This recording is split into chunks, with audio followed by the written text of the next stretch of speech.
gained their scrawl, made sure they can't be identified, and then sent them south, to Caltro, if you must know." If Temsa didn't know better, he could have sworn Yaredin hid a wrinkling of her nose.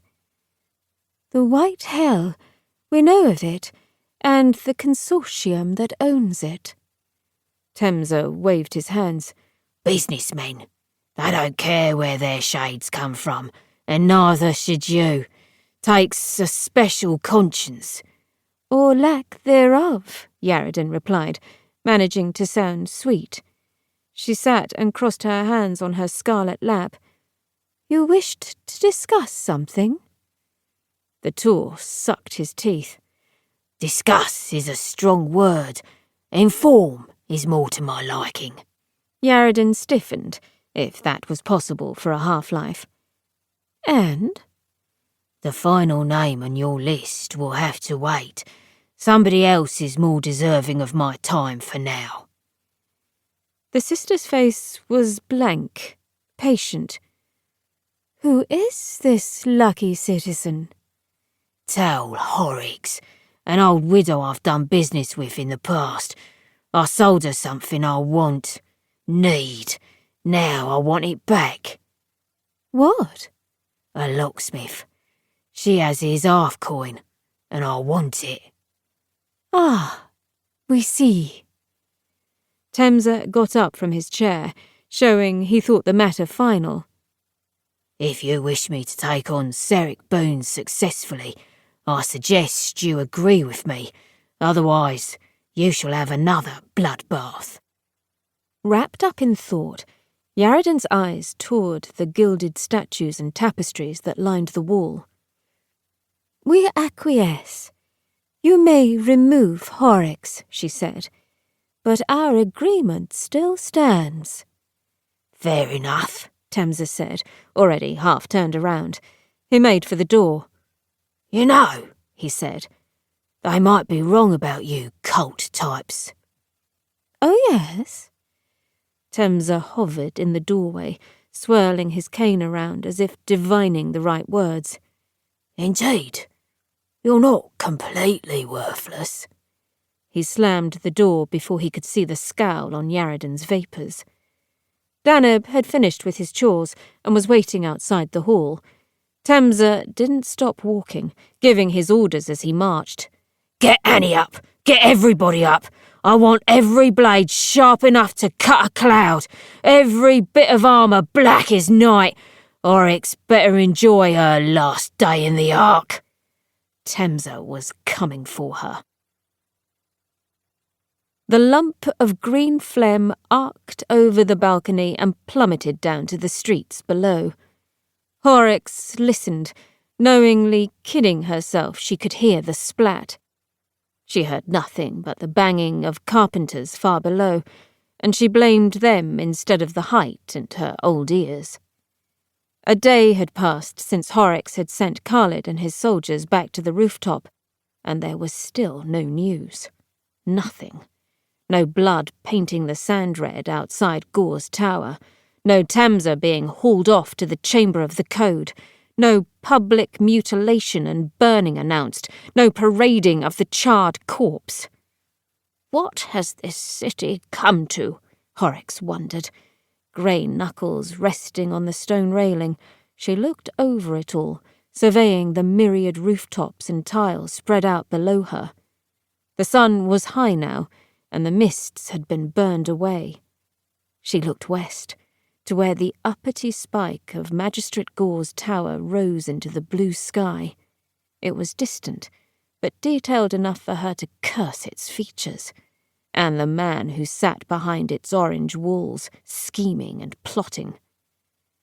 There came the sound of heavy breathing. The stink of sweat soured the breeze. Horrocks turned around to find Yamek standing in the balcony doorway.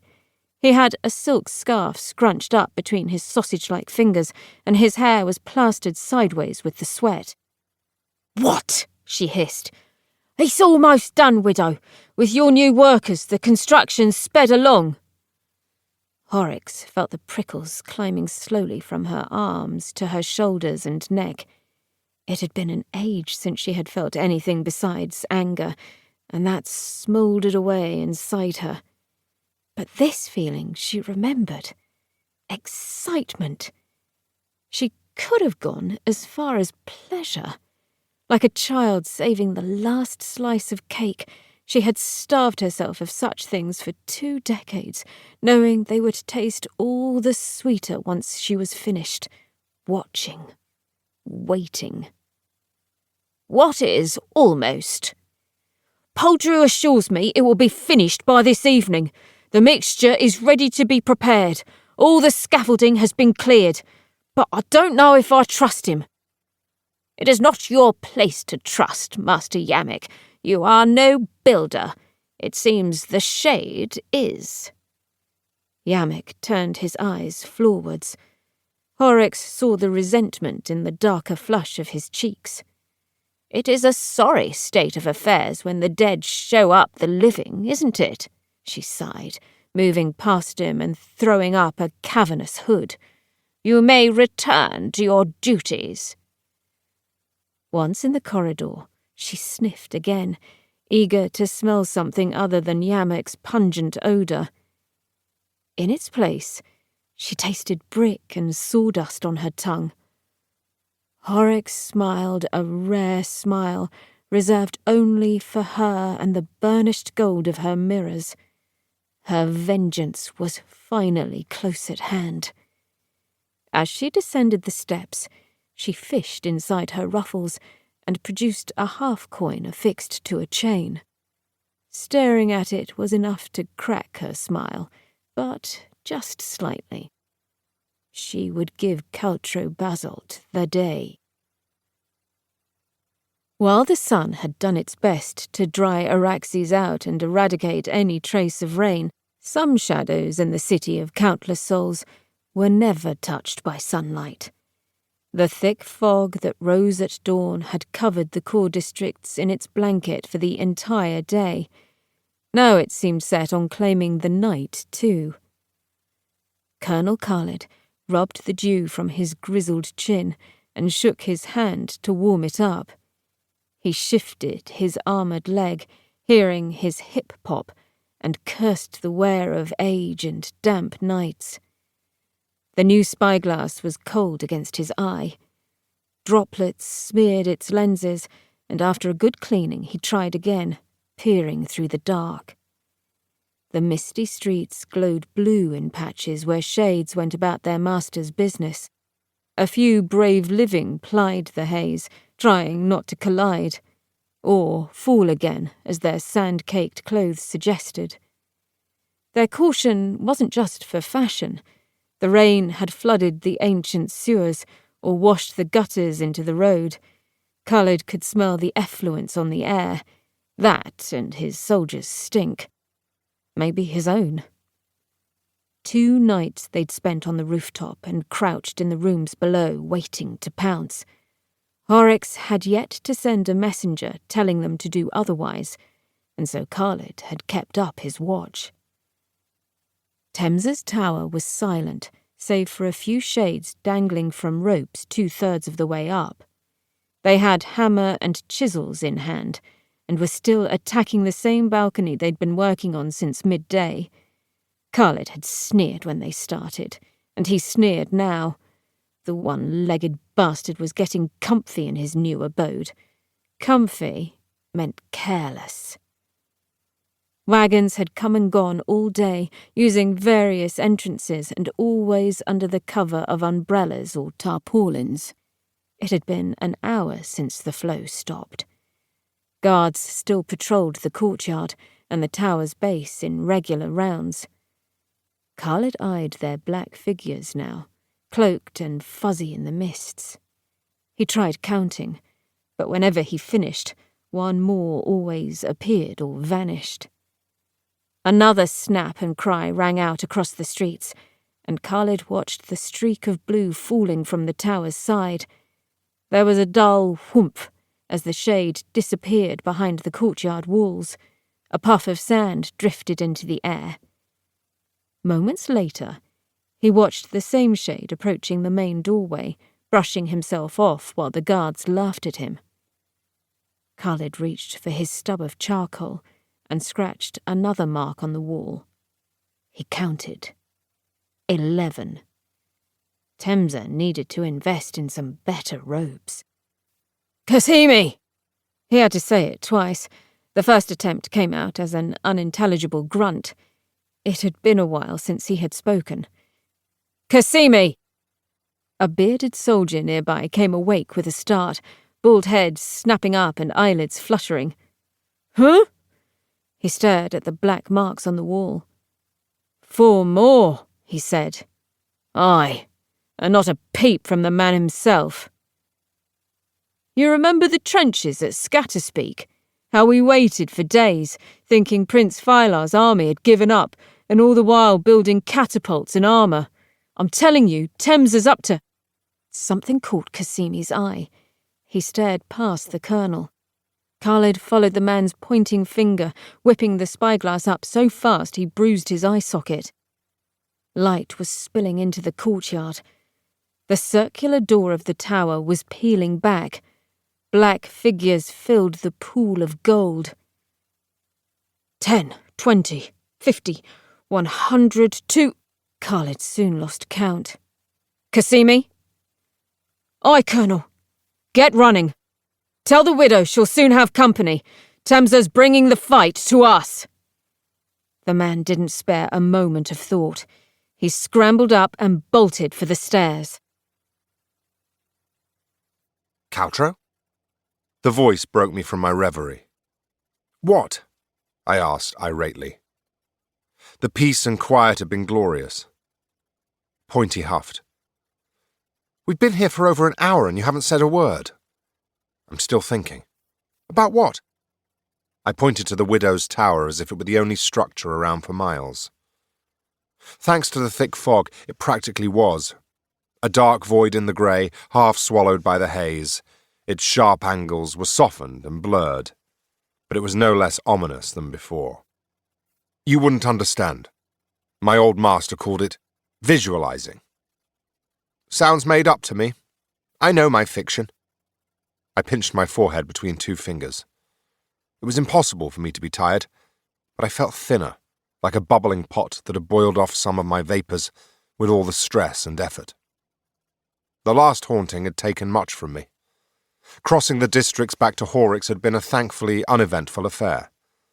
The rain and mists had given the sword and me quieter streets and a distinct lack of scrutiny. But it had been a frantic, non-stop journey. If I'd flesh and bone still, my neck would be aching from so much time looking over my shoulder. Through it all, Pointy had been there, eager as always to fill any silence with wise words, irritating poetry or general prattle.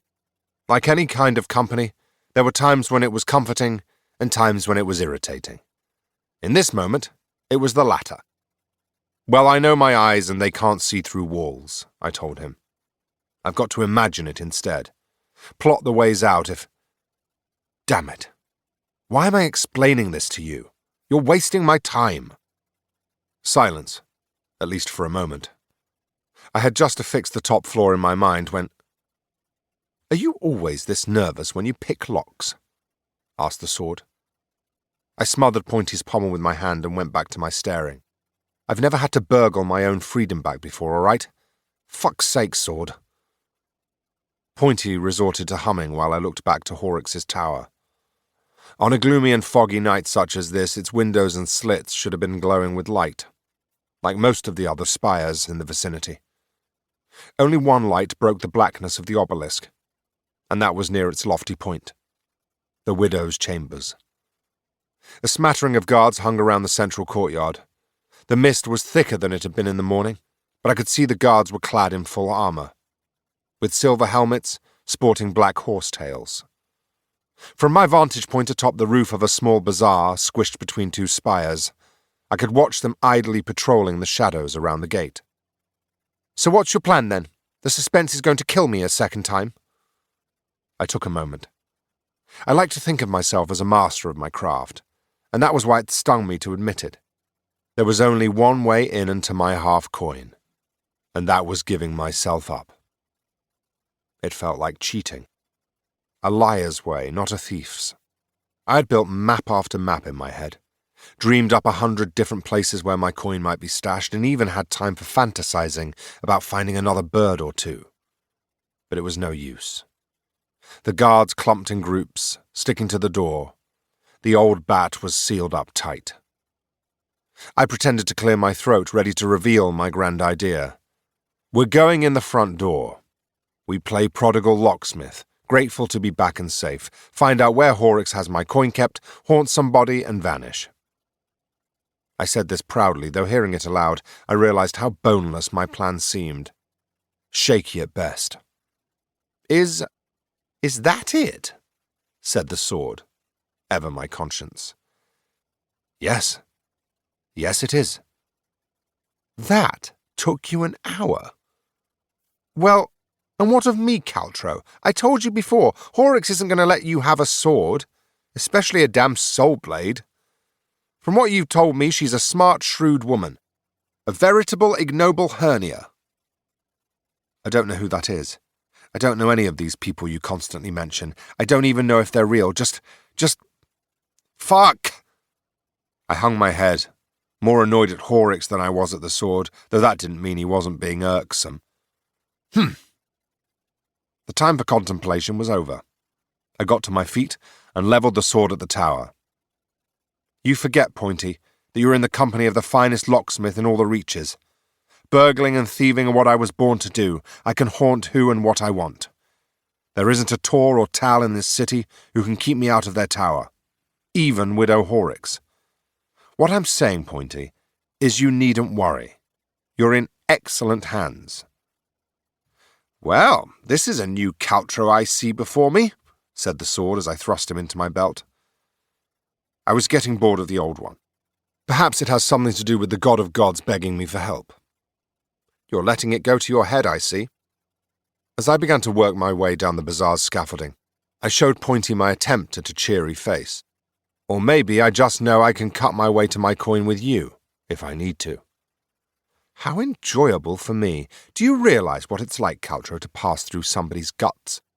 I see it all flash by me. Bone and bile and shit. Why are you so sharp anyway? I distracted him and myself for that matter. I walked perhaps slower than I had to, but at least I was walking. It felt wrong to knock on a door rather than pick its lock. They hone the soul as well as the steel. First with stone, then with copper.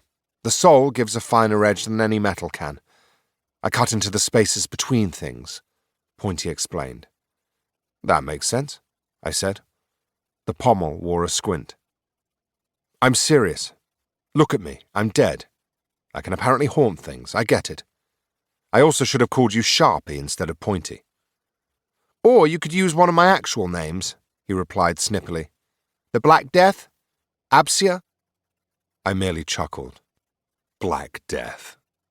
The sword gave a metallic sigh. If it comes to that, to fighting, what kind of swordsman are you? I thought about that for a moment. I'd held a weapon before, here and there. Even wore armour once as a disguise for sneaking into a palace.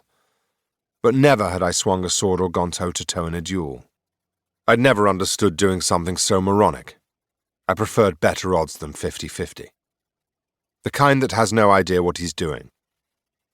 Then fear not, Caltro. It's you who's in excellent hands. You don't have hands. I stared at his pommel, examining his smug face, and in that moment my vapours seemed to pour over the crossguard and blade. In turn, grey vapour crept up my wrist. I tried to shake them off, but my arm stayed rigid. I heard a chuckle deep in my head. Though Pointy spoke aloud, he changed the subject. So, your plan for me? I keep you close. Hide you, I suggested. No, last time that was tried I spent 30 years in a duke's lockbox in Bellish. Then I give you as a gift to Horrocks, then steal you back. No! She sounds as bad as Temsa. What's she going to do, melt you? Most likely. Grumbling, I waved him about as I thought. These were some of my best ideas, he was shrugging aside. What if I... My words were stolen from me as a man in gold armour came sprinting past, knocking me aside. I got an excuse me for my troubles. but that was only because of my stolen robe and the white feather I'd drawn onto it with stolen chalk. Something in the man's face made me watch him run. It looked a lot like panic. That and anyone bolting through a city street looked suspicious, even more so in Araxes. I looked around but saw no chase. The soldier ran straight for Horrocks' tower, disappearing behind its surrounding walls, like a rat into a hole. "That doesn't look good," said Pointy. "Not good at all." I turned around again, poking my head into an adjoining street. The mist had deadened most of the city noise, and it made me wary. I strained my poor ears, listening for the dull music of boots and armour. A name surfaced in my head, and stuck there. Temsa. Horrocks had been his next victim after Finnell's, and already several days had passed. No doubt losing me had spurred his plans. As I started walking again, faster this time, I heard the squeak of a wagon wheel. A dark shadow passed in front of a distant brazier, just a faint patch of light in the mist. My feet trod quicker, scuffing sand. The faint rhythm of marching feet reached my ears over the slam and clang of gates. I broke into a jog. The marching grew louder still. The widow's tower loomed above me, dark and ominous, growing in detail with every long and hurried stride. As I drew nearer to its gates, the marching sound stopped abruptly. Like orange lightning coursing through clouds, an army of torches sparked into life in the street before me. Jagged silhouettes were cast on the mist, armed with spears and blades. Startled, I threw myself against some nearby stonework and hugged the lip of a wall. "Caltro, what's happening?" Pointy's voice was low and tense. "I don't know," I whispered, "but it's fucking inconveniently timed." I crept closer, peering into the mist. 2 rough columns of soldiers filled the street in front of the widow's tower, clothed in shining tabards. They were enough to make my mouth hang open. Tropical turquoise shone between threads of gold. Elegant glyphs lined their edges. The seal of the royal family was sewn in copper thread on their breasts and backs. "Horrocks is in trouble with the Emperor?" I asked aloud. "Surely not." "Open in the name of the Emperor and the Code," came a shout from the ranks, sounding a fraction slurred. Not a sound followed it, no retort, no insult. The widow's tower remained as silent as an oak tree. Coming as close as I dared while the soldiers began to approach the gates, I watched them closely. It was then that I saw how awkwardly the tabards were being worn, hitched up in places, showing charcoal black armour hiding beneath. What faces I could see were stern or smug. "It's a ruse," I said. "What?" "We're too late," I snapped, cursing my procrastination on the rooftop. "He's come for her, for my half-coin." "Who?" "Who'd you think? Temsa."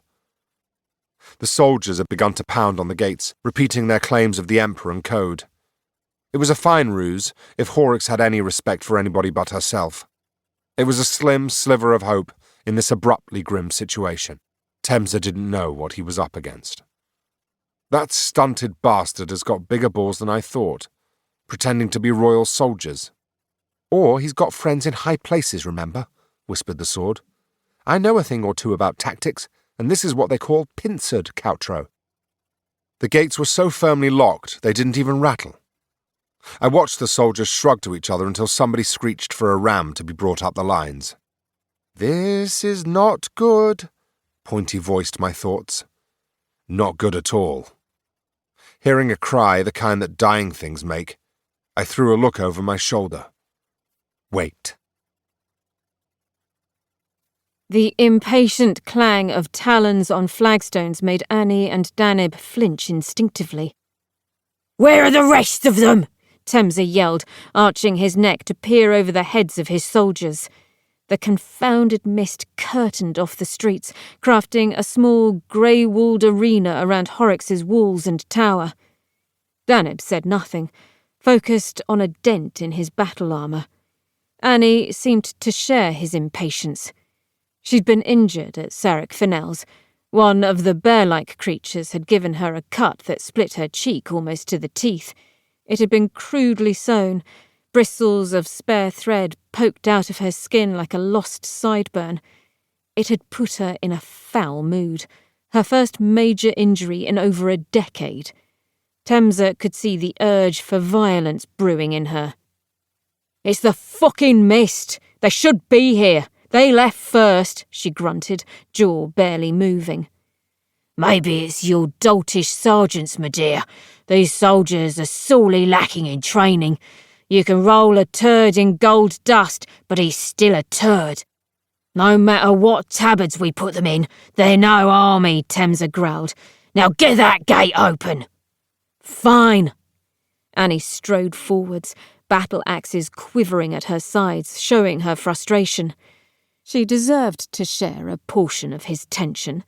Temsa carried enough problems for everybody in the street to have one, maybe two. Why should he shoulder them all? He raised the large metal speaking cone to his lips once again. Open up in the name of the Emperor and the Code, he bellowed, or suffer the consequences. The battering ram had just reached the gates when a heavy thud came from above.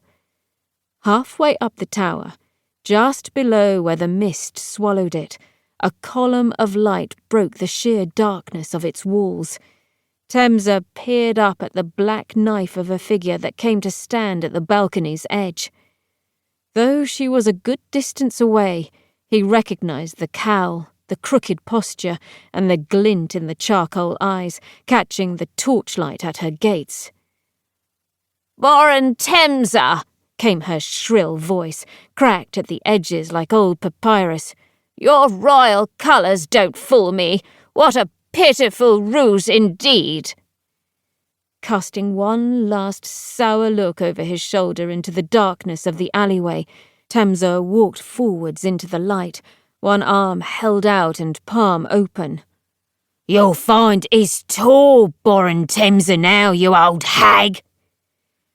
You should look at the crags in your own face, Temsa, and these are dire times indeed if soul-stealers like you can call themselves tall. Temsa ignored the cheap jibe and showed her the white of his teeth instead. I have a feeling it might even be Seric Temsa by tomorrow morning, widow. Finally come to add my coins to your collection, have you? She cried out. A happy bonus. I'm here for only one coin, in fact, Horrocks, and one shade.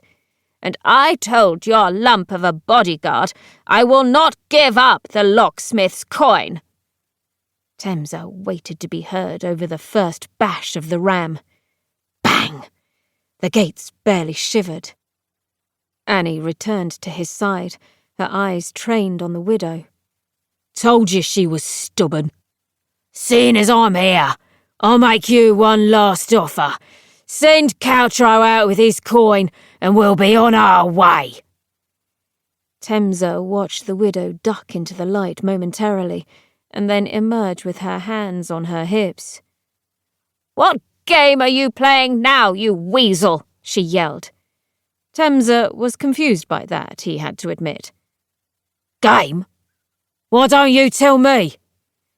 We both know Caltro Basalt is your prisoner, Temsa. Don't lie to me. Bang! Still no budge came from the gates. He suppressed a scowl. The widow had paid good silver for her fortress. What did you say to her, Annie? He said to the woman by his side. Exactly what you told me to say. That you want his coin, and she can give it up easy or the hard way. Temsa turned back to Horrocks. I think you're the game player here, widow. We'll play it the hard way after all, he yelled, spittle flying alongside his words. The woman's gall stung him. Surrender now, or... A regal voice soared over the ugly proceedings. Or in the name of the Emperor and the Code, we will see justice executed. From the shadows of the alley, clanging steel emerged into the street, silver tanned yellow by torchlight. Shields and wide, forward-curved blades formed a fan around a striking figure of gold mail and turquoise silks. Attain walked beside the Empress-in-waiting, his mighty sword across his back. Bow! He yelled, and any soldier not manhandling the ram got to their knees. Temsa stayed leaning on his cane. He caught Cicine's gaze and hoped she could see the anger and irritation in his eyes. She was ruining his evening, his retribution. She was like a vulture swooping in on a dune worm's carcass. My, called Horrocks. No wit or insult came tumbling down from the balcony. The battering ram thudded once more in the silence. A lonely hinge squeaked, but there was no splintering. Cicine cleared her throat. You were not known to me, Tal Horrocks, until you stood in my way. That was a mistake. Thankfully, this good servant of the Emperor, she gestured broadly to Temsa, who wore a frown, was kind enough to inform me of your theft of royal property, one Caltro Basalt. Horrocks' voice was fainter now, coarser. This is the sort of servant you consort with, Cicine. Temsa stamped his talons on the ground once more. Can we all stop saying servant? Open the fucking gates, widow. Your stubbornness bores me. Horrocks shook her head. You speak of mistakes, Cicine. You have made a great one by coming here. The Empress-in-waiting bristled, while Attain crept forwards through the soldiers, eyes narrowed at the balcony. You dare to speak to me with such familiarity, old woman? All that followed was a cackle as Horrocks vanished from the railings and the light was extinguished. Break those gates! Temsa roared. The tempo of the ram increased.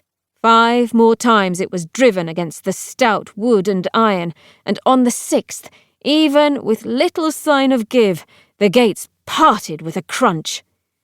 Under snarling orders from Annie, Temsa's soldiers rammed their shoulders against the gates, rabid as winter-starved wolves. Within moments, they were sprawling in the dust, the 2 halves of the gate flying open easily. The gold and turquoise crowd surged inwards, carelessly trampling the fallen in their eagerness to spill blood. The courtyard disappointed them immensely. A long space lined with columns, it held nothing but dark shadows. A lone brazier stood at the top of the square steps beside the tower's door. Its light was hazy. The soldiers' war cries faded as they hesitated.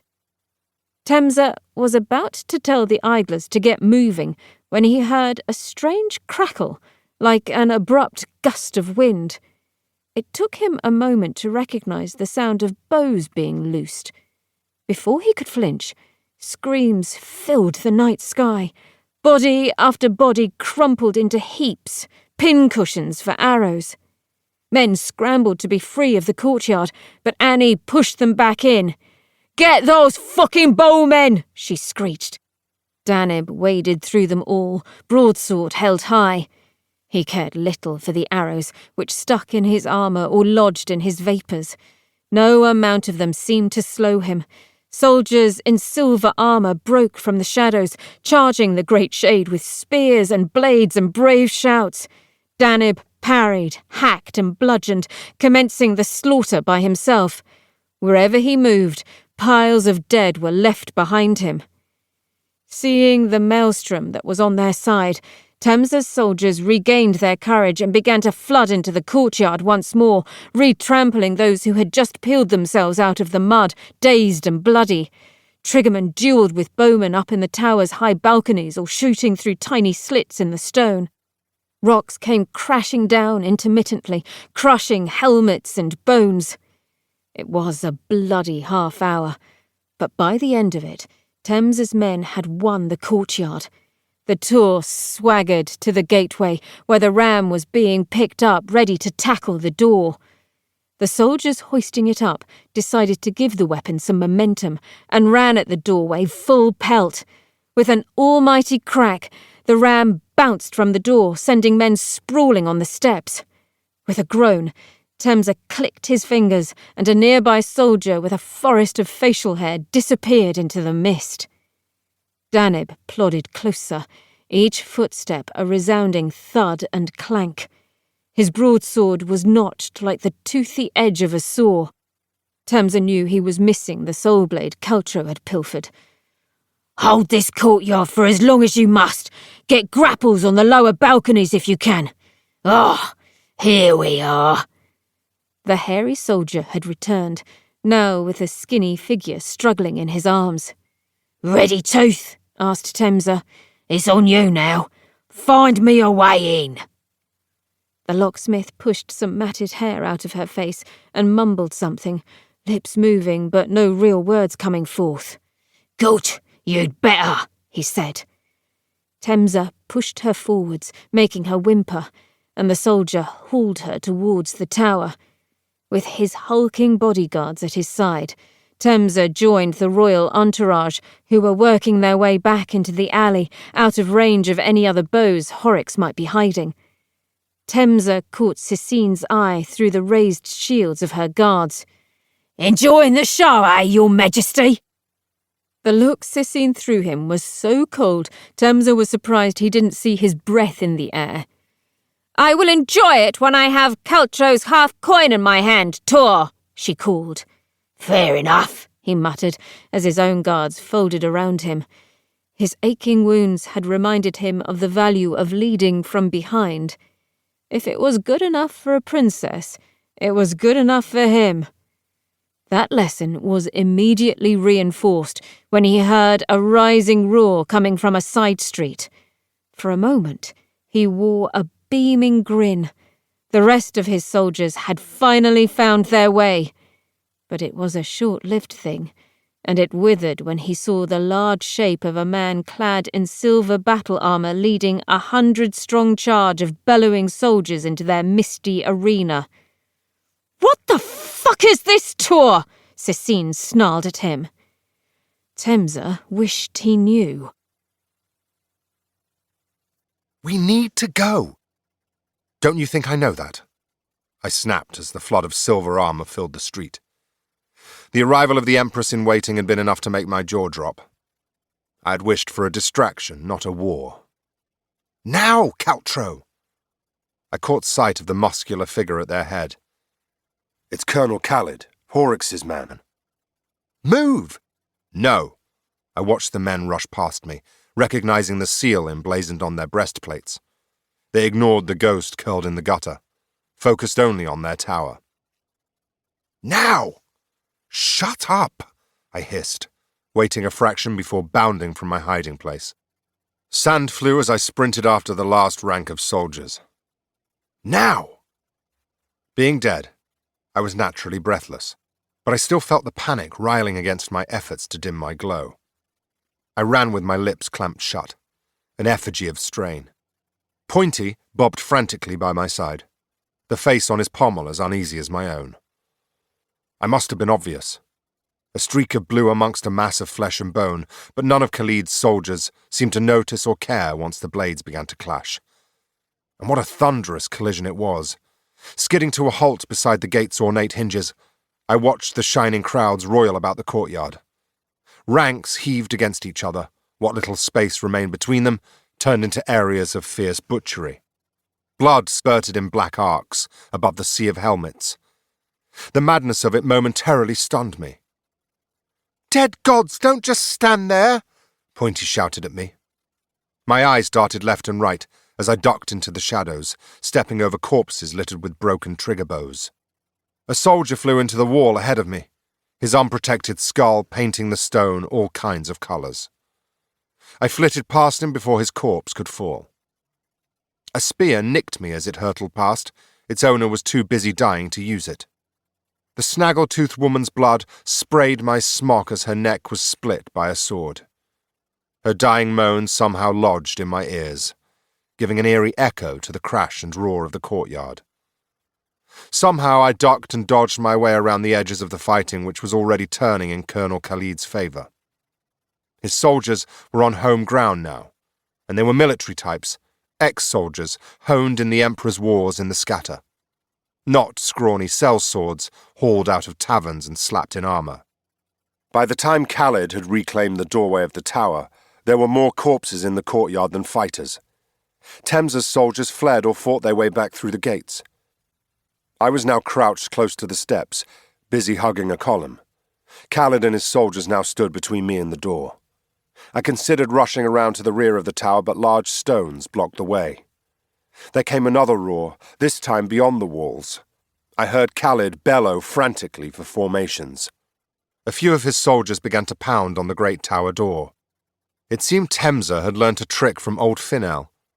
He had more men waiting in the streets, waiting to pounce. "The colonel has sprung his trap too early," Pointy yelled at me. I wasn't listening. I was staring at the gate, where the twin lumps of Danib and Jezebel had appeared. Men in sooty armour flowed around them like a black tide. I ran too, driving myself up the steps. I poured all my concentration into the nearest of Khaled's men and hurled myself at his chest. With a muted whomp, I bounced straight off him and sprawled awkwardly across the steps. "Fucking copper!" I cursed. He slashed at me and I rolled away, waving Pointy madly. By luck, I sheared the point from his blade and he staggered, yelling for the colonel. Khaled saw me then, standing in my blood-stained smock, fake white feather on my breast, rubbing confusion from my eyes. "Caltro!" he shouted. He saw me look up, dazed, and knew then it was me. "Seize that shade! Get him into the tower!" 3 soldiers tore themselves from the ranks to grab me. I let them, seeing as I wanted very much to be inside and away from all this chaos. I clasped Pointy to my chest, and perhaps the white feather was the reason they didn't take him. Perhaps they believed I was a free shade. Their grip was lighter than I'd become accustomed to. Khaled's shout had reached the ears of Danib. The great armoured ghost scythed his way through Araxes' soldiers with his broadsword. No living man or woman in that courtyard was a match for his brute strength and massive blade. Blows fell upon him in their dozens, but they did nothing to halt his ferocious momentum. Those who escaped his lunging swings fell to Jezebel's axes instead. Her arms windmilled, chopping at anything that moved like an unhinged lumberjack. I too began to pound on the door. I felt the shudder of locks unwinding between strikes. Horrocks had locked herself in too tight. "Colonel!" I shouted. "Hurry the fuck up!" I watched Khaled's gaze sweep around the courtyard, taking in every corpse, every black-clad attacker, and every sweep of Danib's sword. It took him barely a moment to decide. With a wordless roar, he beat his sword against his chest and marched to meet Danib. I craned my neck, hand hovering over the steel of the door. This I had to see. "Get into the tower! All of you!" he bellowed. The colonel was huge in his own right, but the ghost had maybe a foot or more on him. Danib's vapours curled from the grill in his new visor. I wish there was some great horned and furious beast around, so I could teach the ghost another lesson. Danib waved Jezebel back with a grunt, and she went about her hacking. Khaled struck first, sliding under the ghost's arm and driving his sword at a gap in his armour. Red sparks flew as the hardened copper found its mark. The ghost made no sound, though I saw white smoke curling over the thrashing crowds. His giant sword came slashing in great arcs, forcing Khaled to weave. He jabbed where he could, but the blade came closer every time. Danib was getting the measure of him. I wondered how many decades the ghost had on his opponent, how many hundreds he had killed. With a screech of steel, Khaled's pauldron was ripped from his shoulder. He rolled to avoid being split in half by the next swing. He was spry for a big man. Cunning, too, as he went for Danib's heel. Like most men who strive for muscle, he was top-heavy. With a crunch, the colonel cut deep enough to make the ghost kneel. Khaled spun full circle, almost acrobatic. His sword slammed into Danib's breastplate, bludgeoning him to the ground. I stared on, shocked and strangely still, while the fight raged around them. I heard the last clicks of locks, but I strained on my tiptoes to watch the colonel drive a sword through the ghost's shoulder. I could almost hear the sizzle of vapour against copper-lined steel. Khaled pressed down on the blade with all his weight, trying to sever the limb. Hands grabbed me, but not before I saw Danib reach up and knit his gauntlets behind Khaled's head.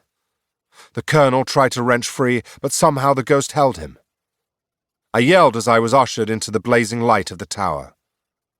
The last thing I glimpsed was the colonel's face being driven into the pommel of his own sword, again and again, until the man's face was a horrid cavern of crimson and white bone.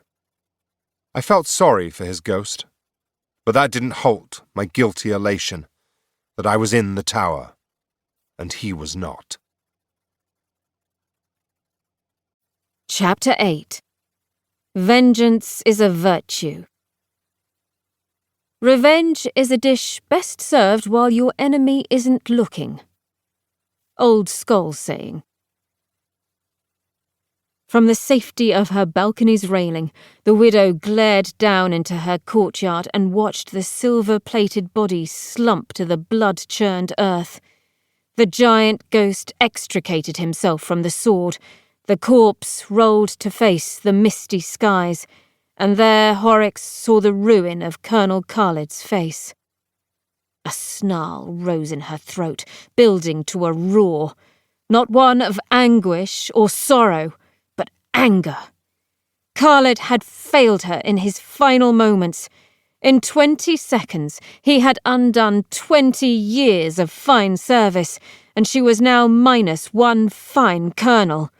A dull ache spread through her chest. With the torches quenched, her high balcony was kept in shadow, far out of range of any trigger bows, and Horrocks lingered for a moment more.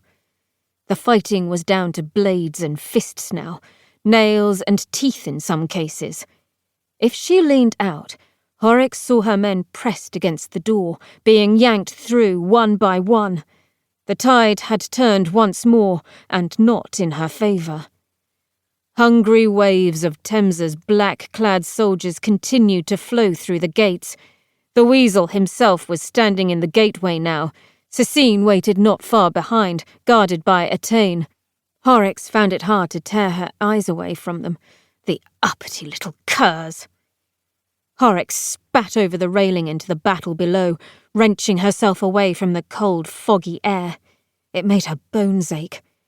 Clasping a pearl cane in one hand, she pressed the other to her chest, feeling the blunt edges of the half-coin she'd hung on a chain around her neck. "Yamek!" she cried, once she'd entered the light in the corridor. A single torch held back the shadows. The sweaty man came bumbling out of the darkness, his borrowed shirt of mail clinking musically. "Mistress!" "Your cutters!" Yamek fiddled under his shirt for a moment before producing a pair of steel shears. They were small but stocky, and perfect for reducing a half-coin to shreds. "Widow?" Yamek asked. "If Caltro's not in Thamesa's possession, and he's not in mine, then he has clearly fled. I cannot have that, not when the Empress-in-Waiting is loitering outside my gates, winkled from her cloud-piercer.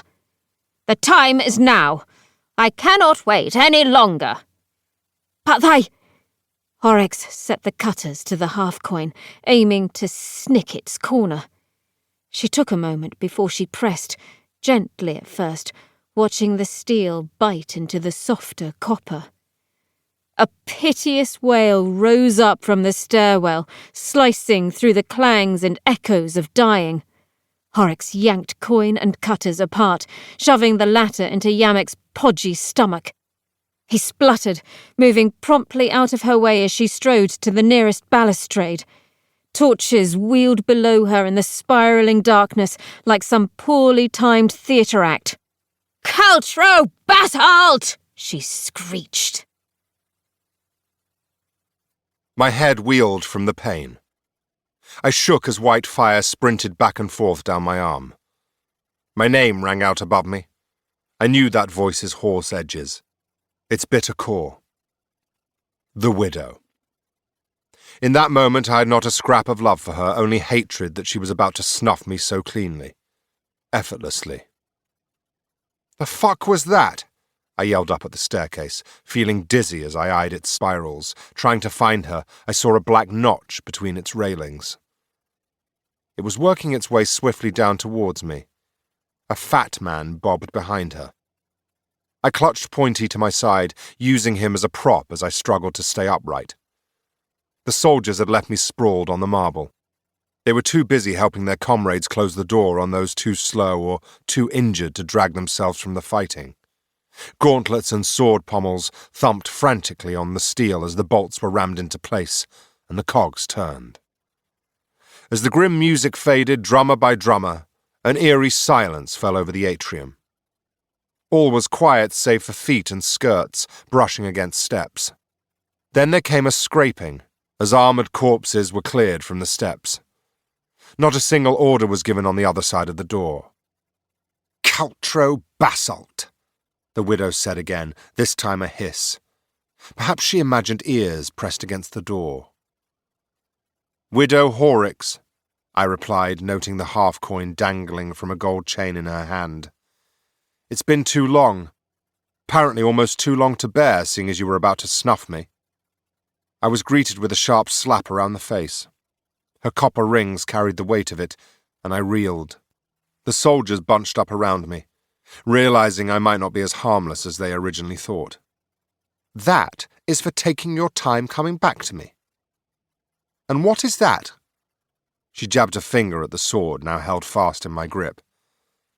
"My sword. I think I recognize this woman," the sword mused inside my head. I had no time for half-memories, only assurances. Horrocks cackled. Her eyes bored into mine. "A bound shade owns no possessions, especially not as ornate as this." The door shuddered as a ram collided with it. I let the echoes of the boom die before I spoke. "I doubt you have the time to argue." "Relieve him of it," the widow growled. I felt gauntlets snaking between my ribs and arms. I'd just been considering running at her, seeing what haunting that leathery old skin was like. "I need it," I asserted. "For whatever job you want me so badly for, so badly you would kill me to stop Temsa or the Empress in Waiting from getting hold of me. Looks like I must be the best locksmith in the Reaches after all." She stepped closer. I watched the flicker of torches play amongst the crags of her face. And here I was hoping Temsa or Busk had cut out your tongue for your cheek. "Keep the sword, but you'll be watched closely." The gauntlets stayed on my wrists and shoulders, and I was marched after the widow. Instead of up, Horrocks made for the basement door, the one I remembered sneaking through not so long ago. The terror of the courtyard was fading quickly, abruptly replaced by excitement. After enduring the company of Busk and Temsa, I'd completely forgotten Horrocks' secrets, and my own desperation to know them. That burning curiosity hooked me afresh. Better yet, all was about to be revealed. I would have done a quick jig if I hadn't been held tight. "Well, that was easier than I expected," said the sword. I agreed. It looked as though luck could throw you a bone in death as well as life. I was glad for it. A soldier with stripes on his armour and a tattoo of a scarab on his bald head rushed past me. He stood to attention at the widow's side. I heard his rushed whisper. "Shouldn't we barricade the door, mistress?" Horrocks sized him up, prodding him in the breastplate with her pearl-topped cane. "You are Khalid's replacement?" "Yes, widow. Colonel Omshin." "Well, Omshin, we only need to keep them out for a short while, don't we?" "Well, yes, mistress." "Good. Then stop wasting my time with ridiculous questions and get your men aboard." Aboard? My excitement grew. "Forwards!" Omshin immediately cried, leading his soldiers tramping down the stairs. Two stayed to hold me. Yamak wheezed behind the widow. Dozens of torches blazed in sconces, adding smoke to the dust that filled the air. We passed through the cave I remembered where tools and rubble had been piled. That pile was a mountain now, touching the ceiling. Scrapings on the floor suggested many more carts had been taken elsewhere. We skirted the mound and crept around a corner, where we were painted in a bright green glow. A hue born of competing ghost and torchlight. They kept the fire to the entranceway, as if it were forbidden to take it any further. My eyes took their time taking in the cavern Horrocks had hidden for so long. Several hundred dead stood around the mighty cavern. in crowds in the pit below us, or lining ramparts and scaffolding. All of them stood silently, waiting. These were the diggers, the builders, the architects of the great void my gaze had somehow missed on my first visit. I bucked in the grip of the guards, wanting to stop so I could put all my concentration into staring. They muscled me on. I've witnessed many great feats of human architecture in my life. There were those that aimed for size, such as the Bone Bridge at Ural Gorge, the Cloud Piercer, even Araxes itself, or there were feats of beauty like the colossal in the Scatter. What Horrocks had achieved was one of sheer ingenuity and boldness. So this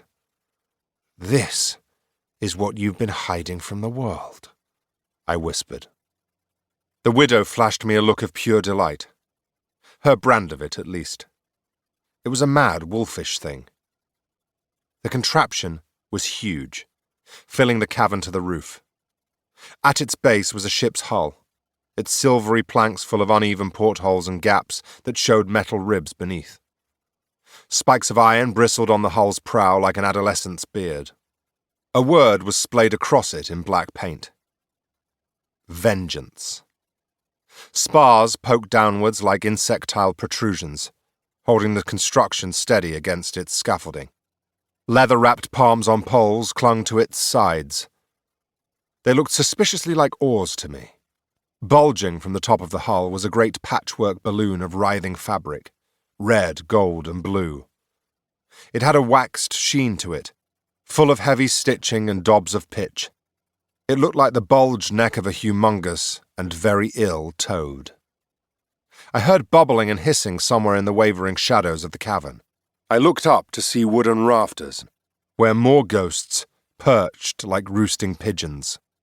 Thick cogs spoke of something mechanical, but I couldn't tell what. One ghost was dangling from a rope, patching a section of the balloon where a thin trail of steam or smoke escaped. The ghost light caught the gleam of a ceiling made of iron bars and wooden planks. "What the fuck is it, Horrocks?" I asked, finally finding my voice. A soldier's shout stole my chance for an answer. "They're trying to reach the rear of the tower," came the holler. Horrocks shrugged as she led us up a ramp, perhaps the same one I had cowered under before Khaled had seized me and dragged me to the sarcophagus. Who knew this monstrous creation had been lingering above me? A line of ghosts occupied one side of the ramp. Several looked expectantly at the widow as she walked past, but were ignored completely. One ghost I recognized very well indeed. He was unmistakable. "Khan," I whispered as I walked past.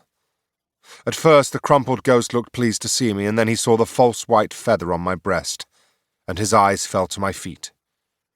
I had nothing to say and no time to say it. It was a poor goodbye. The ramp walked us up to a doorway in the hull of the colossal machine. I watched with horror as its rough floor seemed to sag beneath the weight of Yamak, and the gap between it and the ramp widened marginally. I flinched away from it. "Is it floating?" Pointy asked, as aghast as I was. His pommel was open-mouthed. "What is this sorcery?" I asked again, louder this time. I knew I sounded like a dullard peasant. I gawped like one too. Even in this world of bound ghosts and talking swords, this still had the capacity to shock me. "The Chamber of Thinking call it science, Caltro. I wouldn't have expected you to be so skittish," said Horrocks as she marched inwards and took her place on a chair overlooking a wide porthole in the bow. I thought I had a right to be skittish when asked to board a floating ship, and yet I had no choice in the matter. I'd elected to follow my coin, and besides, the guards muscled me through its doorway before I could make a complaint. I felt the craft wavering below me as I stared about its boat-like interior, made of planks or criss-cross panels. Its iron ribs were supported by skinny wooden beams. There seemed to be a deck above, accessed by a ladder. Some sort of commotion was going on up there, but I couldn't tell what kind. Shadow pervaded where my glow couldn't reach. I threw up my hands. Now what? My answer came in the form of a soldier pushing me into a corner. I waited in silence while the rest of the soldiers filed aboard, taking their places about the hull, treading the stairs and thumping on the boards over my head. Through the many gaps, I could see them slumping against the beams, breathing quiet sighs of relief. I wasn't convinced enough of our safety to share their emotion. Light came in the form of 50 shades marched in through the door by the last soldiers. The innards of the hull shone blue. They spared me a sour glance as they passed me, heading to grasp the palm wood oars on the deck above. I vaguely recognized one or two, but that was all. No Con in sight. Horrocks was abandoning him and all her other shades besides. Her vaults, even many of her soldiers. She was sacrificing everything for this machine. There came shouts for more of something I didn't recognize the name of, something with gift or lift in it, and there was a strange sensation as the craft pushed at my heels. There was another cry of warning from high above us. A shudder coursed through the machine. "Release her!" came the widow's shrill order, and I heard the great cogs above us begin to turn with ponderous clanks. I realized then what the machinery in the roof had been for. It was pointless, but I tried to hold her breath anyway. "Charge, you fucking hounds!" Temza bellowed at his soldiers, spit plastering his face as he followed their charge over the bricks they'd battered out of the way. This was not how he had predicted this night turning out, but he was determined to right it. An empress in waiting was watching. Temza's cane stabbed at the rubble. His leg ached, prickling his hips and back with needles, but he pressed on, turning the pain into anger. He thought of Horrocks's white-haired head and its scowling face dangling from his bloody grip. Perhaps he'd fashion it into a tankard, something to remind guests of the price of trying to beat him. Horrocks's gardens were paltry, and the soldiers found just a patch of earth between them and a stout but small door. No brave and foolish guard stood ready in defence. They were alone against the tower. "Bring up the ram!" Temza ordered. He stood by the walls, wary of the shadows between the scattered palms and shrubs to his left. Danib stood nearby, glowing white through the gaping rent in his breastplate. One arm hung limper than the other, his huge sword dragged in the mist-wreathed dust. Something grumbled in the earth beneath them. Temza felt it running through his talons. Annie seemed to feel it too. She looked to him, and they shared a blank look. A puff of dust raced across the ground, splitting the garden with a dark line. Sand fell away, as if pouring down a giant hourglass. The ground was edging apart in two halves, creating a rectangular pit. Several soldiers lost their footing to the gap, crying out as the space opened beneath their feet. They clawed at the sand as they slipped. "Back! Back!" Annie roared at the others. The men were slow, heavy with confusion. As the gap yawned wider, showing a black void beneath the earth, half a dozen lost their grip and tumbled inwards with piteous cries. They were short-lived, and Temza's confusion grew. He whirled around to stare at the royal entourage, waiting back in the courtyard. He could see the ice in Sissine's eyes even from a distance, as damning as a falling icicle. "Horrocks, what is this farce?" Temza cried. "Triggerman, fire into that pit!" A few bodies came forward, bows waggling at the darkness. But the shifting ground made their feet skittish. Arrows sailed high and wide. A few of Horrocks's soldiers had appeared on balconies and were taking potshots at them with short bows. Soldiers were soon scattering for cover. There came a resounding bang as the pit found its boundaries, taking up practically all of the dusty space between the garden walls. Temza heard the cries rise from below, cut off suddenly. Then it appeared. An arc of red and gold cloth, swollen and puffed, rose up above the dust without a sound. One of his men was clinging to it, whimpering as he slowly slid from its curves and landed with a bang somewhere far below. The patchwork cloth bulged into a huge misshapen balloon, rising further and further until it forced Temza's head back, making his neck crunch. Clinging to the balloon's underside was the bottom half of a small wooden ship, clinker-built and complete with keel and rudder. Silence fell across the garden as the soldiers gawped at the bizarre contraption. No sooner had it come into view did Temza see a porthole and the trigger bow poking from it. He spared not a shout, throwing himself behind Danib as the bolt was loosed. Stone chips sprayed as it met the wall behind him. Another flurry of bolts followed, peppering his men. More bodies tumbled into the pit, their wails now prolonged and each ending in a crash. "Do something, Temza!" shrieked Cecine, now standing beside them, mouth agape in horror at the sight of the machine effortlessly plying the air, defying the gods themselves. Palm frond and feather oars made the craft spin as it climbed into the mist. Temza cursed as a bolt clanged off his talons. He shoved Danib in the back. "You heard her! Fucking do something!" he cursed.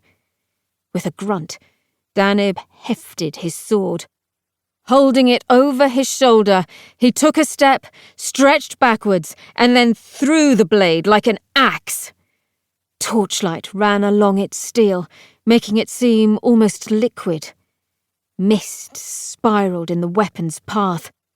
A panicked shout came from behind one of the portholes, only to be silenced as the sword struck the ship's hull just below where the wood met canvas.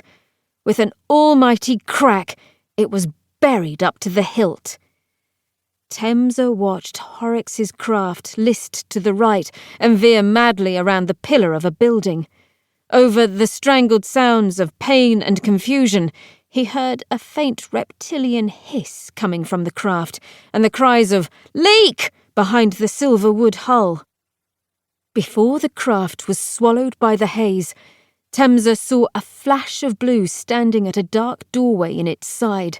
A figure stood by him, shorter, more crooked, cowl thrown back and face frozen in a victorious smile. He could see it clearly in the cold glow of the shade at her side. Even at that distance, Temza could tell that smile was not for him. Though Caltro's gaze bored into him, Araxes did not. Her gaze ran past him, reserved for the Empress-in-waiting who stood shaking with rage nearby. As resoundingly as a door shutting, the flying contraption vanished into the night. The awkward silence soured quickly. Temza looked to Cecine. Her face was flushed with blood.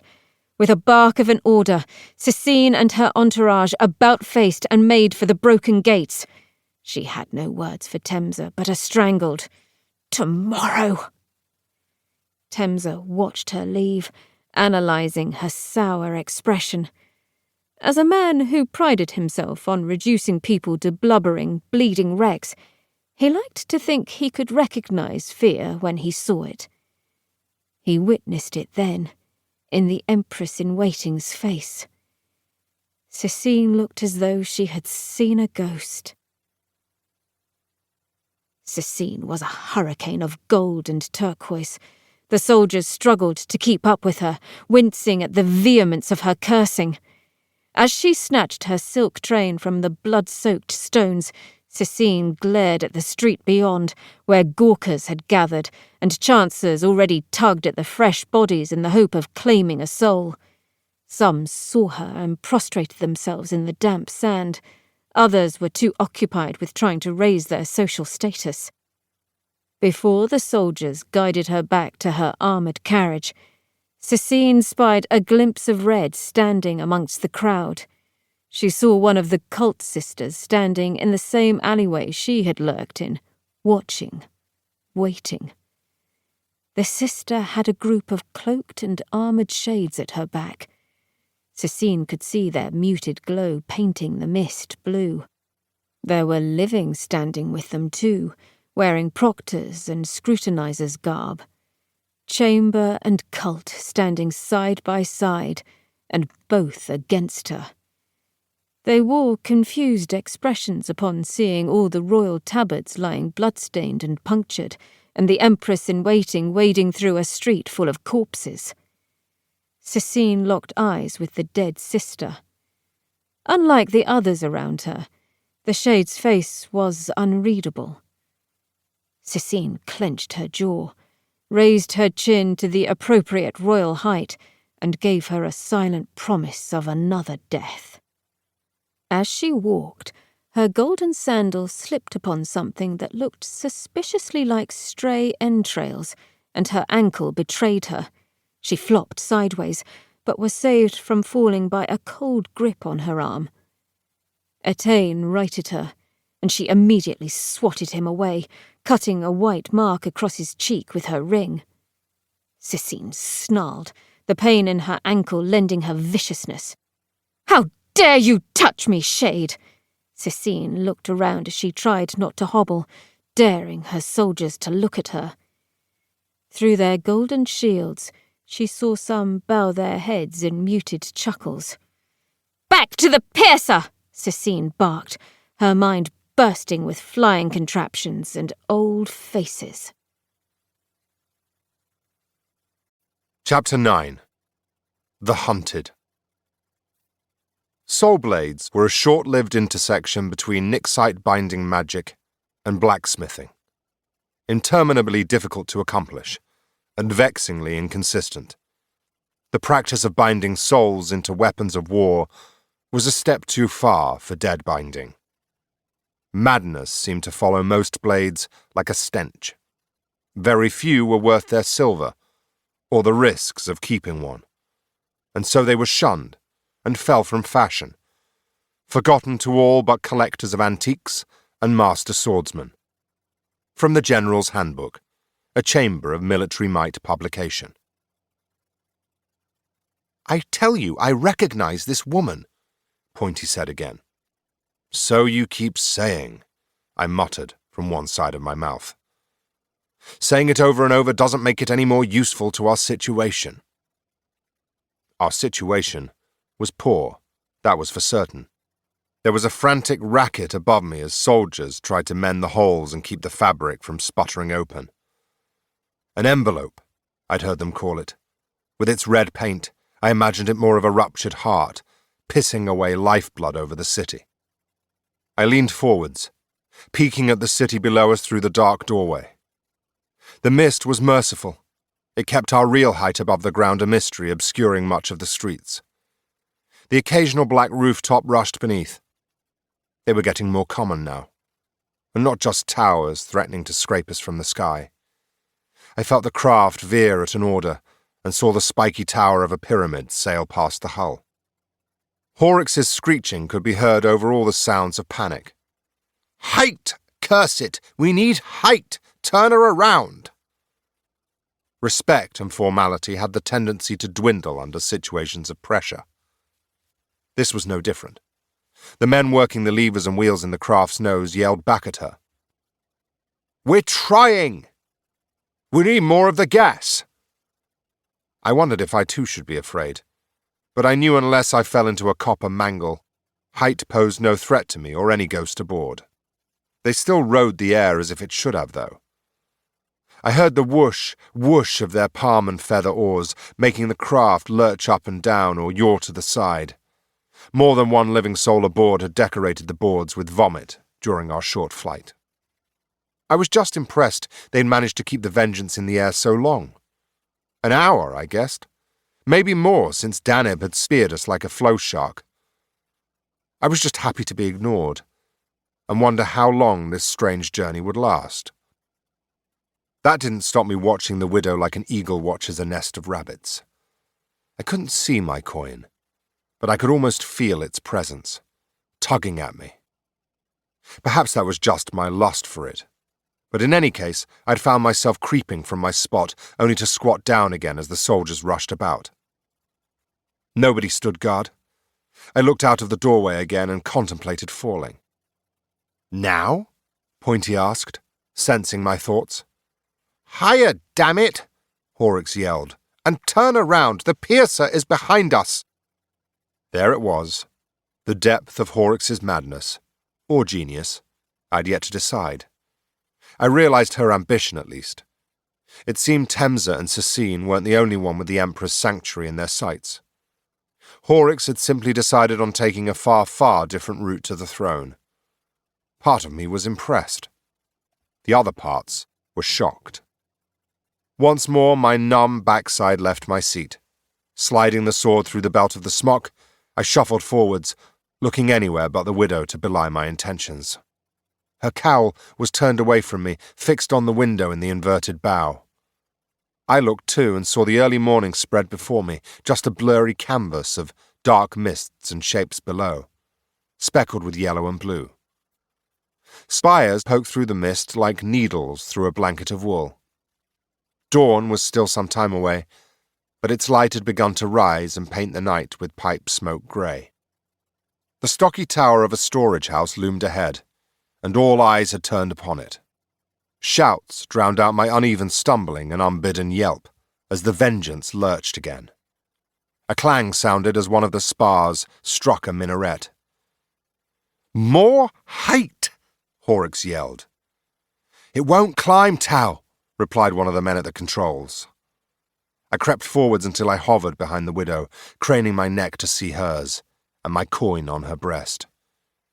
My thief's hands already twitched with anticipation, fingers gracing thumbs. There, my half-coin. I saw the tantalizing glint of copper dangling from a chain. Horrocks yelled another order as I reached, too clumsy in my eagerness. I had never been a good pickpocket. The craft swung to the left and my hand thwacked her cowl. I cursed myself as she turned, lightning fast for her age, so much so that I thought her neck might snap there and then, and save me the trouble. But no. I was met with eyes like two flint daggers and a resounding backhand from the new colonel. I was sent spinning to the floor, my cheek shivering with white fire. Horrocks was already standing over me when I raised my head. I saw my coin then, free of her hand, and a desperate rage took me. I ripped Pointy from my belt, slicing it in two in the process, and swung for the widow's neck. It was the most murderous action I had ever taken, and I even had time to gawp in surprise as I watched the obsidian blade cut through the air.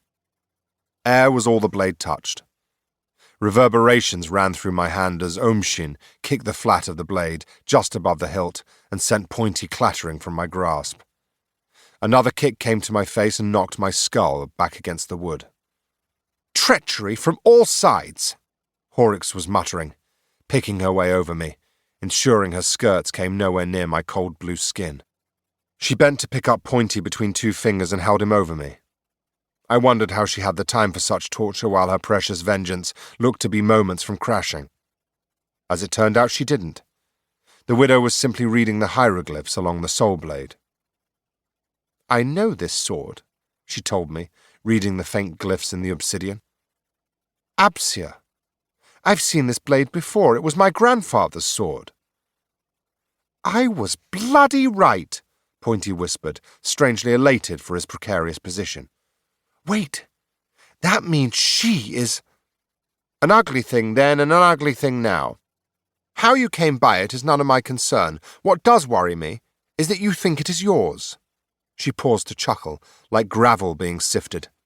Her eyes fell upon my smudged white feather. "Even if you were free." With a toss so casual, I thought she was playing a trick. Horrocks threw Pointy from the Vengeance's doorway. I watched the sword pirouette into the night, the face on his pommel as aghast as the look on mine. "No!" I would have thrown myself over too had Omshin and another soldier not hauled me back into the corner. "Caltro!" I heard Pointy's cry fade as he disappeared into the mist and the endless city below. I desperately looked at the spires, trying to remember where he fell. "No!" "There," said the widow, wiping her hands. "The matter is solved. If you'll excuse me." "You fucking bitch!" I cared little for my freedom in that moment, wanting only to see her punished for her cruelty. Horrocks ignored my cursing, which only served to infuriate me further. Instead, she turned back to the men battling the cogs and levers, and took a breath to bellow. "Dead gods, damn it! Land her!" "You said more height," they chorused. "Land her," I said. "If she won't fly, slow it down and put her there." Between the steel-clad arms and fluttering cobalt glow, I couldn't see what she pointed to, but I hoped it was sharp and deadly, like a spear factory or a warehouse of stalagmites. Anything to teach the widow a lesson, to see her sneering face dashed open. I wondered at the fury running through my vapours. Each of us wears a veil. It's one of decorum and civilization, and we drape it over the animal skin we wore for millennia, before towers and cobbles. Even in a city such as Araxes, such veils are worn by all. Some veils are thicker, taking something drastic to tear or wrench them away. A knife against a lover's throat, perhaps. Others only need a little fraying to show the beast beneath. Sometimes all it takes is the sun going down. I had thought my veil long since in tatters, but now I knew I had been wearing its shreds for some time. My lips drew back to show my teeth, and my chest heaved without breath. I looked down at where my fists clenched against armor, and saw my glow had turned a darker shade. Though others around me bit their lips and undoubtedly clenched their arseholes, I kept my eyes open every moment of that descent, watching the vengeance falling to the earth, praying death on all those around me. I would pluck my half-coin from amongst the corpses. As it turned out, the art of conversation had died in Araxes during Nilith's absence.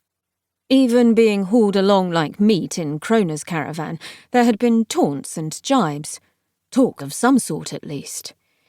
This scrutinizer offered as much chat as a plaster wall. Nilith understood the need for silence. During their night of creeping, she had heard far too many shouts and screams floating through the mist.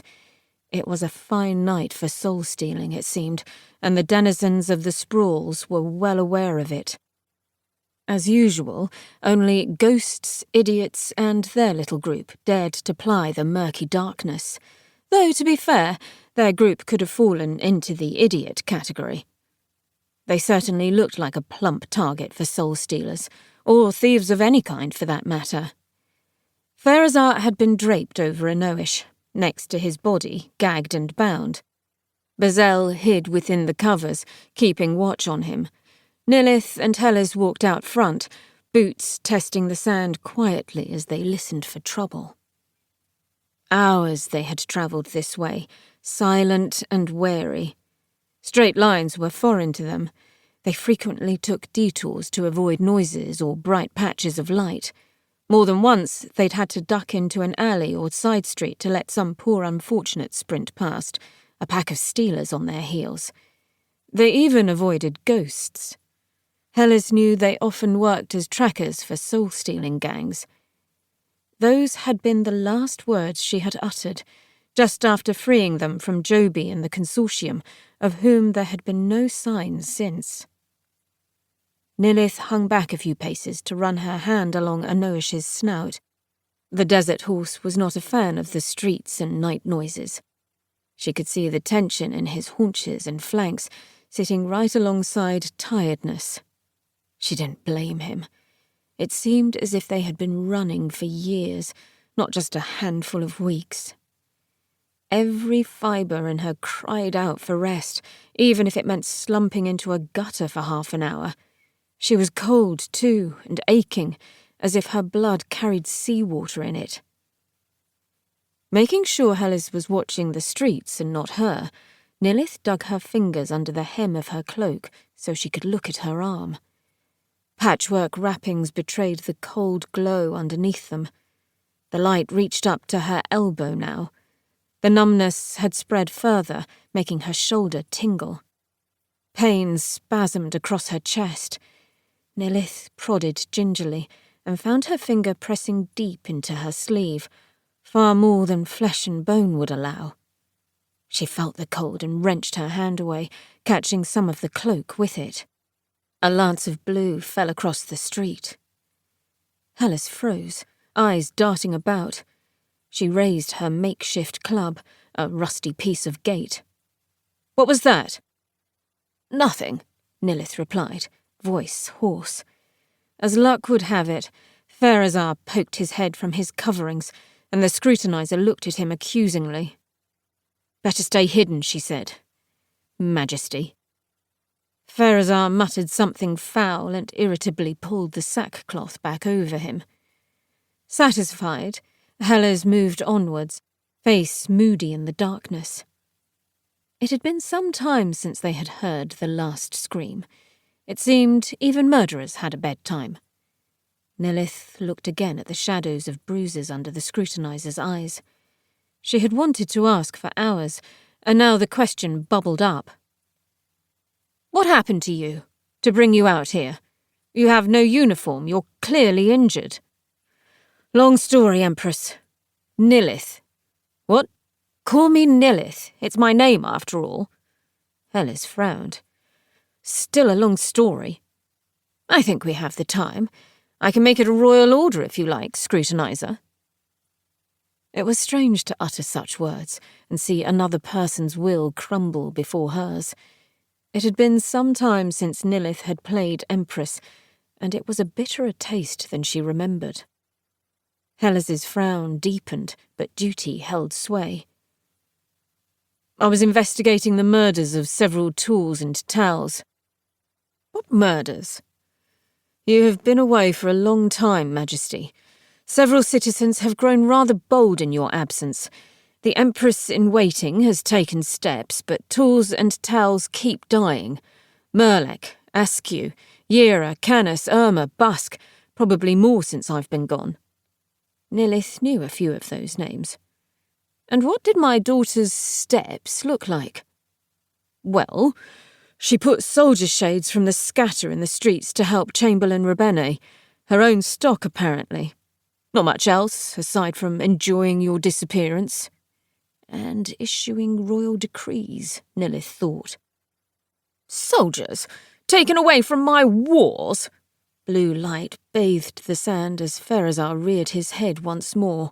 "Stay hidden, you dolt!" Nilith reached to thwack him. "No love lost between you two, if you'll forgive me saying so, Empress." "Nilith, and you haven't answered the question." Hellas pursed her split lips. "I'm here because Tal Horrocks deemed it fit to put me here. I was investigating her property, somewhat spontaneously. I had assumed she was involved with a soulstealer named Boran Temza, the man I think is behind the murders. Instead, I found she was hiding something under her tower. She was building something. I was caught before I could find out what." "And this Tal Horrocks did this?" Nilith pointed a finger to Hellas's bruised face as they walked. "Horrocks ordered it done. Killed a proctor, too. Jim. A good young man from these very sprawls. She was foolish enough to leave me alive, however. As such, I will bring her to justice." Her tone was cold and sharp as napped flint. "Sounds more like revenge to me." Hellas shrugged. "Revenge and justice are not too different. In the end, somebody still has to pay." Nilith couldn't argue with that. In fact, she rather agreed. She shook off a shiver, hating the cold ache in her arm. "Tal Horrocks, Boran Temza. I don't know these names." "I have a feeling you will, soon enough." "And they still believe the Emperor to be in his sanctuary?" "They did before I was dragged out to the sprawls." Nilith sensed some of the weight lying on her shoulders dissolve, but not as much as she would have liked. The Slathergast's poison filled her with a dull pain and a weariness she hadn't felt since Krona's clutches. "How exactly did you pry His Imperial Majesty from his sanctuary, then?" Hellas asked. She didn't look at all apologetic for her boldness. A shout stole the moment, and they both froze in their steps. Another shout answered, somewhere closer, and Hellis nodded into a side street. Nilith tugged the horse after them. Basalt momentarily awoke with a yawn, and she caught his bleary gaze.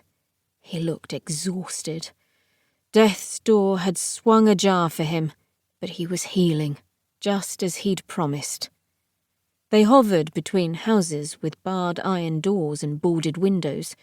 Here and there, where a few people still practiced the desert charms, woven palm wreaths and glyphs drawn in sand offered protection where locks and deadbolts could not.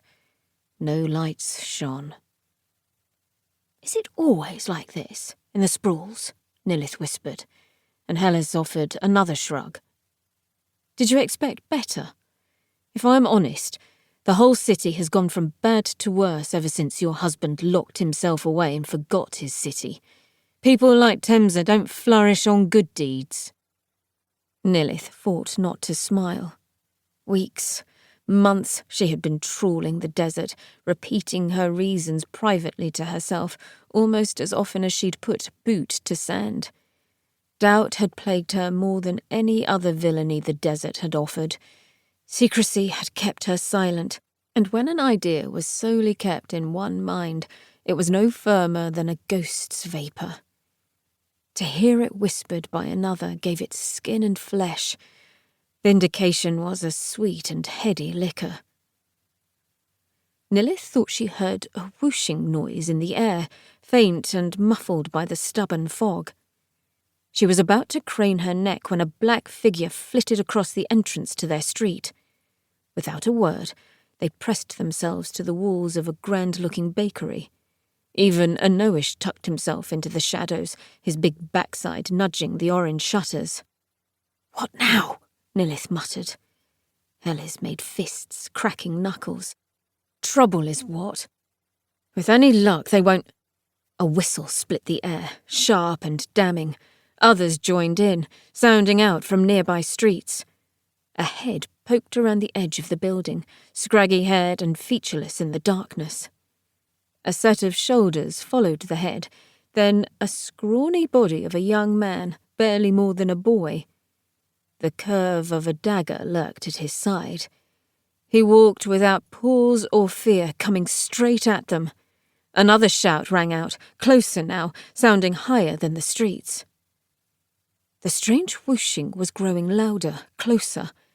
Even in that moment, as tense and full of hammering heartbeats as it was, Nilith looked up. High above, the mist swirled suspiciously, but no shape accompanied the strange sounds. Nilith swore she could hear harsh and frantic voices, arguing. Fists raised, Hellis limped forwards to meet the boy.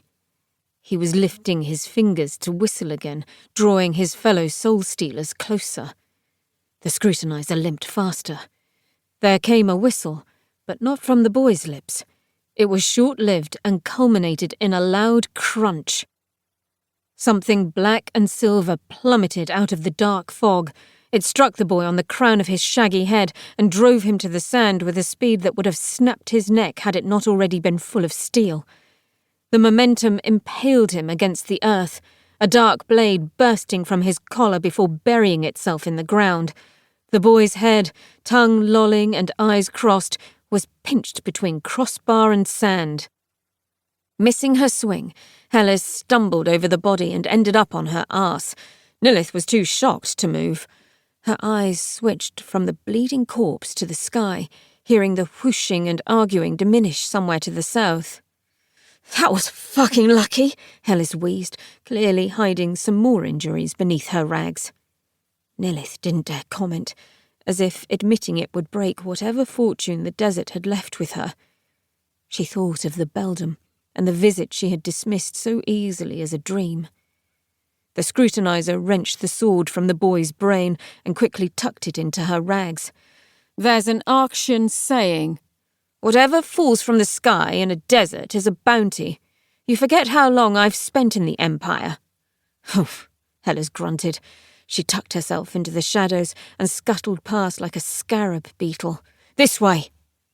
Nilith joined her, and with the horse and his sorry baggage trailing behind her, They continued to weave their zigzag path from street to street, avoiding the catcalls and whistles that rose up like ugly birdsong behind them. At least they had left the soulstealers with a corpse as a distraction. They travelled silently, hurriedly, and with their hearts in their mouths. "You need to rest, Majesty," said Hellas, when they had breath spare for talk. She had slowed to a hobble. Her eyes had been roaming over Nilith for some time now, taking sidelong peeks. "Speak for yourself. Neither of us are in prime condition at the moment." "Fine. I need rest, and you can afford to spare an hour, maybe 2. The shittier stealers get more desperate the closer it gets to dawn. We'll hole up somewhere." Nilith saw what the scrutinizer was trying to do. Hellas was trying to save her the shame of needing to sit down for a spell. It wasn't shame that kept her from halting, but rather the need to keep moving. It would be a shame to go through all you've undoubtedly been through, only to die here, in the sprawls, be sold off like some house shade. Nilith narrowed her eyes. Hellas was clever, coercive even. But right. With a tut, Nilith relented and let the scrutinizer sniff out a place to hole up, as she had put it. It sounded contradictory to her. It took a short while to find one, a broken door in the wall of a tiny abandoned house. The building clung to the base of a tall warehouse like a baby mouse to its mother. Its mud-brick walls were scorched and cracked by the sun, and the door was no more than a stolen table wedged into a hole. Somebody had kicked the original door out of its makeshift frame some time ago, and no doubt had their way with whatever poor souls had lain within at the time. Nilith was surprised and somewhat sickened to be greeted by a severed head. It still lay where it had been dropped, its eyes swollen like raisins left too long in milk. It was a man of the north, a foreigner here, face as pale as porcelain, even despite the rot. The house was more of a hovel, bereft of furniture or wall hangings, just the faint smell of death. The rug was crispy with dried blood, the mattresses slashed to ribbons and straw, but 2 stools lay unbroken. Hellas propped them up as Nilith tried to get Anoish to back into the hovel. The horse seemed as eager as she was to get off the hellish streets. By then, Hellas had found a resting place for the head and scattered sand across the gore. The horse still grumbled and ground his teeth at the new smells. It seemed Pharazar's body, still strapped across his back, had finally stopped reeking. Perhaps whatever squelching parts of it were left had finally dried to leather. Basalt reared his head as Nilith scooped him up and laid him down. Pharazar waggled his hands expectantly at Hellas, but she loosened none of the knots. "What are you playing at, woman? One of you was bad enough." "Charming, isn't he?" said Nilith. To Pharazar she replied, "This is what you get for trying to run away. I can't trust you any more, not that I ever could. Now, are you going to be a good little candle for us and stay silent, or will I have to cover you up?" "Unleash me, fucking damn you!" Nilith covered him with the sacking. He thrashed around before she gestured for the sword that had fallen from the sky. Hellas gave it up immediately, and Nilith thwacked the ghost on the head with the flat of the blade with a musical chime. He cursed her viciously, but fell still. "Good ghost." She pulled back the sacking from his head so they had some light. The Empress held the sword up to him. In his paltry, wavering glow, she saw the copper veins running through its obsidian blade. It was a truly ornate sword, straight as a lance and vicious at its edges. Nilith tested it lightly, and instantly found a crimson bead on her fingertip. "Dear gods, that's sharp!" She glanced at its silver handle, twisted like tree roots and gripping a black pommel stone, where a sour, tight-lipped carving of a face stared back at her. "If I can say so, Majesty," ventured Hellas, "you haven't answered my question, and I have to know. How did you sneak him out of the sanctuary?" Pharazar snarled at her. She didn't scrutinise her, Hellers. I did. Now remember your place, you useless worm of the chamber. I'll have Chamberlain The blade sang as it cut the air, coming to rest against Pharazah's cheek. His vapours sizzled softly. Please give me an excuse, husband. I'm in the mood for some drastic reshaping of your face, Nilith warned coldly. The ghost muttered something about women and swords, but stayed otherwise silent. The coward still resided in him, even after all his rebellion. She retreated to the other side of the hovel, letting Anoish lie down and crush Pharazah's legs beneath his side. The ghost was distracted enough by that to stay out of their conversation. Nilith rested upon the other stool, finding a position that didn't ache or stab her, and ran her fingers through her sandy, mud-clumped hair. As much as I detest admitting he's right, he is, she said with a sigh. He pulled it off, conned the whole city, the Cloud Court, even his wife and daughter. For years, Pharazah managed to convince us all he was safe and sound within his sanctuary, while he enjoyed the delights and daughters of Bellish. I realised, after far too many years of passing his decrees to the court, a loathsome job with time, they became erratic, sometimes odd. He refused to speak to me through the door or even emerge at all, as he used to. He ignored us all, and I was the one blamed for it, especially by Cecine.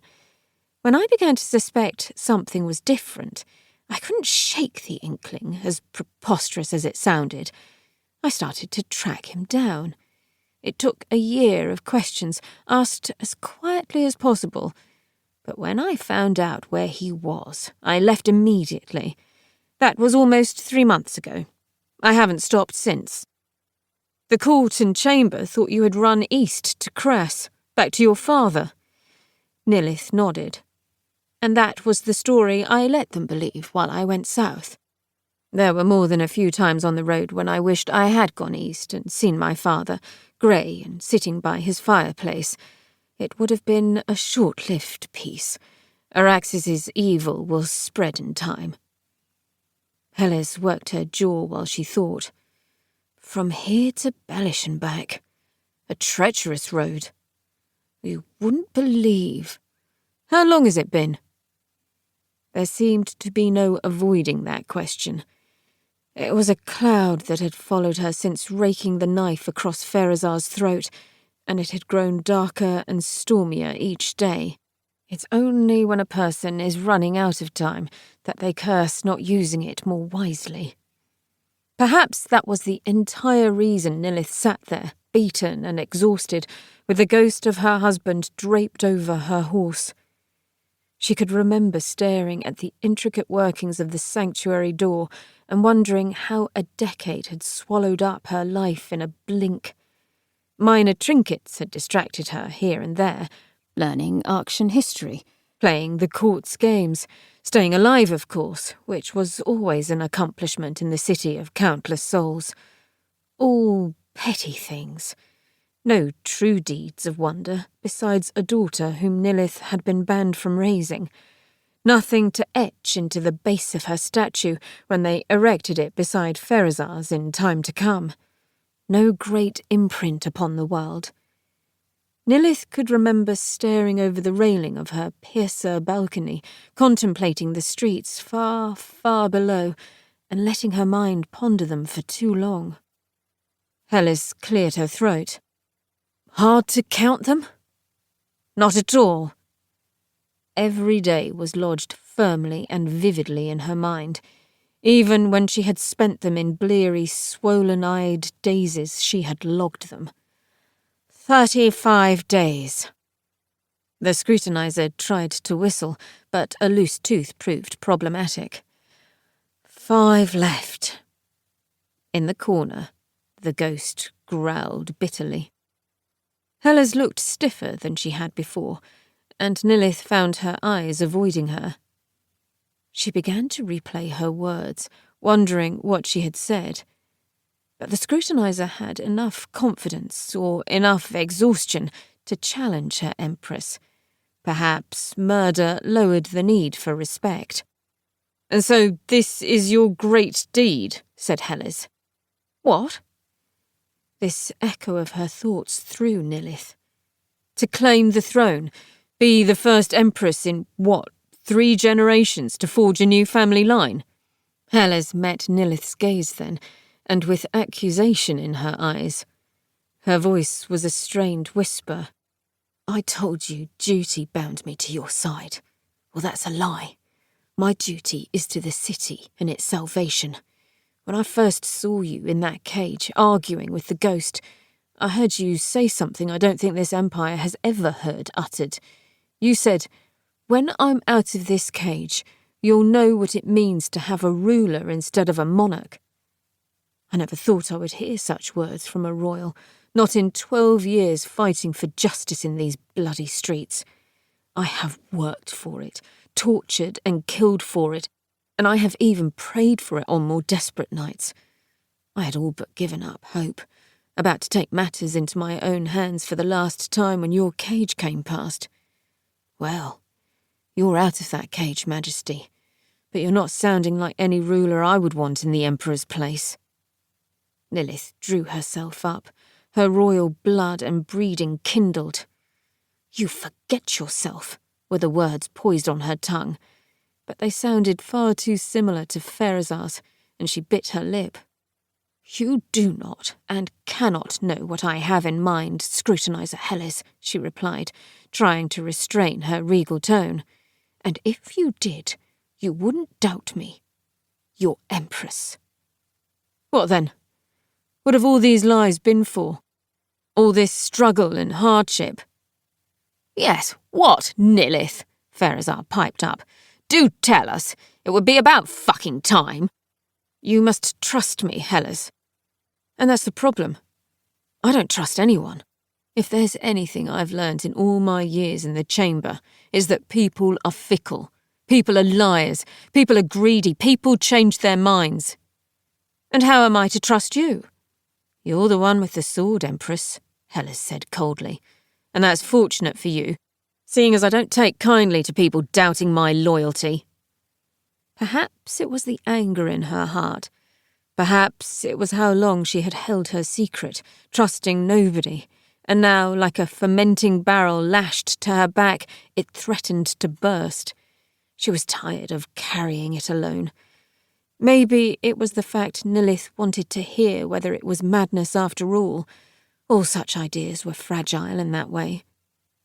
"I intend to release them," Nilith said, her voice shaking, a tremble in her hands. The silence was not comforting in the slightest. The first question came from Hellas. Pharazah was too busy curling his lip. "Release them? Who?" "The bound dead. The ghosts. The shades." Nilith felt the sword twitch in her hands. Its metal grew colder. "Which ones?" the Emperor snarled, eyes wild and glowing white. Spittle would have flown from their way had he not been dead. Furrows were gouged in the sand around his fingers. Nilith fought the urge to sag and got to her feet instead, staring down at his pathetic display of rage. "All of them," she said. "Every single one of them." "You cannot be serious!" "You thought this was all for you and your coins, Pharazah. You think far, far too much of yourself. This is for Araxes, for Crass, for the Reaches." Hellas stammered. "How?" She blinked, eyes glazed in thought. Nilith stood taller. "That is the only cure for this city's sickness. End binding. Restore the balance. Accept nothing short of complete reversal." "You're mad! A fool! It will never be accepted!" Pharazah was half laughing, half apoplectic with indignation. 1,000 years we have bound the dead, and you think you can simply take the throne and change it all? Ha! They'll destroy you! "They will try," Nilith replied. Her blood rushed through her in a way she hadn't experienced since breaking out of the cloud piercer at night, heading south for Bellish. They can try all they want, and they will see what a crass empress can be made of. There was an awkward moment as Hellas also struggled to her feet. Nilith's hand alighted on the pommel of the sword, but Hellas took no action other than to bow, as low and as long as she could. "Finally," said the scrutinizer, "I've heard the first words of sense ever spoken in this city." Nilith bowed back, their bruised and bloodshot eyes locked. Pharazar exploded with rage. "They will kill you! You can't be serious!" A mound of cloth descended on him, snuffing out any further argument. Hellas and Nilith shared a look before seeking their beds. 5 days? Asked the scrutinizer. Nilith nodded grimly. 5 days. It was a golden and dewy morning that awoke the city. The fog started to fade away, and Dawn's fingers probed eagerly into the streets, sneaking into shutters until they forced them to open. Chaser Joby watched the night's shadows edge away from the toe of his black boot, replaced with yellow sunlight. The warmth didn't improve his mood. His tortured face remained in a scowl.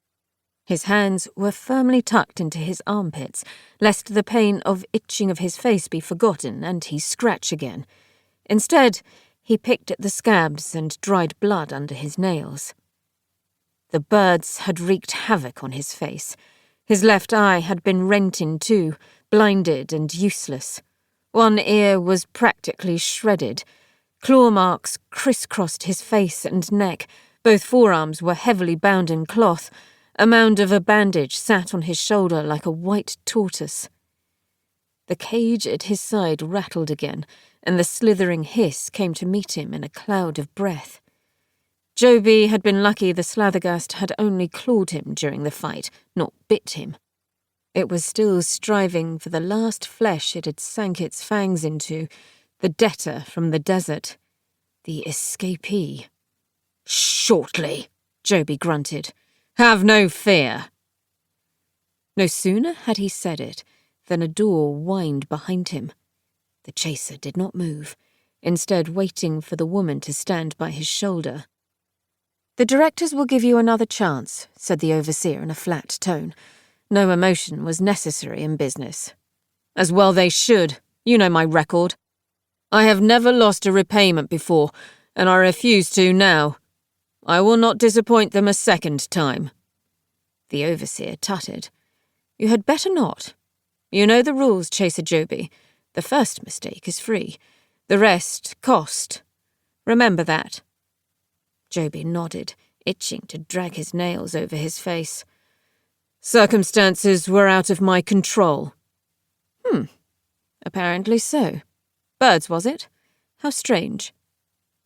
He slowly turned his face to her, and after much avoidance, she looked at the mess of gashes and scrapes. Her eyebrow raised questioningly. Joby knew better than to expect sympathy.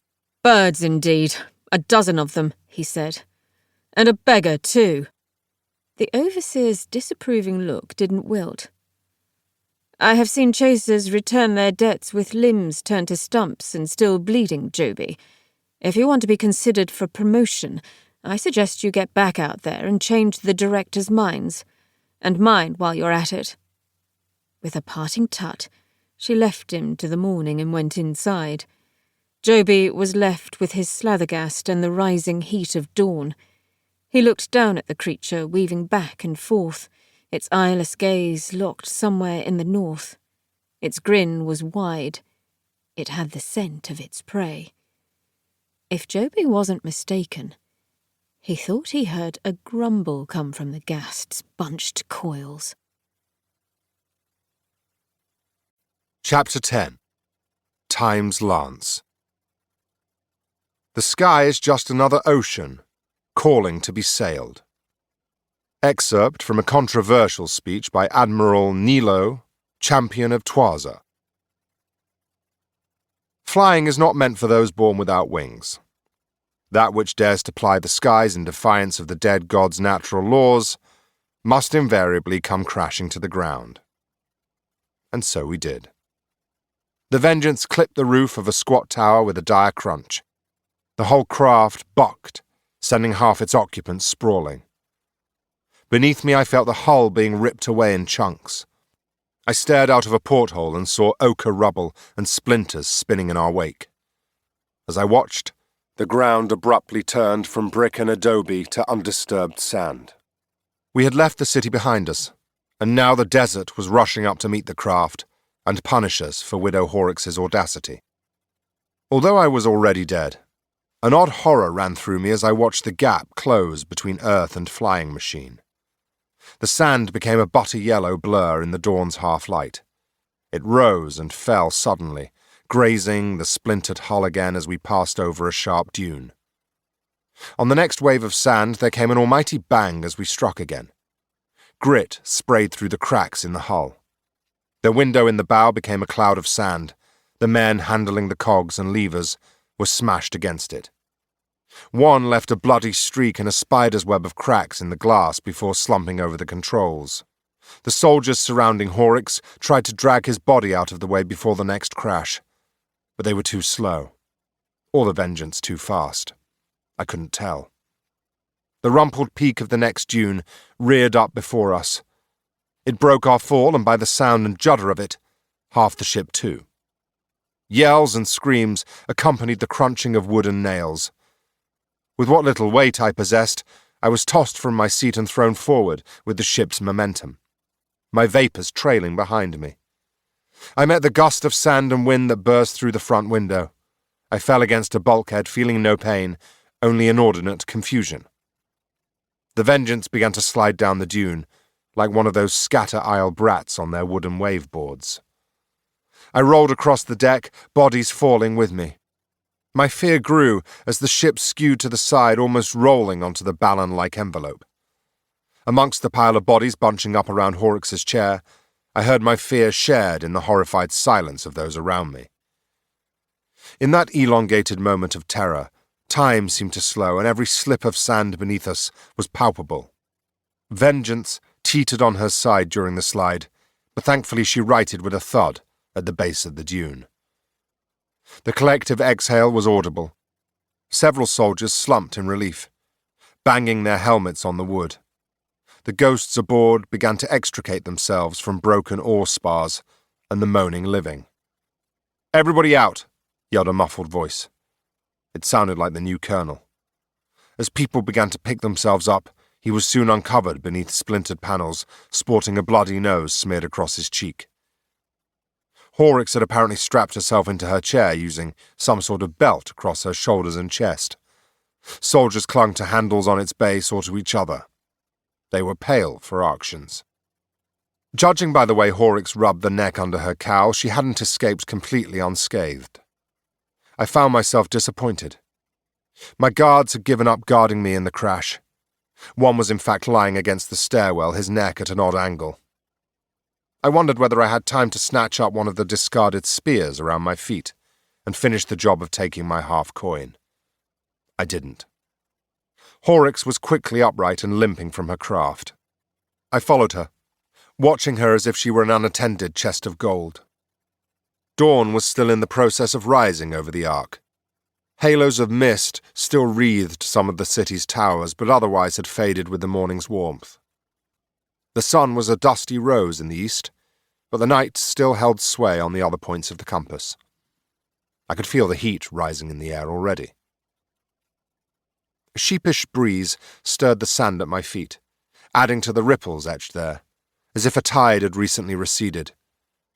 I idly traced the footsteps spreading out from the Vengeance, and found my gaze dragged to the vast horizons. The desert seemed an endless carpet of dunes and scorched earth, ending in hazy, dark peaks to the south. I still had never felt so dwarfed by a landscape. Barren was a description it wore effortlessly. In Crass there was always some snowy peak, gully, steppe, or forest in the way. Here there was just undulating sand stretching for more miles than even the map makers could accurately count. I instantly loathed the fucking place. Araxes occupied the north and most of the east and west. Against the indigo sky of dawn, the buildings were a black mountain range speckled with lights. Only then did I realize the claims of Araxes as the largest city in the reaches, perhaps the known world, were true. There was no arguing it, even if I could be bothered to do so. I had seen the breadth of it from the troublesome sea, but not the depth, the ocean of adobe that stretched from the outsprawls to the core. And above it all, the cloud piercer, miles of stone rising up in a tall spike to scrape the heavens. "Caltro!" came a hoarse yell. Horrocks had remembered me. Soldiers came on the tail of my name, quickly grabbing me before I could wander off into the dunes. It had crossed my mind, but I suspected wandering aimlessly through an endless desert for the rest of eternity would have made me feel more like a ghost than I already did. The widow met me with hands on hips, a brace of soldiers standing either side of her. They seized me by the shoulders immediately. A few spots of blood lingered on Horrocks's pursed lips as if she'd bitten one in the crash. There was a quiver in her wrinkles as if her temper raged beneath the surface, barely kept in check. "What?" I asked brusquely. Horrocks slapped me good and hard again, rings scratching white lines on my cheek. I set my jaw and waited for the pain to subside. "If you are harboring any ideas of wandering off, you can forget them immediately. I refuse to lose any more useful things today." She patted my half-coin still around her neck. I couldn't take my eyes off it as I answered her. "There's no freedom for me out there in the desert," I said. "Good, Half-Life." I wasn't finished. I was confident I now knew Horrocks's plans, but there was something missing. Reason, besides greed and games. This plan of hers must have been years in the making. Decades. Patience of that caliber was always driven by some deeper emotion. Great hurt, sorrow, or anger, and I wanted to hear it from the widow's mouth. "But I will take some answers," I said. I saw her jaw working, grinding old teeth together. I just smiled at her and laid my logic bare. "If you want me to work for you, I think I deserve to know what you have in mind for me. And why?" "The dead deserve nothing. I gave you your writ of freedom." I think we both know how worthless that writ was. A distraction, an empty promise. Never mind it being trapped in Horrocks's tower with everything else she'd abandoned. She smiled knowingly. "You are merely property. You will do as I say." "Not without answers. If not, you can break my coin right here and be done with me." It was a bold bluff, but I suspected my worth was the only thing that mattered right now. With her precious flying machine nosing the sand behind us, and Khalid still lying dead and broken in her courtyard. And since she had thrown Pointy from the Vengeance, I was in no mood to parry niceties. I cast a look over my shoulder at the peaks of the city, and wondered how, in the reaches, I would ever find the sword again. Horrocks held up my half-coin then, and the soldier's grips tightened as I involuntarily flinched. She pinched it, trying to crush it between finger and thumb. Fresh blood trickled from her lip as she bit it again. "Bah!" she hissed, sweeping away from me. "Colonel Omshin." An eager shout came from behind me. "Yes, mistress." Horrocks strode in a figure of 8, her black skirts making patterns in the sand. "Have your men encircle the Vengeance. I will not tolerate the curiosity of any filthy sprawlers or nomads, nor any of the foul cult. I saw their spies at my tower. Get the shades working. I want my ship ready by evening. We have no time to waste. Cecine knows our game now." "Yes, widow." I watched her until she had completed her moody tour of the sands, waiting before I pressured her. "And what exactly is that game?" I added a mistress for good measure. Horrocks narrowed her eyes at me, ignoring my question once more. "You have no right to ask anything of me, Half-Life," she snarled. I shrugged as much as I could with my arms held tightly. I bared my ruined neck to her as I raised my chin. I'd never been a gambler, preferring to make my own luck, but at that moment I was willing to gamble to know what the fuck this woman was planning. Knowledge is power, or so they said. I say, knowledge is leverage. "Fine, then I won't help you. Torture me all you want, but something tells me you don't have the time or the inclination. Horrocks paused, measuring me with her sharp eyes. I see you have grown bolder in your absence, Caltro. What lies did Temsa feed you? I took a final stab at her, pushing my bluff to its extremities. None aside from confirm my suspicions that I am indeed the best locksmith in the Reaches. You clearly are in need of me, perhaps now more than ever, what with Khalid dead.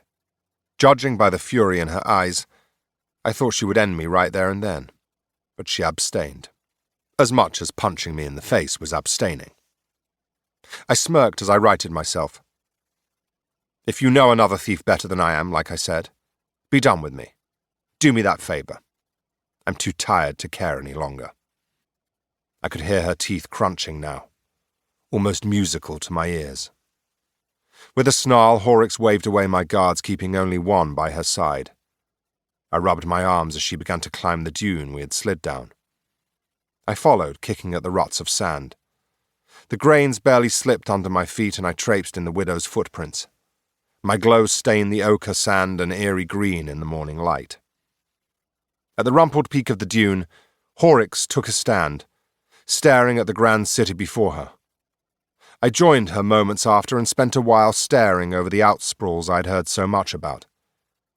They were the foothills to the mountainous city, and they fit their name perfectly. They were an endless wash of low, pale stone, broken by glittering veins of streets and the occasional intrepid tower. I wondered how many people lived there outside the city core. How many dead and living crammed into the muddle of adobe and sand. I spied a few people milling around the sprawl's edges, where the desert fought with Araxes for space. Their black, hazy shapes tottered drunkenly, either early drinkers or late. In any case, they paid no heed to our distant silhouettes, despite my ghost glow.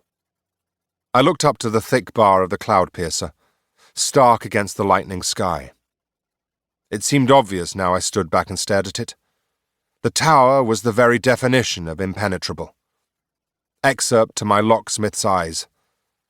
There was always a way into everything. Every fortress, every spire, every soaring roadway was built with boots and hooves and wheels in mind. Not wings, nor bloated flying contraptions. The piercer is why you built your machine, isn't it? I asked the widow. I'd heard her shout its name before the crash. Even if I hadn't, it was the only logical reason why anyone would build this monstrosity.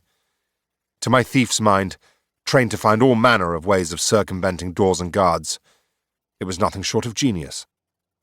A fool's guess. I'm surprised it took you that long. But correct, nonetheless. Which means you're after the sanctuary. Which means you want me to break into it for you. Exactly as the Empress-in-Waiting wanted. Yes. And thanks to you, Boran Temsa, and the Empress-in-Waiting, the element of surprise has been shattered. There was thick contempt in her voice, and it wasn't all for Temsa. She seemed to harbour a deep hatred for the royals, and I wondered why. All of you forced my hand, years of planning ruined. I chuckled quietly, confident in my position as her key weapon. You're just like all the rest. You want to claim the Emperor's half-coins. Put a throne beneath your arse. Horrocks turned on me, fixing me with a look so sour my vapours quivered. I thought she would strike me again, but her hand remained clenched by her side. I am far from all the rest. Far and above. Tell me, thief, is it stealing if something is rightfully yours? You and everybody else in that accursed city think the throne is yours for the taking. Your laws have bred a misplaced sense of entitlement. You, widow, are no different. Fuck it, even I could lay claim to it if I had the time and inclination. Horrocks dangled my half-coin with her far hand, too distant to snatch. You? Ha! Not when you are my property, Caltro, she reminded me. And as my property, you are still mine to do with as I please. I wagged a blue finger. But not to snuff out like a candle. Not if you want to reach the inside of Emperor Farazar's sanctuary. And seeing as your soldiers are dwindling, And you tossed away a soul blade that could have cut at least to the mechanism. Yes, that's right. Lost now, though, isn't he? I appear to be your only hope. I paused, watching her craggy face bunch and crinkle over and over with all different shades of anger. Face it, your grand plan now rests on a broken machine and a dead man. Unless you think you can walk me into the cloud piercer with your handful of men, you're treading on thin ice. Horrocks cocked her head at me, and I realized the crass phrase had no bearing in the desert. Treading on quicksand, I tried. You crassman and your disgusting tongue. Yes, I want into that sanctuary. And while you're still useful to me, Caltro Basalt, no, I will not snuff you. You are going to open that vault for me. I looked around, watching a soldier gathering broken panels of wood. You're forgetting one huge problem, mistress. Your machine is in pieces. Nothing changes. We repair, we return to the sky, and we teach Temsa the cult and Cecine Talin Renala a lesson. I caught the growl underpinning that name, and wondered what it was the Empress-in-Waiting had done to the widow to deserve such anger. She hadn't uttered Temsa's or the cult's name in the same way, and to me they were the villains of my tale. I wondered what I had missed. We teach them all a lesson, the widow hissed, bitter as a winter's edge. What did the royals do to you that distresses you so much? I asked. What makes you so withered and curled around your spite like a tree root around a stone? Horrocks stiffened beneath her shawl like a crow flicking rain from its feathers. What did they do to me, Caltro? They took everything from me. A great debt is owed to me, and I intend to reclaim it. What better way to do that than exercising the right of law set in 1,000-year-old stone? Condoning Farazar's murder should I succeed in its execution. Vengeance. Precisely. It saddened me that I saw the logic in it. A cold and ruthless dagger, good for nothing but murder. I heard the guard to my right grunt with something I took to be pride. What a dim allegiance you Arctians owe to each other. Murderers, the lot of you. The only difference is you've legalized it, made a mockery of decency and order. Horrocks laughed at me then. And the crass are so different. Give it a decade or two, Caltro Basalt, and your king will be locked in his own vault, sitting on his own mountain of half-coins. I held my tongue, not trusting myself to speak. It pained me to think she could be right. There is no denying progress, Caltro. The dead are here to stay. Who do you think built that? She waved her hand across the whole gargantuan stretch of city. I couldn't even see Araxes' boundaries, no matter how much I squinted. Like a weak star, the more I looked for them, the fainter they became. More ambitious minds than the one who now sits on its throne, that is for certain. Horrocks continued, voice like boots on gravel. Grander, wiser minds than that pustulant coward who calls himself emperor. He's nothing but a selfish child, hoarding his toys. Her withered hand poked from her sleeve and grasped at the giant building in the distance, the pillar for the sky. For a moment, as she pretended to crush it with her fingers, I glimpsed behind that veil of spite. I saw the simplicity of a woman who had been deeply wronged and was fighting to make it right, just as I fought for my freedom. I longed to know how or why she had been slighted. But in any case, it had turned Horrocks into the widow who now stood crookedly atop a dune. Her face aglow with dawn, eyes narrowed, driven solely by vengeance. For a moment, it gave Horrocks a humanity I had previously been blind to, and made sense of her cruelty. It was but a brief moment, and she snatched back her hand, realizing I was watching. Farazar will see the error of his ways soon enough, she assured me. And then what? I asked. Horrocks cocked her head as if her plans ended with the slaying of the Emperor, and she'd never thought past the lesson she ached to teach. Her bitterness had blinkered her. I will rule this empire as it's meant to be ruled, of course. With an iron fist, not through a steel door. Rodents like Temsa and the cult of Sesh will find themselves wishing they had never darkened my doorstep. I did a short and circuitous tour of the dune's edges, considering fishing for answers, maybe to distract myself from my uncomfortable mood. Something was bothering me about the widow's words, and the amount of venom in them. The guard shuffled with me, making sure I didn't run. Horrocks didn't seem to care. "What has the cult ever done to you?" I asked. The widow's shoulders arched, vulture-like, and that grasping hand came to claw for me. "They sought to break the very walls of society. Take the throne down altogether. They are a sisterhood of vipers, stuck in old ways of worshipping old gods of darkness. Deluded fucks and dangerous fools, Caltro Basalt. That is what they are." I arched my back to avoid her nails. I saw the copper in their chipped varnish. "Fair point, well made," came my rapid reply. Horrocks turned from me, clearly done with our conversation. Her patience worn thin. "And what happens after? If I break the sanctuary for you? Now that my writ means nothing?" I called after her. I hoped to snatch my half-coin before it got that far, but I needed to hear it. "Will you honour our bargain and free me?" "Break the sanctuary and our bargain will be honoured," Horrocks said over her shoulder. As she walked away, I realised I had one last question, and a challenging one at that. Not for the widow, but for me. And what if I can't? The widow whirled, hands on skinny hips, face puckered into a glower. "Can't what?" she snapped, as if it was a question so pointless and rare it confused her. "Not once have you thought to ask me whether I'm capable of opening the Emperor's sanctuary." "This? From the so-called best locksmith in the Reaches?" I held my hands wide. "Do you not remember our conversations, widow? Of my failing the Earl and his son? I may be the best, but there are some locks in the world even I can't break." "Then I will take my chances," came the taut reply. And I believed her.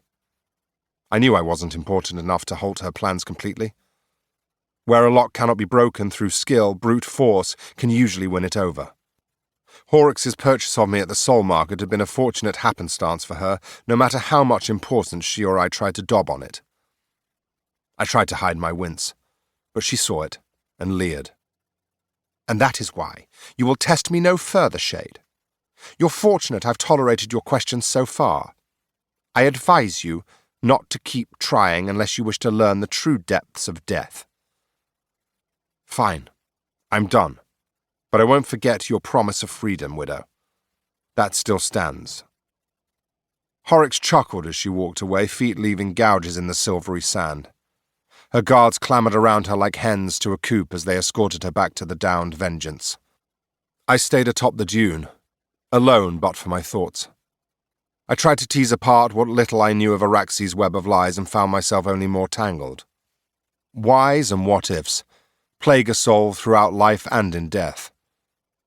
It's human to mourn the past and to curse the way time slips through our fingers like sand, impossible to catch or reclaim. But there comes a moment, in my experience usually in old age, the gutters or in last painful minutes, where a soul must let go and surrender to time's nature. I had heard a scholar once call it time's arrow. Judging by how it seemed to me since Ketch's knife, I'd have called it time's dirty great big lance. Trying to relax my churning mind, I gathered up what I knew for certain. I was in one piece. The half-coin was still around the widow's wattled neck. Pointy was lost to the sprawls. But primarily, I knew I was the linchpin of several plots, all of which centered around Emperor Pharazar's sanctuary, and the throne it led to. No surprise, really. Power was always the brightest diamond in the pile. Some believe it was money or men in armor or land, but all of those were tools to breed power, not the other way around. In the many jobs I'd taken on for others, their prize was almost always a means to more power. The thrill and challenge had been enough for me. Again, the immutable past taunted me. And in that moment, I asked myself whether I had aimed too low in life. Thrusting the useless question away from me, I asked myself what else I knew. Clearly I didn't trust Horrocks with my half-coin any more than I trusted Temsa or Cecine or any of the living I'd met in the accursed city. Trust was a long-lost concept. Liars and cheats surrounded me, and I was a thief. That was a life and world I was supposed to be used to. In truth, only the gods and a pair of enlightened sisters had offered me attention that didn't involve putting a bag over my head or forcing me to clean silverware. That much was clear. But what don't I know? That was often the more dangerous of the two questions a person had to ask themselves from time to time. I turned back to the cloud piercer. Its lofty height was now catching the first light of day. The summit glowed a liquid gold as the sun touched it, and I saw the shining glass at its peak. I watched, eyes half closed as the dawn ascended its sheer flanks. I pondered the sanctuary hidden within it, the locks, the mechanism, the strength of its bolts, the ingeniousness of its creators. Stories and rumours of its impregnability roamed far and wide through the underbelly of the reaches, even as far as my remote part of Crass. I felt trepidation and intrigue in equal measure. Farazar's sanctuary was said to be the finest vault ever built by human hands. Unbeatable, uncrackable, uncircumventable, and a whole armada of other unwords that were bound to put the sweat on any thief's brow.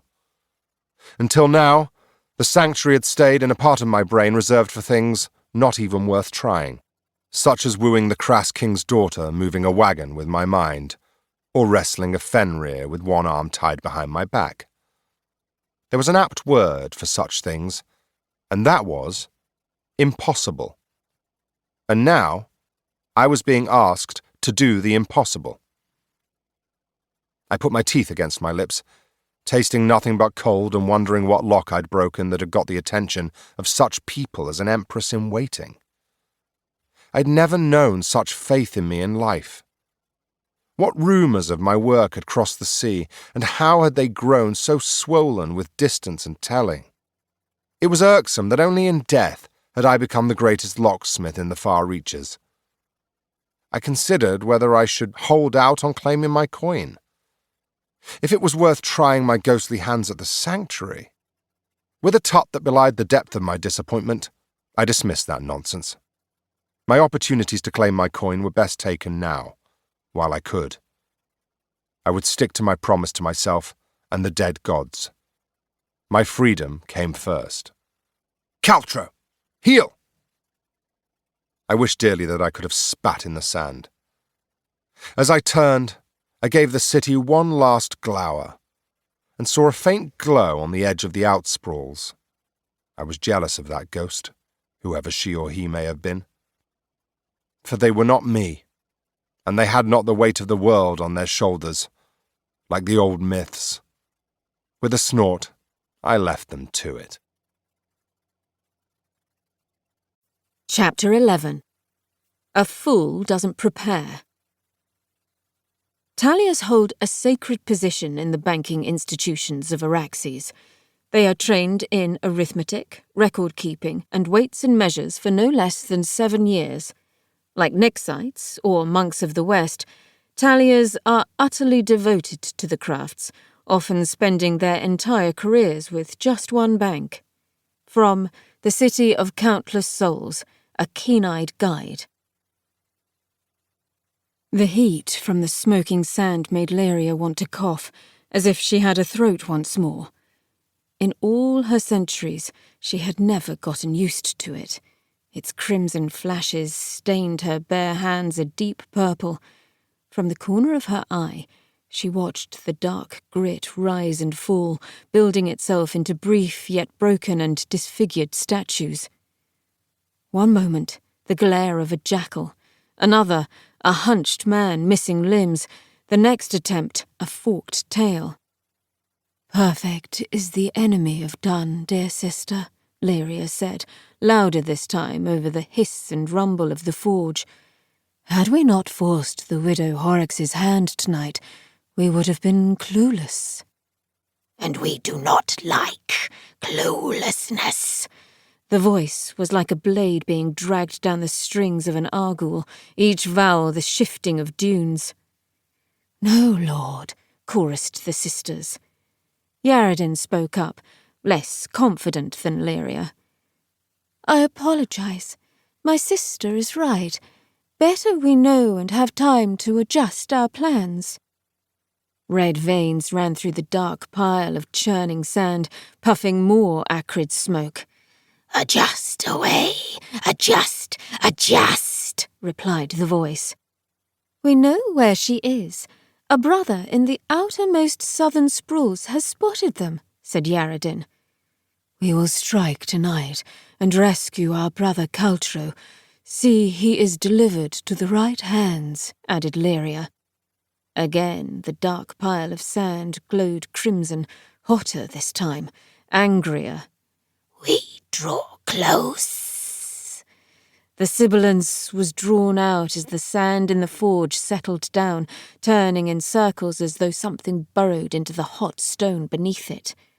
No more shapes rose. The smoke began to settle in thick black dust, coating the edges of the stone altar. The coals beneath the slab cooled to a dim russet glow. Lyria pulled her eyes away from it and turned to her sister, who was glowing brighter now the light diminished. Yaredin yanked up her hood and led the way out of the room. The corridor beyond its low ceilings and tiles of polished stone was cooler, airier. They followed it up a set of intricately zigzagging stairs that hugged huge square pillars, touching the doorsteps of one room for just a moment before jutting up to the next. Always up, tracing the edges of great vaults and caverns. Shade glow bruised them blue and purple. Red cloaks flowed like blood in living hearts, swelling in open chambers. Myriad feet made hardly any noise on the white stones. On a level far above the forge's room, they found a particularly swollen chamber of hewn rock, packed with blue and red forms. There were raised voices deeper into the press. "Move aside," spoke Yaredin, and the crowd of shades and a large number of still-living brothers and sisters parted eagerly. "Away, all those with less than 5 decades under their feet," Lyria ordered, and almost all of the room departed with muted whispering. There remained 6 shades, standing stoically at a channel cut into the far side of the chamber. Its walls had been plastered and painted, black for the most part, but with crimson stars echoing the map of the heavens above. Lyria and Yaredin approached, gauging the looks of the other shades. 2 living members of the church stood to the side, hooded heads bowed but hands firmly grasping the edges of stained barrels.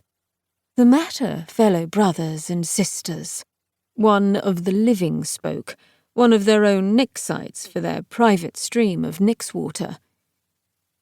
"It has turned to a trickle, enlightened sister. Sesh's vein is failing us." Another spoke up in a squirrely voice. The pins beneath his white feather told them he was a scholar.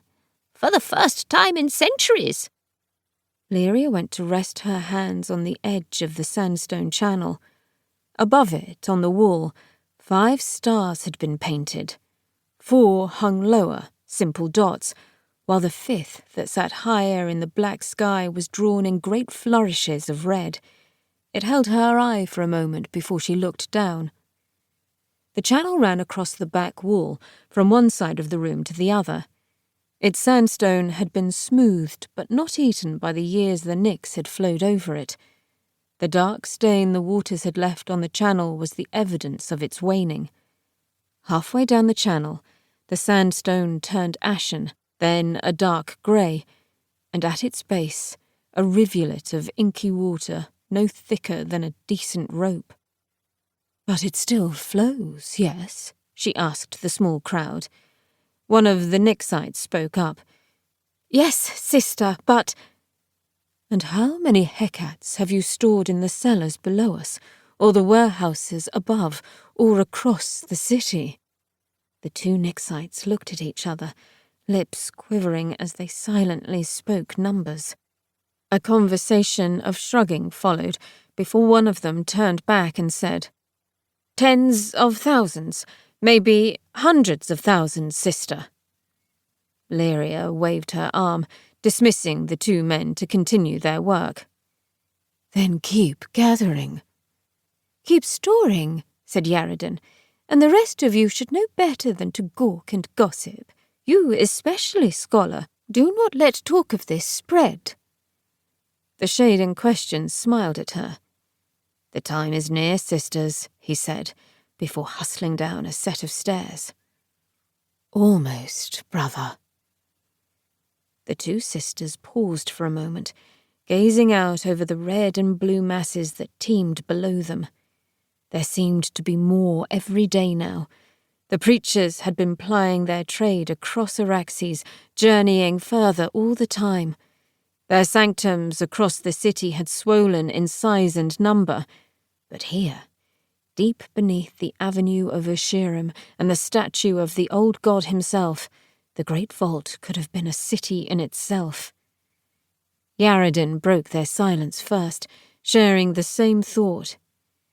"City of countless souls indeed, Sister Lyria."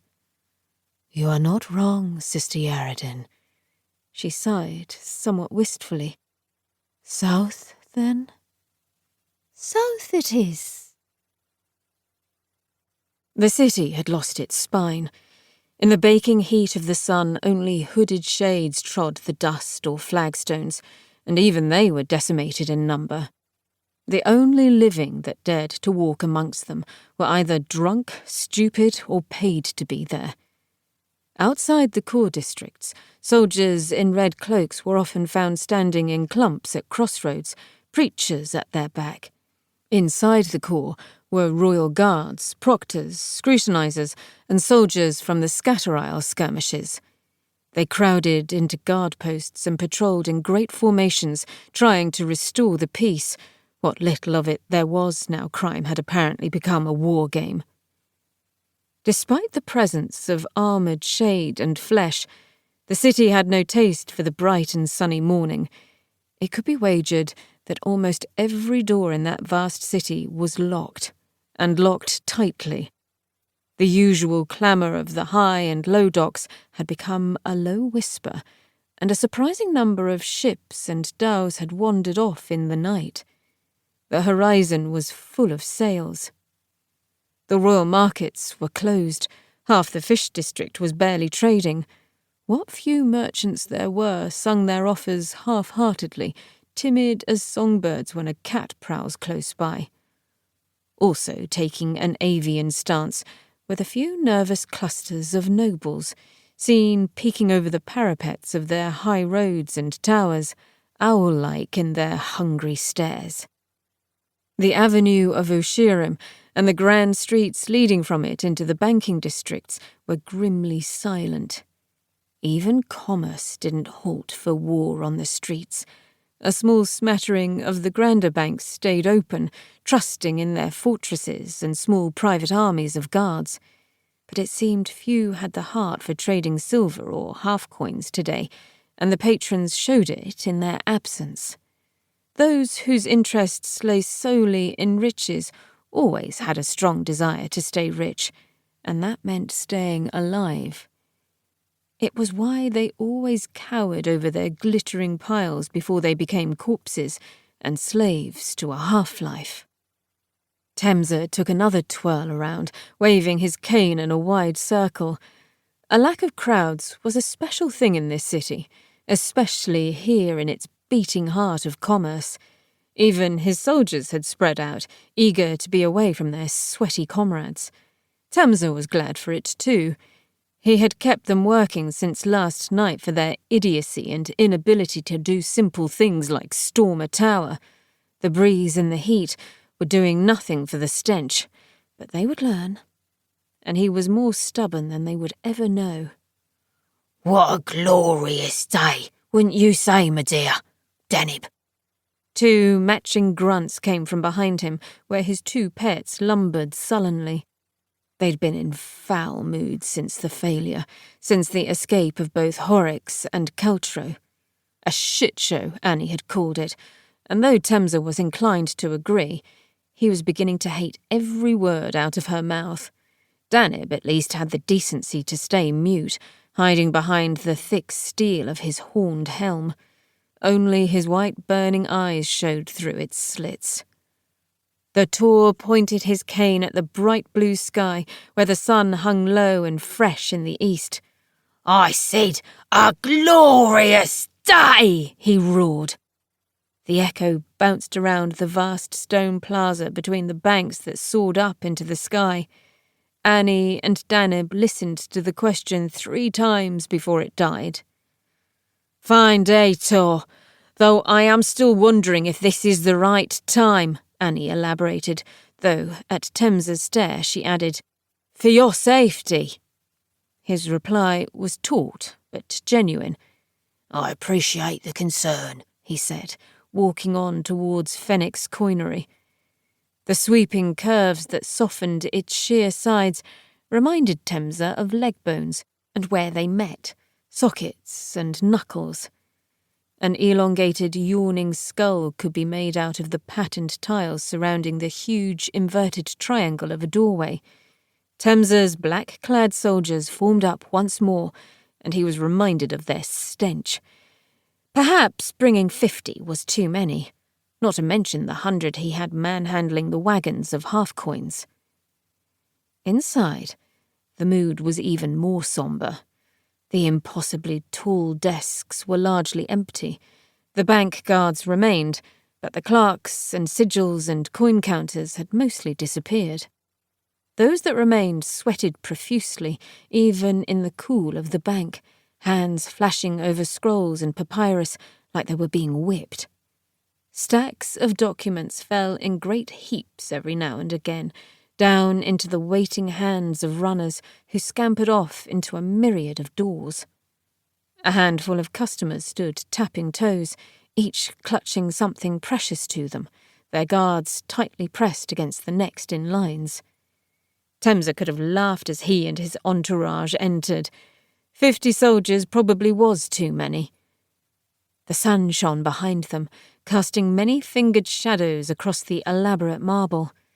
Gasps and clanks filled the grand chamber, but Temsa strode forwards with his spare hand high and empty. "Just another customer, good people, fellow citizens, a fellow Tor here for Fennec's trusty services," he told them, worrying more about a fight than for their safety. He simply could not be bothered with another. He was scrapped out for the time being, even though Boone was high on his list of priorities. The shit show at Araxes Tower had soured his mood, the princess's, and most likely the cult's. Neither of them had tried to contact him as yet, and even as he strode past the frightened commoners straight towards the upper level, Temsa wondered if he was still under Sissine's protection, or meant for a sister's dagger. The Sarek was last on both their lists. Killing Boone would set at least one of them straight, hopefully both. Not that Temsa cared about honour or duty to either of them. He simply didn't want a cult on his back, nor his admittance to the Cloud-Piercer revoked. Araxes' bold grab for power had stirred a vigour inside him, as if he had finally found a match worthy of competition.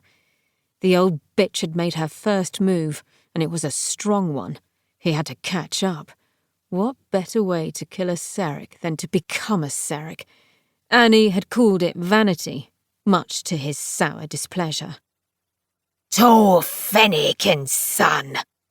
Both Fennec the elder and younger had emerged from their grand office and were clasping their hands the way people did when telling somebody of a death.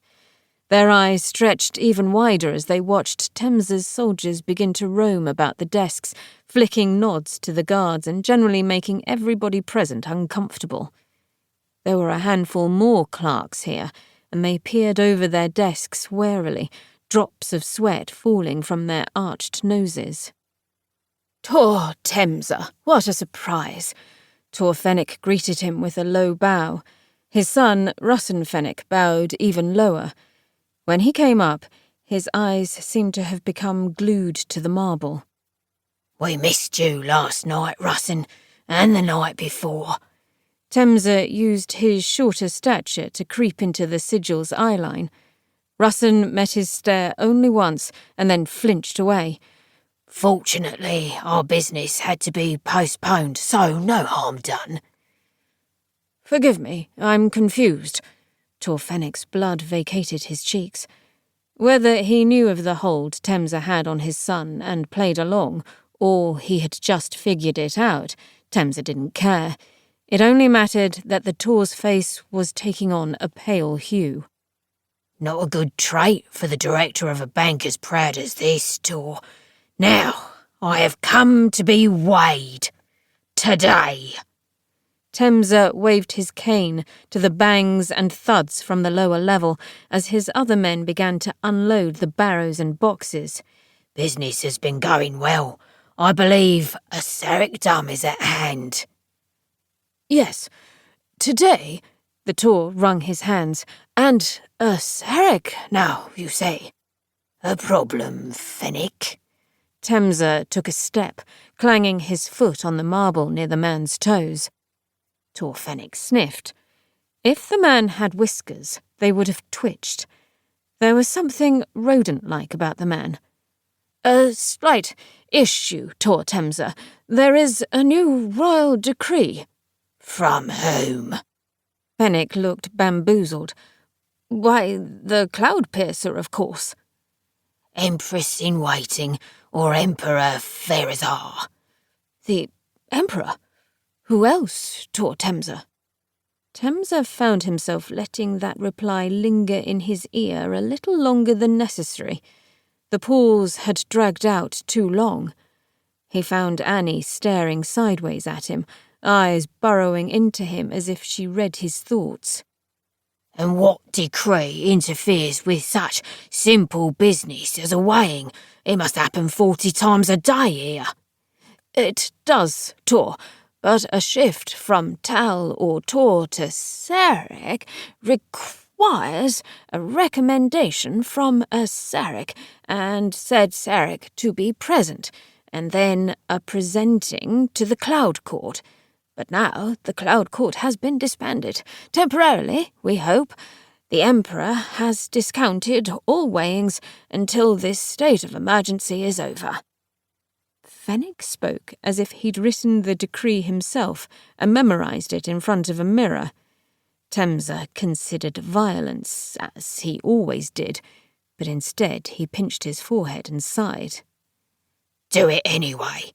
"But," "I said, do it anyway." "Tor," Annie muttered, but Temza held up his hand. "Is there a decree banning weighings?" "No, only they don't count." Fenwick had realised the walls of his argument had crumbled. "Then weigh my half-coins, add them to the contents of my vaults, add it to your scroll, and tell me where I stand in this fucking city," Temza said with a smile. "That way, you'll be ahead when the decree is lifted, won't you, Tor Fenwick?" It took a moment for the man to further realise he was wasting precious time, and the faster he moved, the faster Temza and his soldiers would be out of his bank. "Fetch Talia Noon," Fenwick whispered to his son. Russin whispered something back behind a hand, and the Tor snapped. "Then wake him! It's the middle of the morning, dead gods curse it!" Temza had to smile.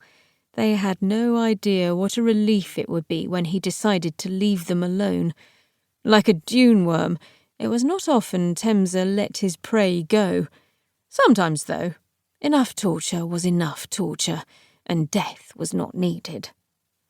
But not yet. Not until he found another bank to bend over. The great doors slid open as before. The lamps were lit to make the copper of the scales burn. Annie and Daneb saw to the opening of other, smaller doors that led securely from the street to the weighing room. The first time, Temza had been making a point. This time, He could afford to follow the procedures and watch how the shadows played on the stone as barrows and wagons full of his coins began to flood the room. Talia Noon came sleepy-eyed from the adjoining office and nearly stumbled at the mere sight of the scene.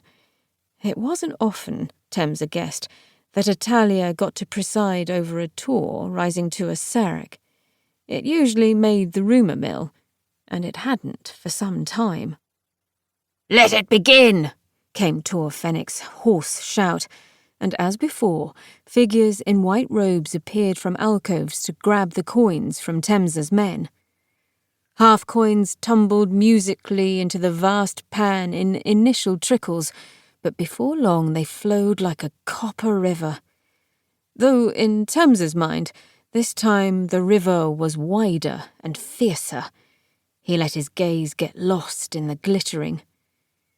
He came to as Noon shouted once more, ordering his helpers back from the sides of the scale where they held coins in place with brushes. The pile was threatening to landslide. Fenwick had almost been fascinated by the tumble of coins. "Sigil, fetch the ledger of bindings." Russin went to fetch it from the office. When he returned, carting the trolley and enormous scroll, and when Noon finished bending over by the measure, the Tor cleared his throat ceremoniously. "And the weight is?" Noon moved over to Fenwick's side to show him the numbers. "Again," said the Tor, and the Talia repeated his counting. Only when Noon had come back to show him undoubtedly the same numbers did Fenwick relent and start to stalk up and down the ledger as Russin rolled it out. A dark line of glyphs lay across it near the top, where a thicker, grander golden line separated all but a few names. They were redacted for royal eyes only. Temsa couldn't help but stand over them, casting as much shadow as he could while Russin and his father's fingers prodded at names and glyphs. To his annoyance, they kept dancing close to the line, but only once past it. "Another problem, gentlemen." "Here, Tor Temsa." Fenwick placed his finger between two names he didn't recognise. They were a good handful of entries below the red line between Tor and Serac. The finger was shaking.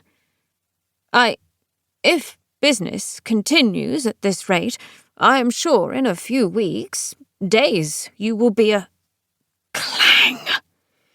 Temsa's talons pierced the thick scroll and dug into the rich marble beneath.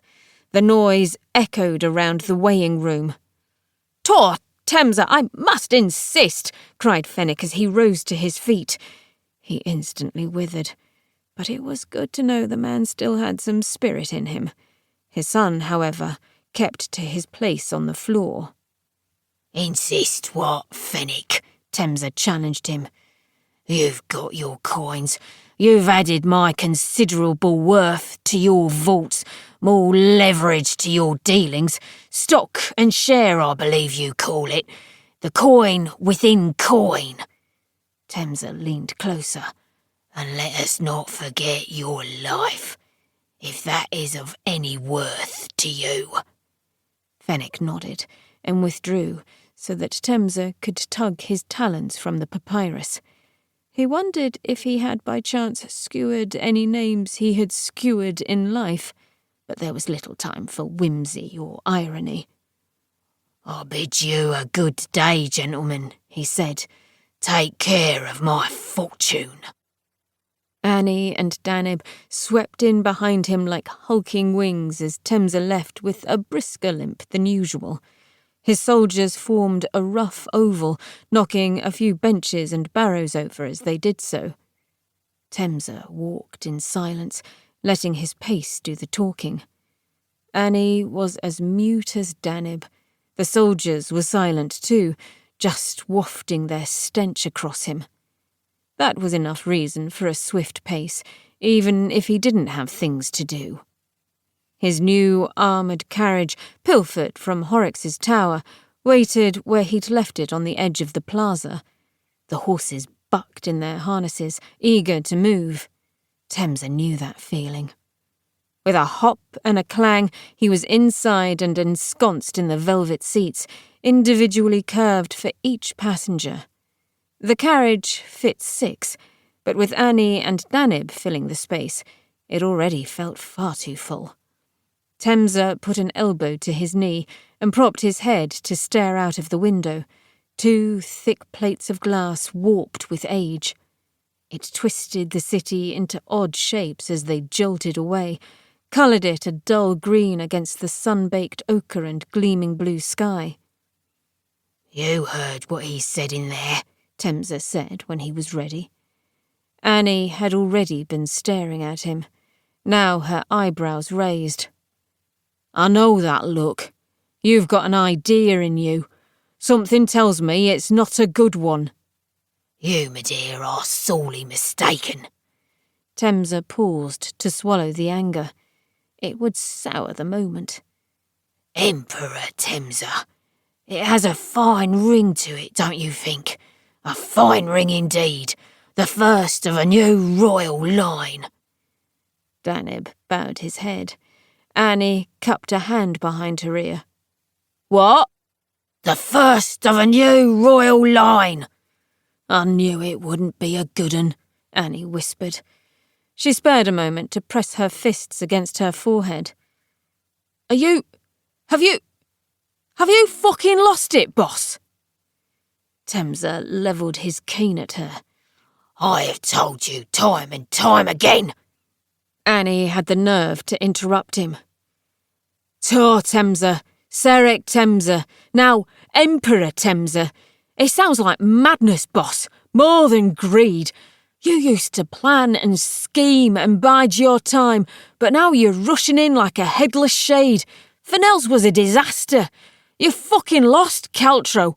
The widow is somewhere with an ungodly flying machine, and yet you're pretending as if nothing has happened, as if we're not stuck between the claws of the cult and royal fangs, or as if last night wasn't a failure. It's not like you at all, and I say that as your loyal guard of almost 10 years. You pay me to worry about your safety, so I'm fucking worrying." Temsa fought the spit and vigour behind his teeth. He had plenty of it to give. For Annie's cheek, her insolence, her doubt, her never-ending doubt. Not for the first time, the thought of firing her, or something more permanent, crossed Temsa's mind. He swallowed once more.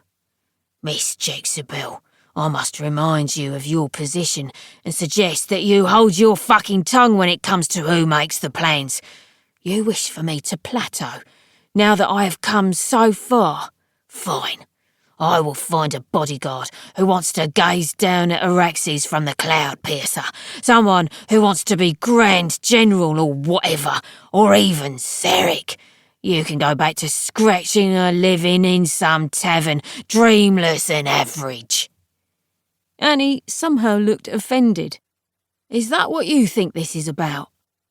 "That is what this has always been about. What it is all about, Annie.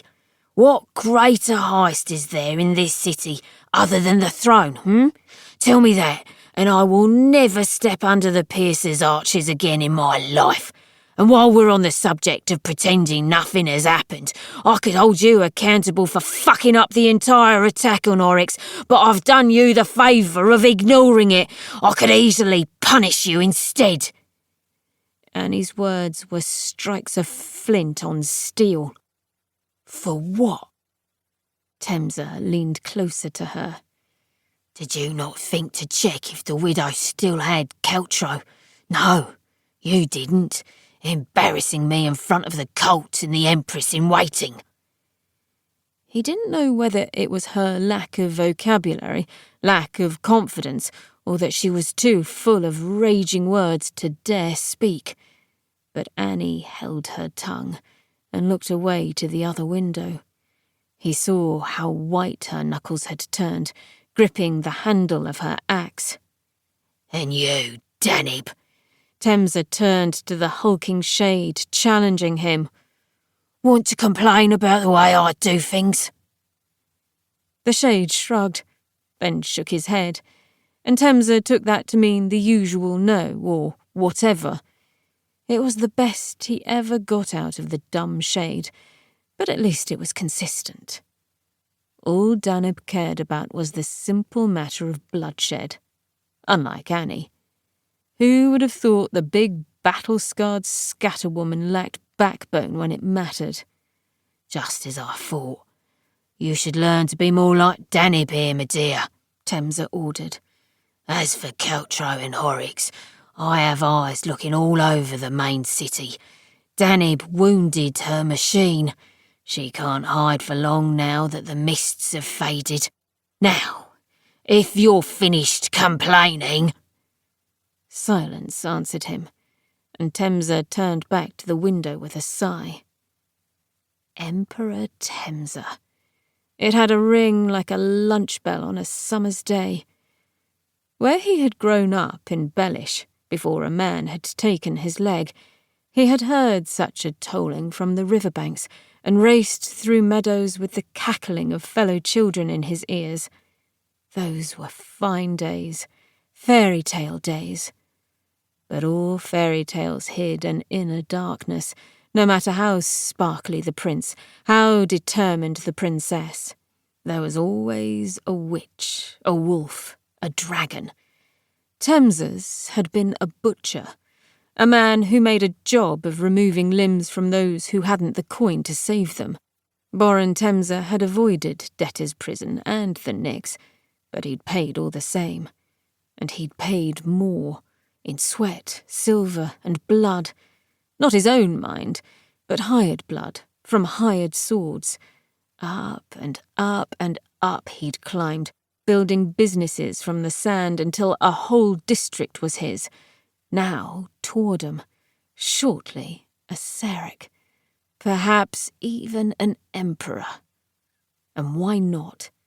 It was owed to him. Just like every other Arctian, he had taken what was his, dared to take steps no others had yet taken. Why shouldn't the throne be his, dead gods curse it? Emperor Temza. "Emperor fucking Temza," he whispered under his breath to a distorted cityscape. A familiar face greeted him at the gates of his tower. Etain, standing in gold armour and with a mask of mail pushed up onto his forehead. His inordinately large sword was strapped to his back. "What?" Temza greeted him coldly as he stepped from his carriage. His soldiers swarmed around him, but he waved most of them away. "Hasn't the princess forgiven me yet?" For which failure? Etain asked, smiling in a sickly way. For failing to stop Horrocks escaping, for losing her locksmith, or for consorting with the cult? Temza was the picture of shocked innocence. "I did no such things." "I will convey your rebuttal to Her Majesty." "You do that," said Temza, brushing past him on his way into his courtyard. To his dismay, Etain followed his entourage in. Danib did a poor job of keeping the shade separated from Temza. He practically strolled alongside Etain, staring down at his sword. "Did you have any other purpose here besides loitering?" Temza challenged him. "Yes, indeed," Etain replied, coming closer. Even Annie didn't bother to keep him out of reach, and Temza had to keep Etain's distance with his cane. "The Empress-in-Waiting wishes you to eliminate Sarek Boone as requested, and she gives not a fuck for whatever dealings you have in place with the enlightened fuckwits. She wishes you to know that you had better not fail a third time, or she'll cut you to pieces herself and throw them from the cloud court as morsels for the crows." Temza tapped his claws. He was almost impressed. He had also never seen Annie's eyebrows lifted so high. "Her words?" Etain nodded. "Her words." Stomping his cane, Temsa sighed dramatically. Fortunately for her, I am loyal to the throne and our good Empress-in-waiting. Rest assured, Shade. Preparations to put good Seric Boone to death for good are already underway.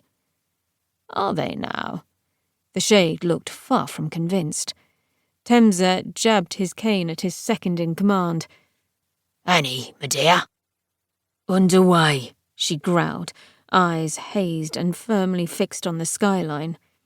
Temsa had barely let his sellswords sleep, never mind getting them ready for an assault. He could push them, though. He had enough men. That was one thing he'd learnt in all his years of letting others bleed for him.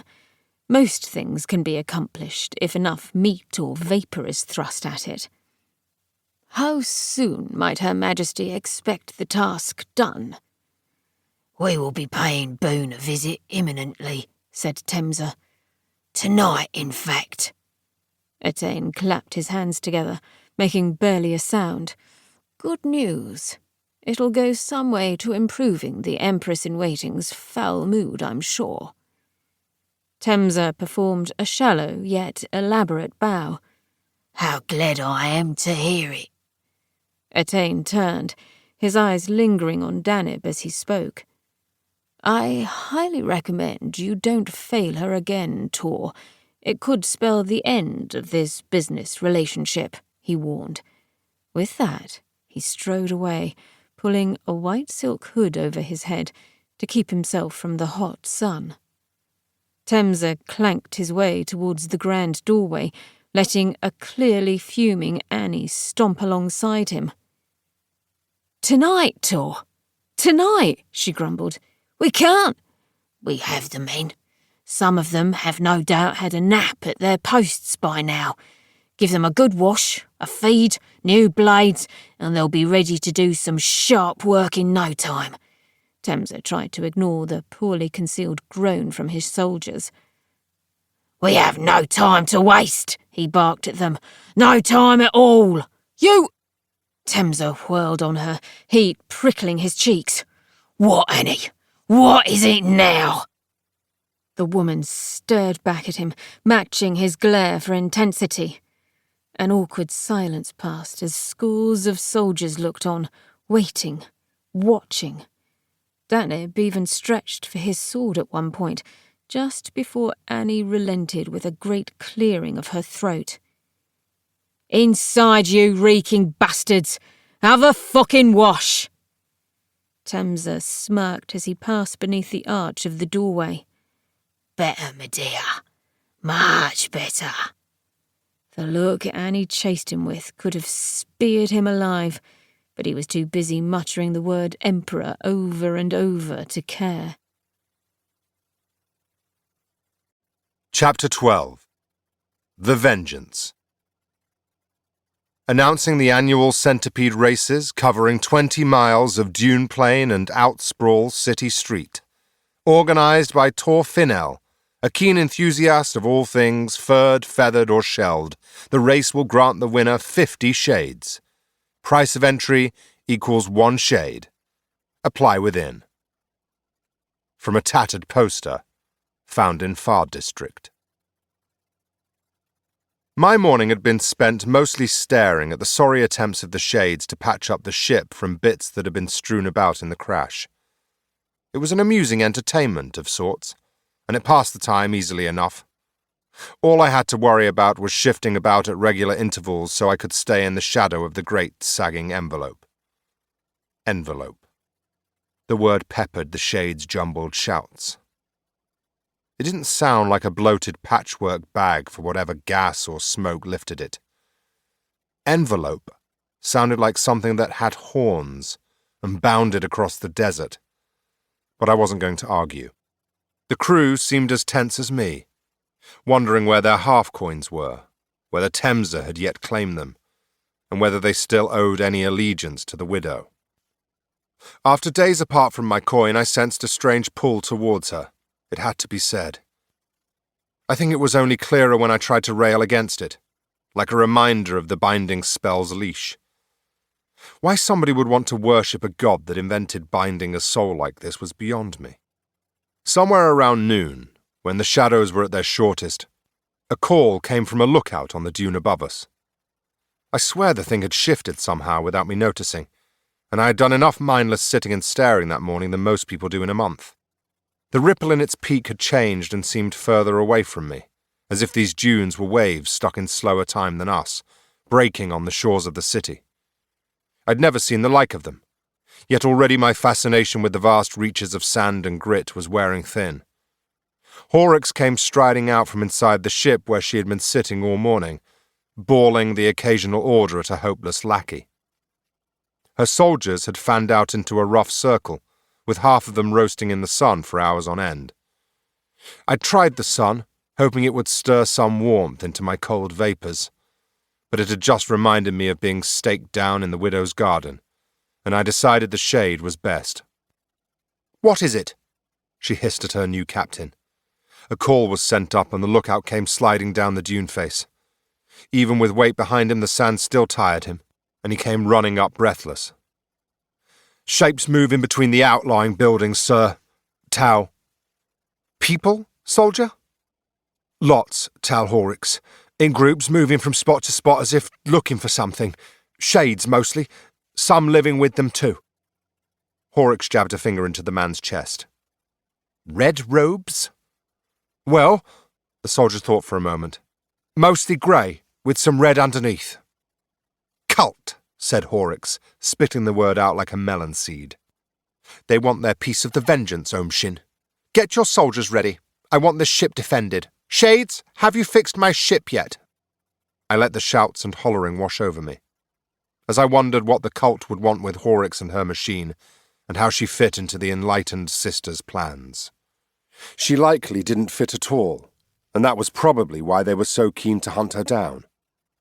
I wondered how much of their plans Horrocks and her flying machine had jeopardized, and me for that matter, and my escape from Temsa. Since my chat with the sisters, I had attacked one of their own and run from them twice. Part of me wondered if this was them coming to fetch me as they had promised, or coming to end me. "Stay useful, Caltro Basalt." It was shady, pardoning the pun, how the cult had arrived in the outsprawls so quickly. They either truly had a great reach or ran like rats through tunnels. I couldn't help but admit I was intrigued by what these cultists were up to. A score of Omshin's soldiers, copper and silver-plated, spread out in a semicircle and slowly proceeded up the dune, while the rest formed a tight ring around the Vengeance. I tucked myself behind their shields and watched between their heads. I don't know how long I watched, but no matter how much I stared, no arrows swarmed the sky, no bodies came rolling down the dunes. It was one of those moments you can feel hovering like a buzzard, waiting to strike. Yet it never came. The soldiers began to spread out and hunker down to peer over the lip of sand. Hushed whispers floated down on the breezes. Omshin had turned and was nodding deeply at the widow, confirming the lookout's warning. She saw him, and I could hear her foul muttering. Using the butt of his spear, Omshin scratched a glyph in the slope of the dune. It looked like 20, or 30. The higher Arctian numbers got, the more they confused me. The rough word for cult followed, and Horrocks' mind was made up. "Don't let them get anywhere near the Vengeance," the widow yelled across the bowl of sand she'd claimed as her own. "Kill on sight. No quarter for these shades, nor the living dolts that have fallen in with them." A clap of thunder sounded, making me jump before I realized it was the soldiers, thudding their gauntlets or spears against their shields in unison. "And you, shades, get back to work." "Yes, Tal," came the not-so-enthusiastic response from the dead. Even so, the hammering and shoveling rose to a new level of fervour. I turned back to the dune and watched the soldiers digging into the sand. Trigger bows and short, recurved bows were run up to them. The sandy peaks soon bristled with bolts and arrows waiting to be knocked. And that was it. Nothing happened for several hours.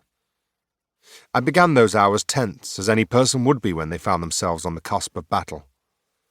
But I ended them slumped in the envelope's shadow, rolling my eyes and trying to hold sand grains in my hands. I poked my finger into the hot sand by my elbow, eliciting a hiss and reminding me it was almost time to move. I felt like one of the saber cats the crass lords like to keep lounging by their fires. Wherever it was coziest, the tufted cats would sprawl. I favoured the cool instead, shifting where the breezes blew and the shade kept the sand at a respectable temperature. Beyond the shadow, I could have roasted ham and eggs on the sand. The soldiers had tried to evade the sun as much as possible, but where the formations had to be maintained, the men and women had baked in their armour. Shields were held like umbrellas, holes dug in the sand, but still quite a few collapsed and had to be swapped with soldiers from the ship. The Arctians were not immune to the sun, no more than I was immune to striding across a crass ice step, naked with my bollocks swinging free. Whatever the banging and tinkering was achieving, it wasn't making the widow happy. Hours had brought the workers only more anger from their mistress. I had no idea how close they were to fixing the vengeance, but until the flying beast was sitting upright and straining at its tethers, Horrocks kept striding back and forth, screeching orders. I wondered if it would take another night, and if that was what the cult bided their time for. They were clearly out there. Shin and his dune dwellers had spotted them shifting about all day, sometimes striking far out east and west as if to double back and surround them, or sometimes hammering some contraptions of their own together in ramshackle huts. There were more of them now, too. The captain didn't know where they were coming from, but they trickled in one by one in regular intervals, frequent enough to be worrying. Despite the cult's charm and charity, nobody likes to be surrounded. As the sun began to lose some of its bright edge and slip to the west, I found myself up and wandering the formations of guards. I peered at the surrounding dunes, watching for a blur of red or blue in these accursed heat waves. I wasn't a fan of them. If the air itself did not want to touch the sand, then why should I be forced to do it? I pitied anyone that had need to walk across the whole fucking desert. Evening came to wash the sky of its colours, and still the cult had not reared their heads. My lookout duties had gone from idle wandering to intense staring into the greying desert. The sun had not long since disappeared below the jagged, distant reaches of the desert and sprawls. When I found a moment, I looked upwards to watch the heavens fade from red to black. The silence had become interminable. Torches had been lit, and their crackling was the only conversation. The shades were busy sewing patches from the inside of the huge balloon. Needles and glue made far less noise than hammers and nails, but I would have taken them back. Silence was too blank a canvas. Every desert noise was stark and strange, raising my hackles even though I was sure I had fewer worries than those around me.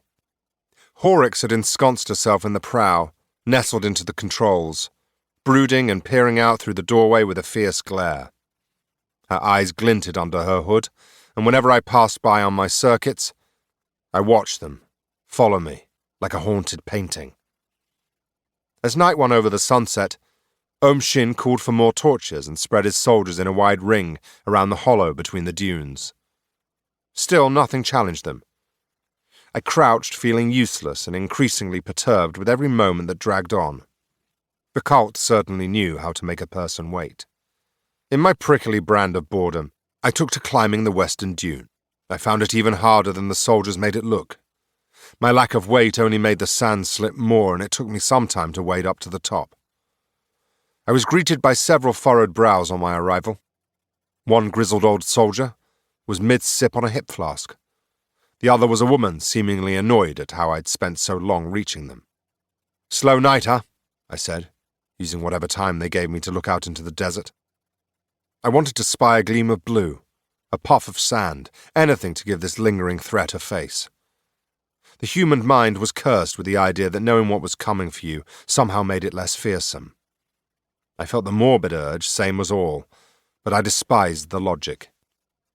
Just because I can see that the beast charging at me is a 12-foot slavering bear doesn't change the fact my face is about to be gnawed off.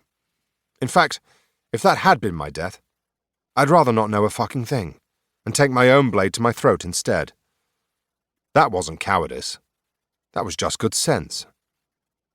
The soldiers knew their orders and had no words for me. They followed my gaze instead, and the three of us watched the desert in awkward silence. In my peripheries, I could see others watching us, uneasy that I wandered free. Half a dozen more wisecracks limped through my head before I decided that I didn't care anymore, and began to slide back down the slope. A dune must have been the only hill that could tire a person going down it. There was a strange weakness in my legs and the difficulty of keeping my feet free from the cloying sand.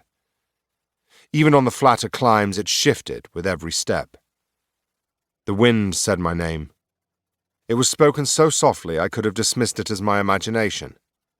Caltro, it whispered, a breath that stirred my vapours into curls. I stared out past the vengeance and the weaving channel the dunes made. A low ripple of sand made a fine wall for the soldiers. There was a gap between two of them, no doubt on purpose to tempt the attackers in. I strolled towards it, and as I walked I heard the hiss of the envelope filling up, and of whatever alchemy the shades were brewing inside it. I had asked the workers all sorts of questions earlier in the day, but got few answers. I'd seen powder in sacks being carted about, full of something like crushed crystal. Whatever magic it was, the rumpled balloon had begun to bloat again, and rise, tilting the craft slightly further upright. My feet took me to the gap where I was no doubt watched carefully for a few moments before the soldiers' eyes turned outward again. It was the cusp of twilight. The colour had been sapped from the day and eyes were still struggling to adjust. No moon shone tonight. Just one lonesome star on the horizon. I stared over the slight ridge where a small, shadowy gully had collected wheels of dry, knotted bramble around a beetle carcass. They scraped against each other with every breath of wind. I hadn't heard my name again, neither in the breeze nor the skeletal rasping of what passed for plants in this desert. I came to the conclusion that my boredom was concocting intrigue for me. Sand shifted to my right. I looked up to the soldier on that side, but he was lying with his chin on his hands, dazedly looking far out into the dunes. The soldier on the left was doing something similar. Caltro. This time there was no imagination at play. The whisper was quiet but clear as a chime.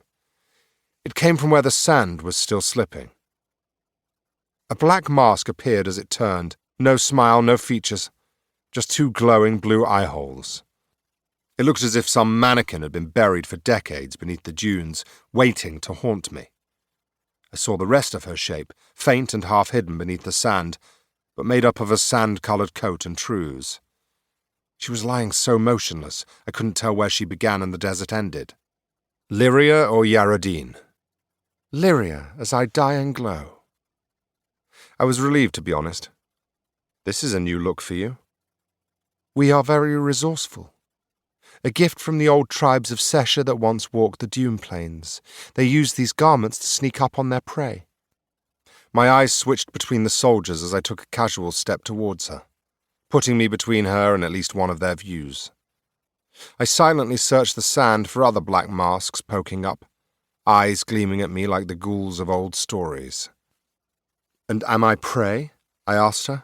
"I take it you didn't come here to give me a lesson on Arctian society." Lyria blinked slowly, and I wondered how she was holding back her glow. In the half-light, her eyes were like soft blue chalk, barely casting any light. Maybe that was why the guards had spent so long looking for the cult. And here they were, poised on the edge of our camp. I looked for weapons on her indistinct form, but found none. I was curious whether she was a fighter as well as a sneak. "That is for you to answer," she told me plainly. "How you act from here on in defines you. Run with Horrocks, or come with us." Finally, they were freely welcoming me in. I could have smiled. Reaching deeper into the cult was easier than I'd expected it to be, and that was why I clarified. "To my freedom or back to Temsa?" Lyria didn't lie.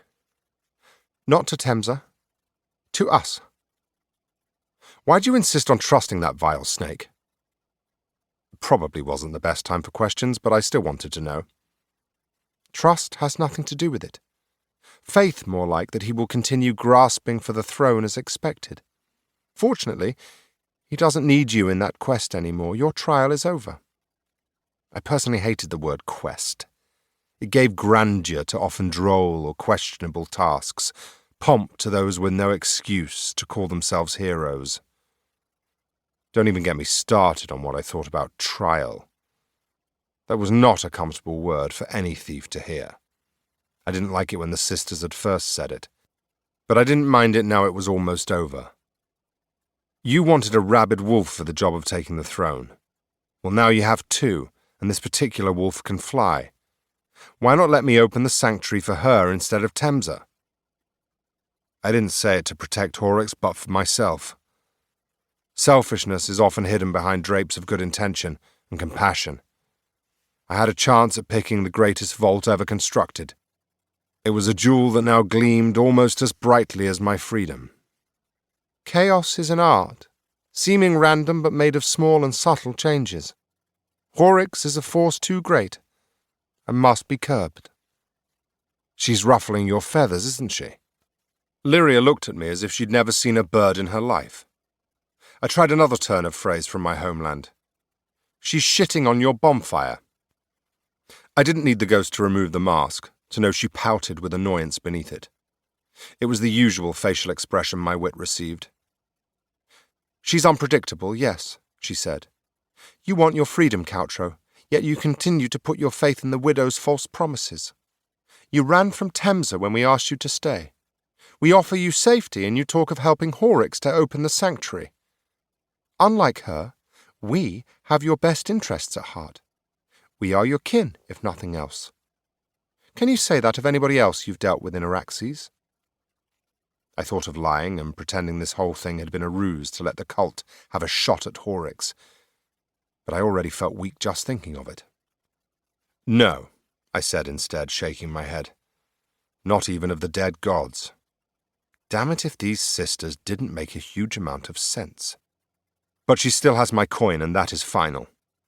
Join us, Caltro, and the morning may tell a different story for her and for you. I knew whatever I decided wouldn't save anybody's life tonight. Only my own interests, and they were largely self-preservative. And here I was, being invited into the cult of Sesh and having an army claim my half-coin while I was at it.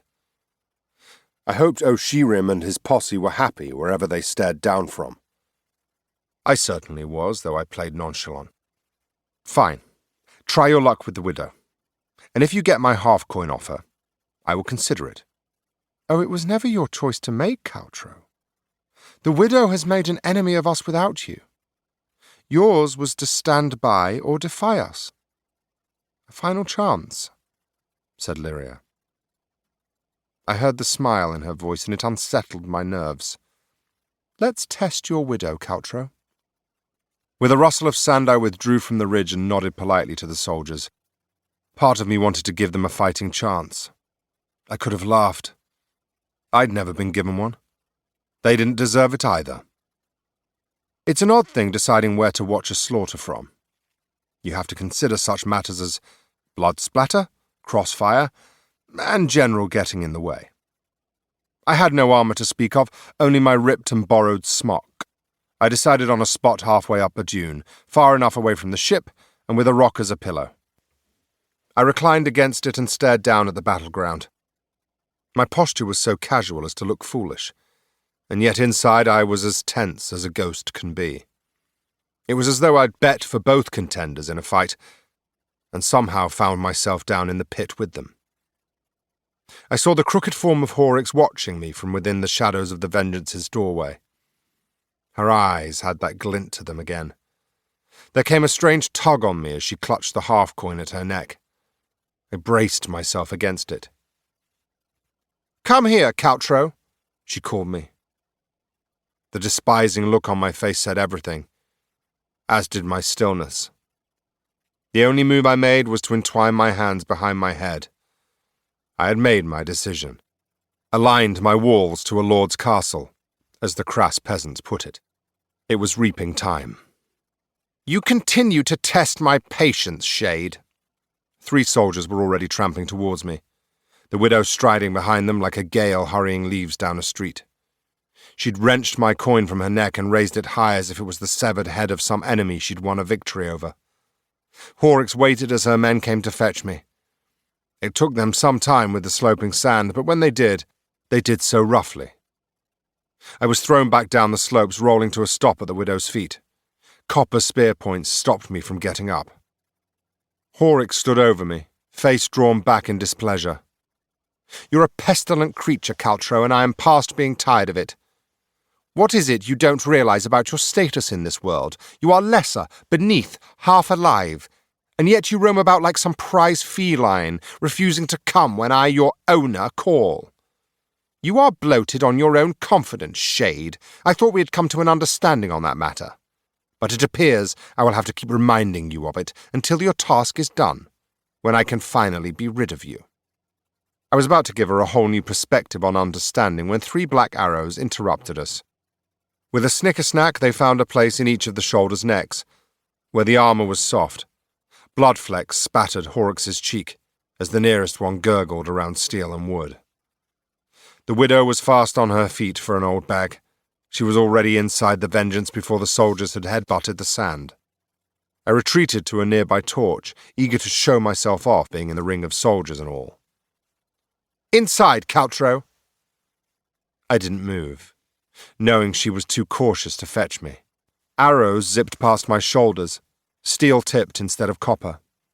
For flesh, not vapour. Another soldier pitched into the grit with an arrow in his face. "To arms!"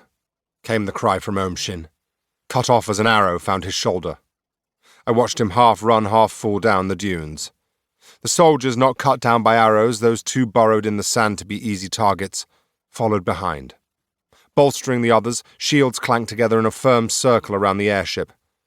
Dark figures began to rise from the gaps in the perimeter. Sand poured from their edges. Dark blades emerged from shadow. Screams came from the ridge I had lingered on. More figures appeared on the dune's peak. Their black faces and glowing eyes would have set fear in the hearts of any traveller. But Horrocks's soldiers were worth every purse of silver she had paid for them. Old army fellows, well used to fighting the dead and the living. Those still carrying bows fired a volley. 2 of the cult were turned to pincushions. Blue smoke puffed from sleeves and eye holes, and they collapsed in a bundle of cloth. Many wore arrows but kept on striding across the sand, and I wondered what it took to turn my kind permanently dead with a blade. Another volley was launched, and more garments littered the dune. Omshin yelled something, and every 3rd member of their line strode outwards, spears balanced in a groove in their shields. They roamed like marauders, fighting each cultist as they came. They fought like scorpions, pinning their enemy with heavy strikes from their shields before stabbing them. When they tired, they retreated to be replaced by another soldier. It was a clever rotating mill of death. It kept the fighting as far away from the Vengeance as possible. Frequent flashes of white showed colours in the grey sand. Blue bursts intermingled with occasional splashes of blood and filth. The only cries came from Horrocks's soldiers. The cult worked silently, impassively, even the live ones. The other sounds were the frantic hissing of those working away, inside the Vengeance, burning their precious powder to make gas. They had no formation, no visible tactics besides numbers. Ever-increasing numbers. Those in the camouflaged cloaks had been cut down, and now plain cultists in grey and red cloaks were wading down into the clamorous hollow. I spied some in armour waiting on the ridge holding spears. I knew little of battle, but I knew if somebody had the balls, even ghostly blue ones, to stand so casually on the edge of a fight, it was a worrying sign. Omshin was yelling out targets, striding from one side of his circle to the other. An arrow shaft still protruded from his arm. The formation contracted slightly with every shoulder that fell. 2 score still remained, however. Maybe more. I'd already counted almost double that in piles of clothes. A few cultists had yet to die, and were squirming about in the sand, glowing brightly where stumps had replaced limbs. And still they came. Armoured shades came striding down the hill, swinging curved swords or wiggling spears. They took on the roaming soldiers head-on, moving fast and viciously. The number of cries and dead increased palpably. The Vengeance groaned as it tilted almost upright. The bag of gas billowed in the place it had begun to sag. New patches strained. A pop of something inside the craft punched some more lift into the saggier places, and with another groan the Vengeance sat upright on its awkward hull. Caltro, get inside now, called Horrocks. Arrows rained, seeking to puncture the thick leather hide of the envelope. But it was no use. Instead of lifting up, the craft listed sideways, carving a deep furrow in the sand. Now, Caltro, the widow yelled. I moved only towards the half-coin dangling around her neck, looser on its retied chain. More pops and hisses came from the inside of the envelope, and the vengeance lurched into the sky. Ropes were dangled for the soldiers able to leave the fray. I held on to one but didn't climb it. I simply stared at Horrocks, holding her eyes while I waited to pounce. Oamshin and his soldiers moved with us, dragging the fight up the gully between the dunes. The cultists followed, bunching up into a mob that followed, but didn't exactly chase. A few raced forwards to keep the soldiers busy while the rest climbed the sides of the dunes, firing down at the escapees. Climb, you useless shade! Here! Now! Horrocks continued to snarl at me. I looked back at the cultists and saw enlightened Sister Lyria standing in amongst the masked fray. She was hard to see in the dust cloud the fighting had kicked up, but I saw that she had removed her mask. Her face glowed now. She had eyes only for me. I felt the rope slide through my grip along to the shout of, "Climb!" from the widow. Above me, a red-faced widow Horrocks clawing at thin air for me. Her yellow teeth were bared in a fiercely desperate gurn. Come to me, Caltro. I saw the copper half-moon dangling around her neck, bright against the black of her cloth. And so I climbed, hand over slipping hand until my legs dangled beneath me, and once again, I knew what it was like to fly. Once I was near, Horrocks got to her knees, beckoning me ever closer, black silks flapping around her face. The wind blew hot and fresh through my vapours. I lunged for the edge of the vengeance, fell short, but stayed dangling from the rope. I stared up at her wild eyes, her flowing stream of silver hair, and waited. She reached for me, the stupid old woman. Even she, who was so loathsomely inclined towards ghosts, was so overcome by greed and necessity that she reached out for my cold, dead hand. And she grabbed it, too, those copper-painted nails of hers, drawing white lines in my wrist. I could have cried out, but instead I smiled. Widow Horrocks reached for the shoulder of my smock. She didn't see my other hand clamping around my half-coin. It was cold and sharp, but if it stung my palm, I didn't feel it. It took all I had not to bellow with laughter at that moment, right in her face. I made a show of heaving up, but as she straightened with me, I pulled, hard and quick. She sensed the snap of something around her wattled neck, the simple breaking of a gold chain, yet the shattering of all her hopes, and the pinnacle of mine. Her mad grin of success faltered in the space of a blink. I stayed in her grasp just long enough to watch the realization dawn, long enough for her eyes to meet mine, and for her to see the wide grin on my face. I'd like to say it's been a pleasure, I said. It was then I let go, flinging myself backwards and watching her recede into the sky. A glorious wind rushed through me. Her expression was worth more than all the jewels and auburn gold in all the reaches. It was a sight that I knew I would take to my second grave, or the afterlife, or wherever I was destined.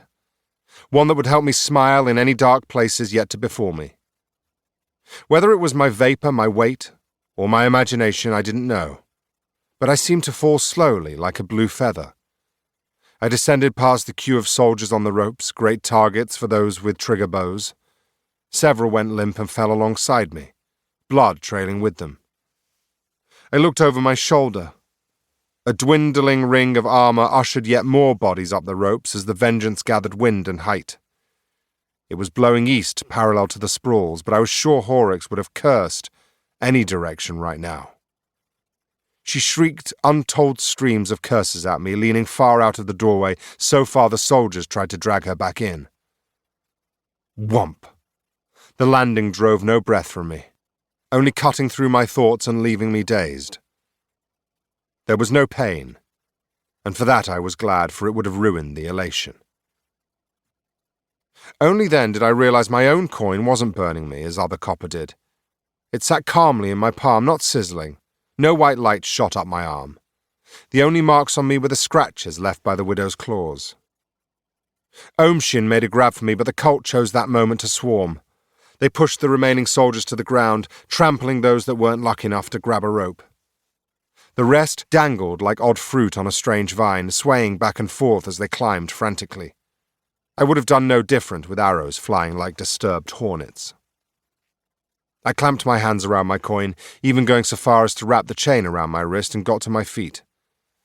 My instincts told me to run, to leg it as far into the sprawls or the sands as I could, and see what my newfound freedom could fetch me. I'd come to the desert to find it, but my coin was finally my own. I looked down at the sand-encrusted breast of my smock, half expecting a white feather to appear there magically. I am free, I breathed.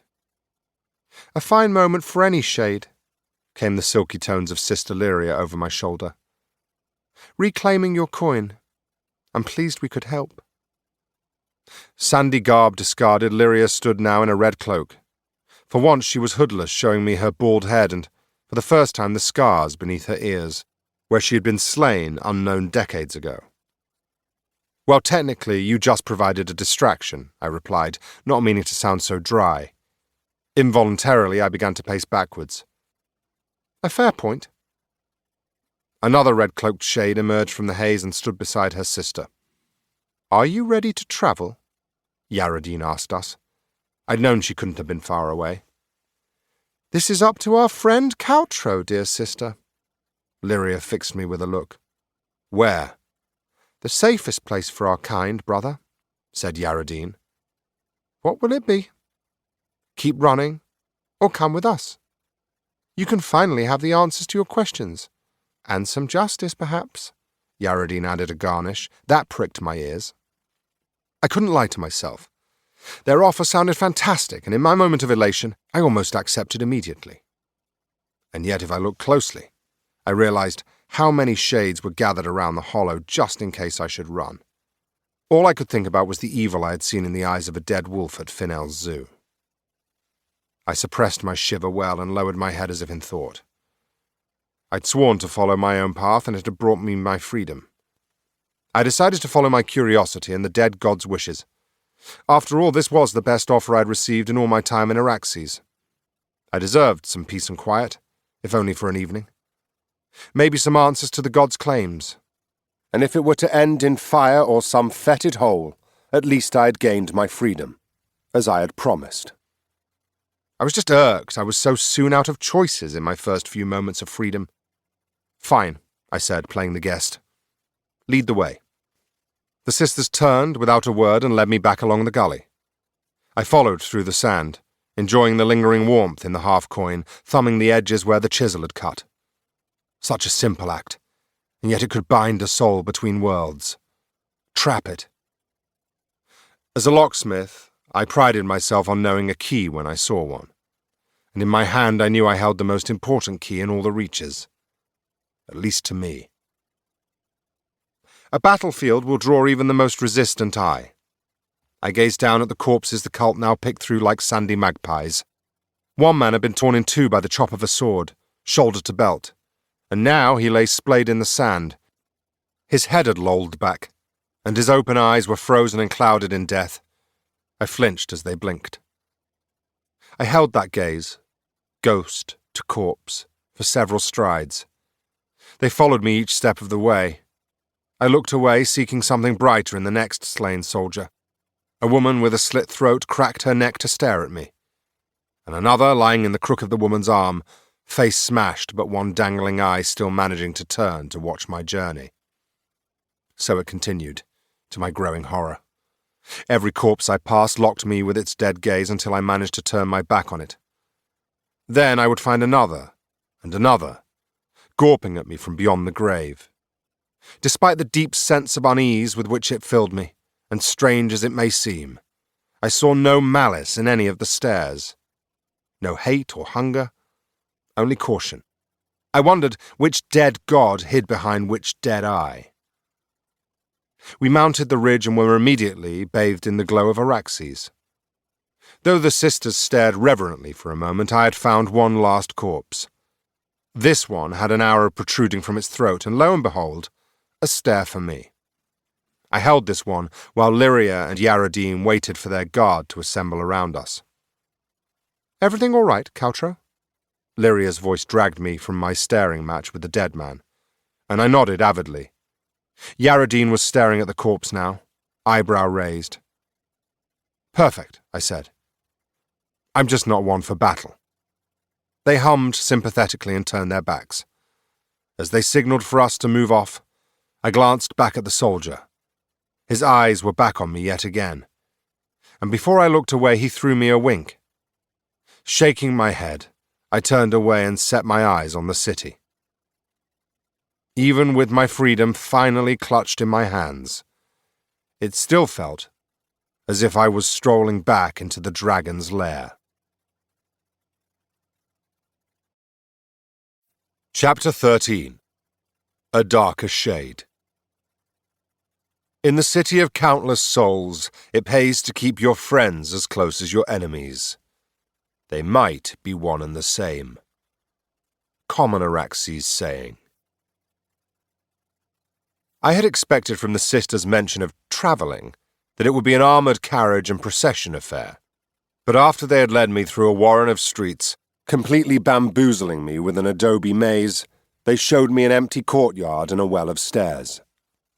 My next assumption had been a private tunnel, and something on rope and rails, but the candlelit room at the bottom of the winding stairs had only one entrance, and we had just come through it. I should have guessed earlier.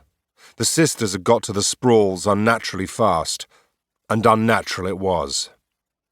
A bath was what it was, an ornate contraption of brass and copper, cradled in a font of black rock in the centre of the room. It glowed in the flickering light. Papyrus tubes wrapped in wire sprouted from its sides and base. Holes drilled into the floor swallowed them. In the silence, I heard the pop of bubbles. No other furniture greeted us beside the bathtub. A few scrolls hid in one corner and racks of spare cloaks and smocks. But that was it. Members of the cult, though I suppose I should have called it the church, spread out around the room, beginning to hang up their cloaks. Some were more ragged and stained than others. I spotted a few missing limbs hiding under the rents, glowing a fresh white. If that had been me, I would still be howling. But even the most wounded amongst them was as stoic as a brick wall. Yaradine stepped forwards to the bath. She dipped a finger in it, as if testing its temperature. Lyria hung at my side, watching her sister. "You have no doubt wondered how we travelled to the sprawls with such alacrity." I had. "The great god Sesh gave us many gifts, Caltro. Healing, for example, and many that others have no knowledge of. Even the Nixites, who claim to be the shepherds of the Nix. That is our task, not theirs." And here I was thinking it was time to bathe. She smiled sweetly, though I suspected her thoughts were sour. I wondered how long they'd tolerate my cheek. "Being a part of our church has benefits, as we will show you. Bathing is not one of them. What you see before you is a wall, a Nix wall, to be precise." "And what does it do?" "The Nix is a river for souls, yes? Then it must flow, surely?" I nodded along. "The wall makes it flow where a soul wants, where we want, and in this case, it's from wall to wall." It seemed like an untrustworthy kind of magic to me, but I wasn't about to be rude. Not too rude, at least. "Bath portal. Got it," I replied. I swore I got a snigger from one of the cultists. Not infallible after all, then, I guessed. Part of me waited expectantly for a dry chuckle or daring tut inside my head, and then I remembered Pointy no longer hung from my side. "One question." I held up my half-coin, still firmly wrapped in my hand, and it caught the light of the candles spread around the room. "Won't that count as me throwing my coin into the Nix and send me to the afterlife?" "It would without the wall. They are complex machines that temper Sesh's spell, Caltro. How do you think we do it?" As Lyria spoke, Yaradine disrobed, dropping her road robe to the floor. She was naked beneath, devoid of wounds besides the twin scars at her neck. And there hung her own half-coin on a silver chain. Her serpentine form glowed brightly, and though I might have been a ghost, I was still a man. And some stirrings survive the grave. Beauty is the same, dead or alive. I watched, perhaps too closely, as she stepped gracefully into the wall. It was deeper than it looked, and she seemed to sink into it with a hiss. Lyria pointed the way for me. "You will be fine, Caltro. Not many get the honor of world travel." "The honor, you say?" I replied, looking down at the rippled grey water. It was murky enough that I couldn't see an inch past its surface. Still, I shuffled out of my smock and stood awkwardly in the candlelight. I clutched my half-coin in front of my belly and other parts.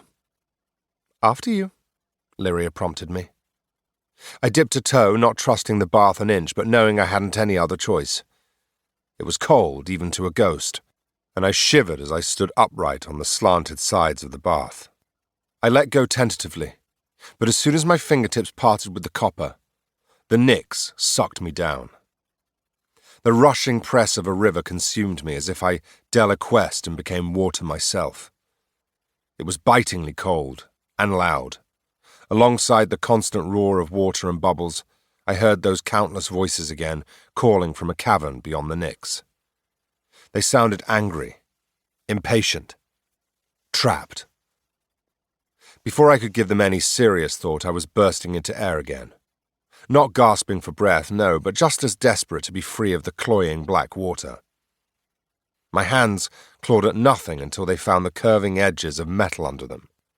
I grasped and hauled, and after much blinking found myself in a very similar room to the one I'd just left.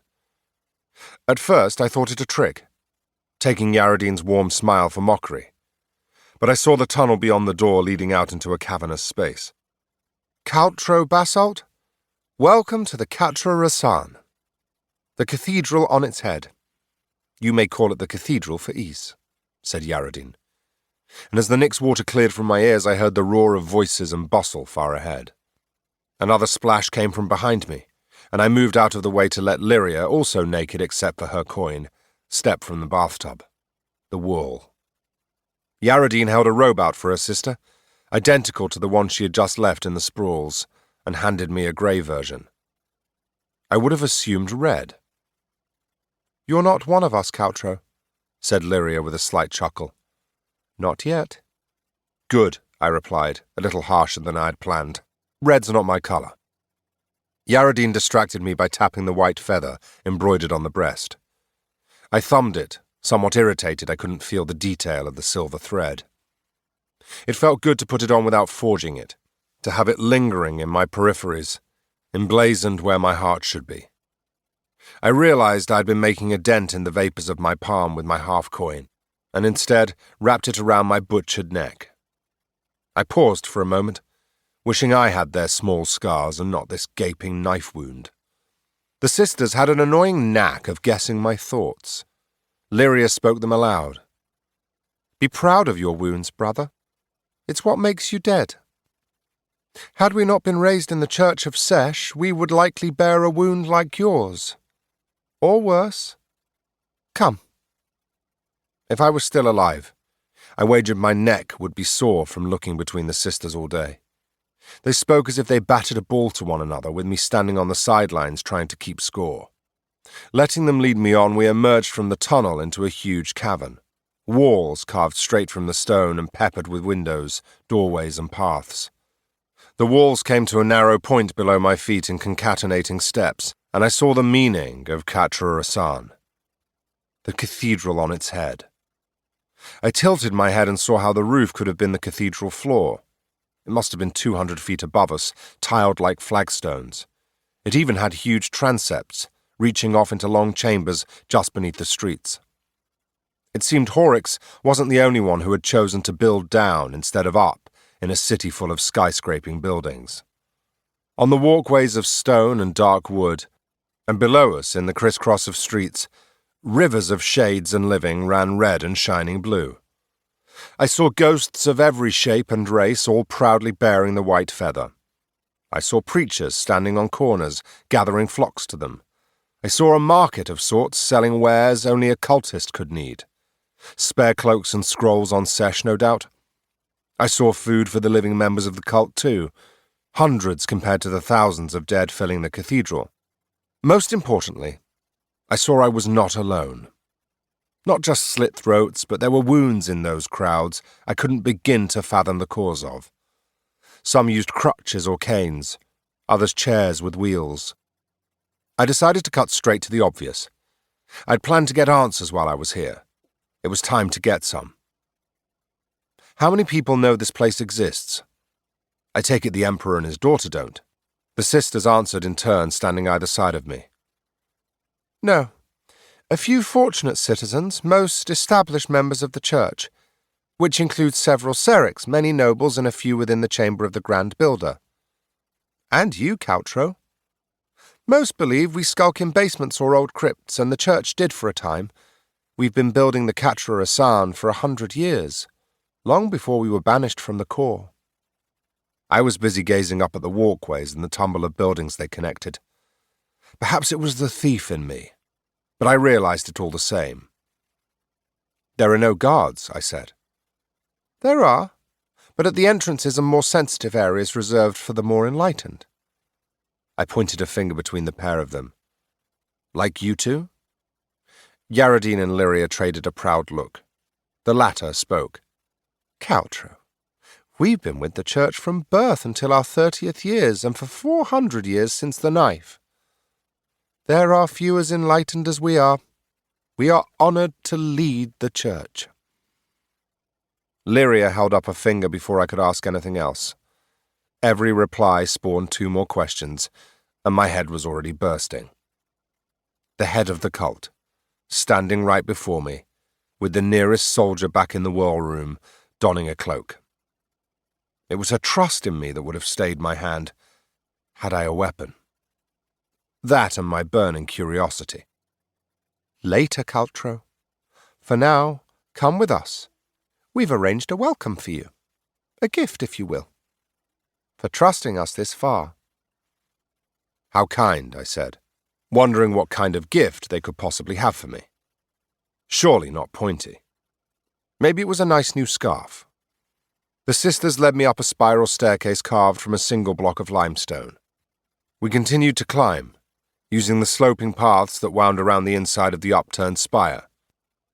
The crowds made space for us wherever we went, greeting the sisters with reverent nods, bows, and saying welcome, welcome to me every chance they got. To the sisters they said, Sesh be praised, to which the apparent reply was, in life and death. I was severely bored of all such words by the time we reached a thick, round doorway. With the slightest of pushes, we entered a long hall with a low ceiling.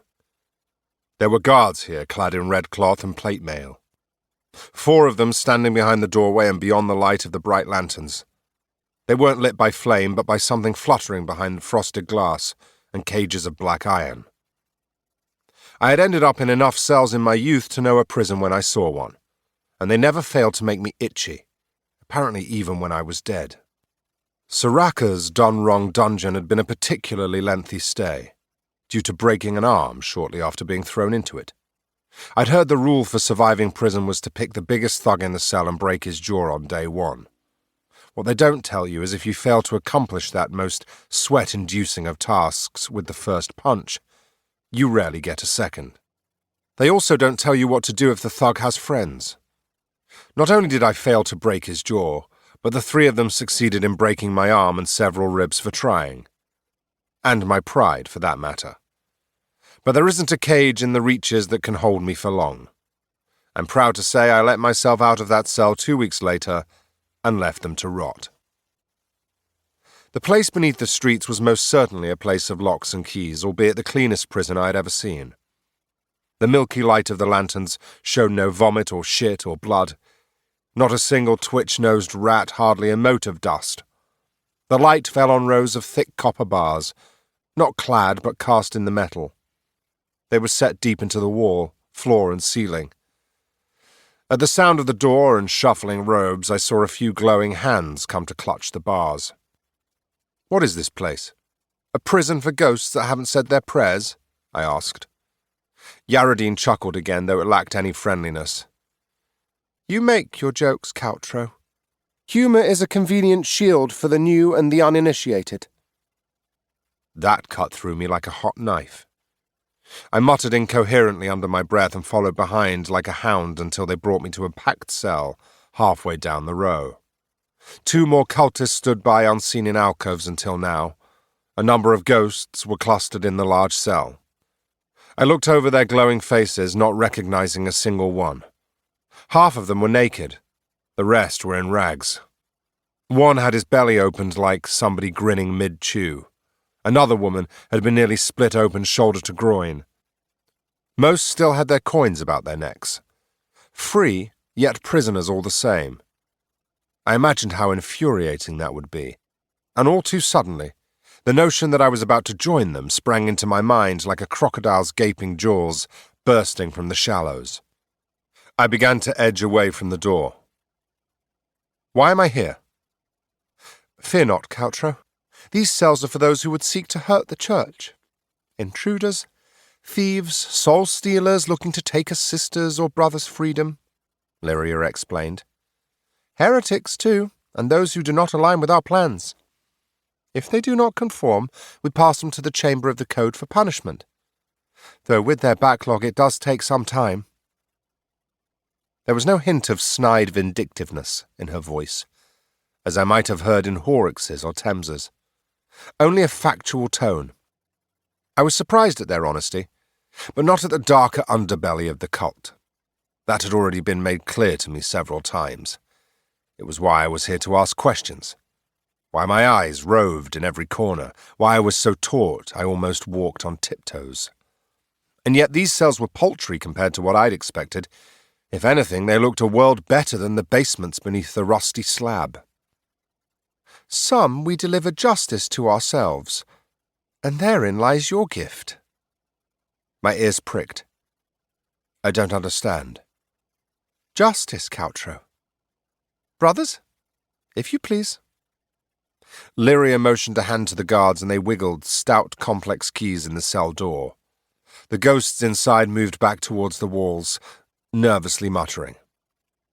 I searched their faces again, wondering who it was amongst them that had wronged me in this life or before. One by one, each shade was hauled out and pushed into a nearby cell. 22 I counted before the flow stopped. I stared down at the huddled figure that remained. He must have been hiding behind the others, knelt down and head hung. With copper core rope, the brothers hauled him up and dragged him to my feet. The ghost glowed a darker blue.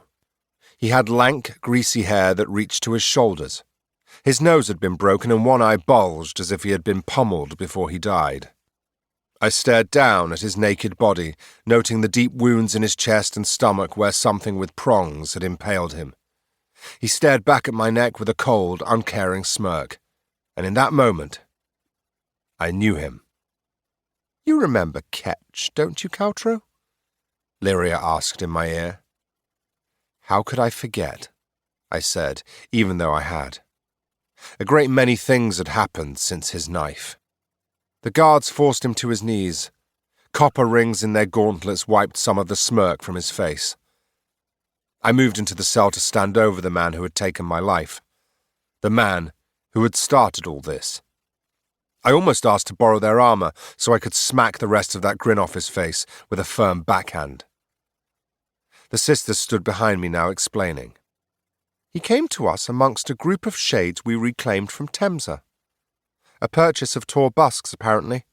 He was taken when our mutual friend invaded his tower." "I remember," I interjected. "When we tried to share our wisdom and ways with him, he became violent. He began to roam the streets, looking for one Caltro Basalt. We had put him here just in case. And now you can have the justice you rightly deserve." I found something solid touching my elbow. I looked down to find a small trigger bow in one of Lyria's hands, its stock facing towards me. A copper-tipped bolt sat already cocked and loaded. In Lyria's other hand was a half-coin. Ketch's half-coin, to be precise. I met her eyes, and her soft tone turned firm. A punishment can be true and fair, even outside the law. Or the code. Yaradin stepped closer. Some punishments are well-deserved. The trigger bow hovered there untaken. I saw Ketch's eyes search mine. His curling lips took a downward turn. He began to fidget. "This ain't fair," he complained. "Cold blood is what it is." "There's no blood in either of us. And whose fault is that?" I asked him, taking the bow from Lyria. I pointed it at the floor for the time being, trying to ignore the infectious reasoning of the sisters. They didn't press me further, instead keeping to a respectful silence. But their seeds had been sown. I fidgeted now internally. I am no murderer, I reminded myself. At least not intentionally. That moral line was the last thread between me and my old self. It had been a thin thread when I was alive, but it had kept me a thief, not a killer. It was why the death of the Earl's boy had cut me so deeply and driven me so far from home. I'd clung to that distinction in life, and I clung to it now, even though somehow my aim had crept up to Ketch's stomach. The darker side of me, the same that lurks inside all of us, pleaded to squeeze the trigger. This ghost had taken everything from me, put me on the cursed path that brought me here. The man deserved worse than a copper bolt in oblivion. I wanted him to suffer. "Apologize," I ordered him. It was the closest I could get to revenge without firing, and a much-needed distraction from the cries of "do it" inside my head. "Apologize and I might spare you." "Apologize for what? Doing my job? You were the one who kicked me, fought back, got me stabbed." I fought back? I pressed the butt of the bow to his forehead. It was soft, gelatinous, and I was disappointed there was no hiss of copper. "Apologize for taking my life." I wanted to see him crumble. I wanted to see a ghost sweat. I wanted to see him break and know he was a snivelling coward. But his sneer came right back, making me look like the coward. With a snarl I withdrew, pressing the trigger bow into Lyria's grip. "No," I said, striding for the open air of the cathedral. It took a moment for the sisters to join me. They waited patiently for me to speak, which I did, after much staring and pouting over the sandstone and marble cavern beneath me. Better to let him rot as a half-life than give him the peace and quiet of nothingness. "Is that what you believe this is, Caltro? Half a life?" I laughed in her face. "Don't you? We're stuck between longing for our flesh back and a lie of an afterlife. A wailing waiting room the size of a cavern. I know you've been there, as I have. I even heard the screams in the whirl. Don't start lying to me now." Lyria bowed her head. "Most shades never see that place. But we know of it, and how it has become worse over the decades. That is a half-life, waiting for a paradise that the gods promised us but never delivered. This, here," she paused to show me her hands and clenched them into fists. "This is more than flesh can ever be. You know this, and yet you forget it so easily. Come, we will show you more." At my snorts of disbelief, they led me inexorably onwards. This time we wound down to the deeper levels like a screw into a wine cork. We descended past the market and the sights of the rainbow tables, and steaming pots had me pining for a sense of smell once again. Beyond the market our path led between vaulted arches and grand rooms filled with hooded cultists. They stood in silence before shrines to alabaster statues of a god. Sesh, or so I assumed, though each statue was different. Some were carved like a long-nosed wolf with a winding forked tail. Others were simple, like a clenched fist, or a column with clusters of staring eyes. "The many faces of Sesh," Yaradin whispered to me. "Everywhere, but nowhere. Death and chaos itself." I shook my head.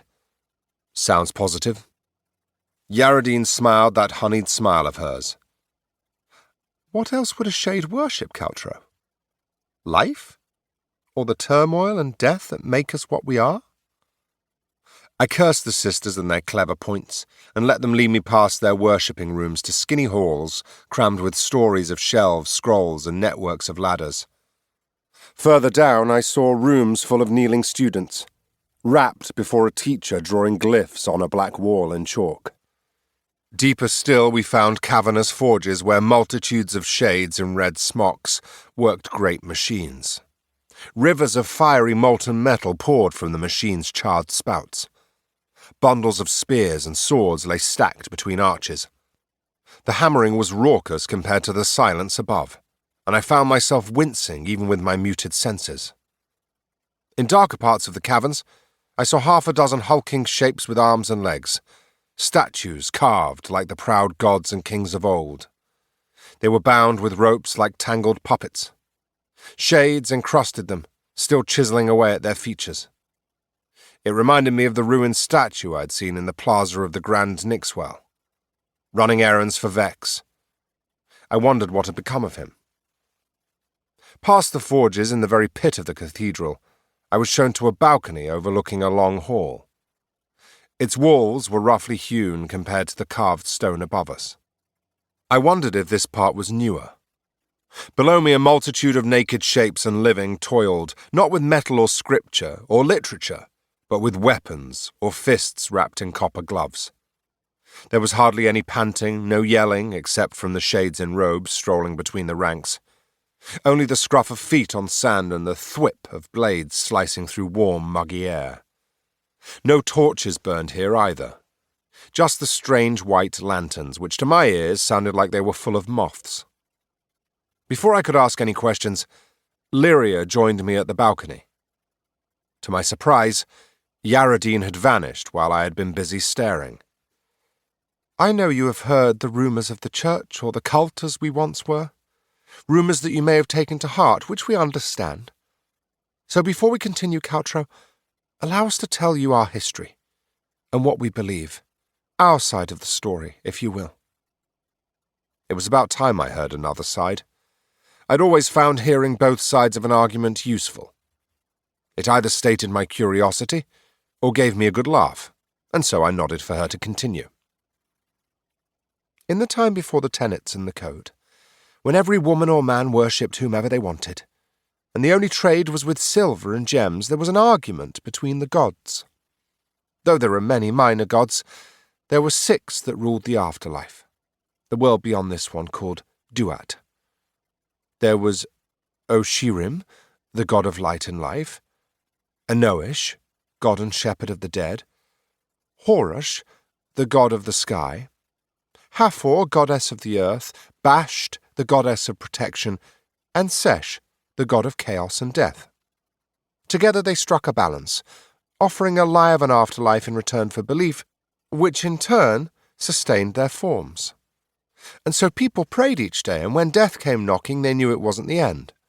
This balance, called Ma'at in Arctian, existed for centuries until Oshirim decided to proclaim himself the god of all gods. Sesh, however, knew his own domains were of greater importance and disagreed. Life is not permanent, you see, Caltro, but all things are visited by death, and chaos is what gives light to order. The 2 gods argued until Oshirim became so angry that he struck Sesh down, mutilating him. No other gods or goddesses stood to defend him, and for fear of being murdered, he fled to our world. As penance for such an insult, Sesh took his justice on the gods by changing the flow of the Nyx, the river that ferried the dead to Anoish and onwards to Duat, feeding it into our world instead. It was then that Sesh taught our ancestors how to bind the dead, to have an afterlife here in a world not controlled by self-indulgent gods. A second life, not a half-life, and one with a choice. Duat was still there, if one so chose to reach it, and stand waiting in that great cavern for untold centuries. When the gods realized their lifeblood had been halted, they fell upon Sesh in force and imprisoned him in a void beyond our world and the gods. It hurt them to do so, drained them, and since that day they have lurked behind their shut gates, feeding off what few souls already reached the afterlife. I was enjoying this story, primarily because of its contrast to Pointy's stories, and Oshirim's own words for that matter. I decided to poke a hole. Then how did the tenets come about? She shook her head solemnly, and I almost believed the act. Because of us, Caltro. Human greed overweighed Sesh's teachings. Without his guidance and with so many of his church poisoned against him by other beliefs, our ancestors realized that binding the dead could be lucrative. Most lucrative, in fact. Ma'at was abandoned once Emperor Pharaoh decreed that whomsoever holds the most shades rules. Sesh's decrees formed only the first, second, and third of the tenets. The rest were made by human hands. Much like the code, which the Ark now follows or ignores blindly. Take the Nixites, for example. They proclaimed themselves the authority over the Nix almost 1,000 years ago, and even now they still fulfill the role when it should be a servant of Sesh. Centuries have passed since then. Sesh's prison still remains, but the treatment of his gifts has left the Nix weak, drying up in places. If we don't act soon, the Nix will stop, and we Shades will suffer because of it. With binding, the games between the Tors and Taus will become more vicious. Temza has set a trend. Like it or not, Caltro. And wasn't that your idea? Chaos is your thing, right? But for what? It was, of sorts. We needed fear to unite Araxes behind a new ruler. Temza was perfect for that. He's not suited to the throne. I see the frown in your face, but don't worry. That would be madness, no. We do not want war. Quite the opposite. This is why Sissine Talin Renala, the 37th, is our chosen successor to Emperor Pharazar. I was as blunt as I was surprised. Doesn't she hate you? Lyria looked almost proud. The church will glow in her eyes. And soon. There are many ways in which we will be of use to her. We're already aiding the Chamber of the Code and bolstering the scrutinizer's efforts in the city. Our stockpiling of Nix water has begun to stop the shortages, and we're negotiating with the Chamber of Trade to allow us to help the Nixites. With the Empress in waiting, we will be able to save the city and, instead of chaos, bring peace and balance once more. As we told you when we first met, Caltro, we are a charitable organization. We want nothing but the best for our city, our empire. But in actual fact, you get to reclaim what's yours. It was a statement, not a question, but she had an answer for me anyway. She fixed me with a sharp look. Rightly so, brother. Without another word, Lyria gestured down to the nearest stairs, and we descended into the pit of mechanical shades, punching and hacking the air. Lyria edged around them, seeking the back of the cavern, where already I heard strange noises. An alcove hidden behind the rock welcomed us in with lantern light, and a crowd of red-robed trainers blocking the view. I could see flashes of white and blue between them and the rock walls. Lyria clapped her hands and the trainers parted, tapping ivory canes on the floor. Beyond them lay strangeness of all shades and sizes. A wooden target shaped like a soldier hung on a thick chain. It bucked and threw splinters as a muscular wolf, standing on 2 legs and as tall as I, savaged it with metal claws. Whatever robe it had been wearing was now taut and shredded across its chest. Its glowing fur was patchy, and between it I saw hairless blue skin. Beyond the wolf, another shade, this one decidedly a human shape, attacked a straw mattress against the wall. Her fists moved in a cobalt blur, and her vapours left trails behind her as she ducked and weaved. Elsewhere I saw a shade clench until his vapours went thin as arena glass, so faint that I saw the rock behind him. I envied him immediately. Behind him 3 shades pressed their heads together, chanting and heaving until they consumed themselves, rippling into a swirling mass of vapour. Skeletal arms clawed at the air as they sought to coalesce into something else, but in the end, the 3 shades collapsed on the floor with a white flash. A dozen more, maybe a score trained beyond them. But behind the flurry of activity I couldn't see much. Only a dark shape twice the height of a man, hunched and knuckles dragging. It was shaped in blocks and sharp angles, but shining blue at its joints. I heard a crunch, a short cheer, and then a mighty sigh. The light swelled, showing me a mighty chiseled breastplate and iron helmet. I knew Lyria was watching me. I saw it in my peripheries. Turning, I saw her smile, and I confessed my sense of marvel with one guilty look. "The strange ranks," she informed me. "You are not the only one of power gifted by some trick of the Nyx, or for the lucky ones, by Sesh." I decided to hold my tongue lest the words of the gods slip out. "As well as your attempt at fleeing Thames' tavern, Danib told us of your escape at Finnell's zoo. How you managed to haunt all manner of bodies and beasts. I don't think he has quite forgiven you for the elasmotherm. You're the only soul who's ever wounded him and walked away to tell the tale." Another reason not to go back to Temsa. "The what?" "The rather large creature with the horn for a nose. They are called Coelho in the old dialects, and are from the far west of the reaches past Skål. They would call it the unicorn," Lyria educated me. "The point is, what you see before you is another reason we brought you here. You can see that binding and the old experiments of the Nyxites have left many who are just as unique as you. You are gifted, Caltro. Special. Chosen by Sesh, and we would see you use and expand that gift. That is what these shades are free to do, and why we brought you here. To show you that you are not alone." I wondered whether this was for their agenda or for my own, and I kept silent on that matter. I didn't think this was possible. I thought I was the only one. Lyria smiled. "And shades cannot be bound with other souls, no?" She waved a hand towards the wolf man standing in the corner. He was now staring at me, eyes black as moonless nights. "Or to fade to almost nothing, like the ghosts of ancient times? Or able to haunt, Caltro?" "You make a fine point." I threw up my hands, noticing more and more of the ranks were halting to take a look at me.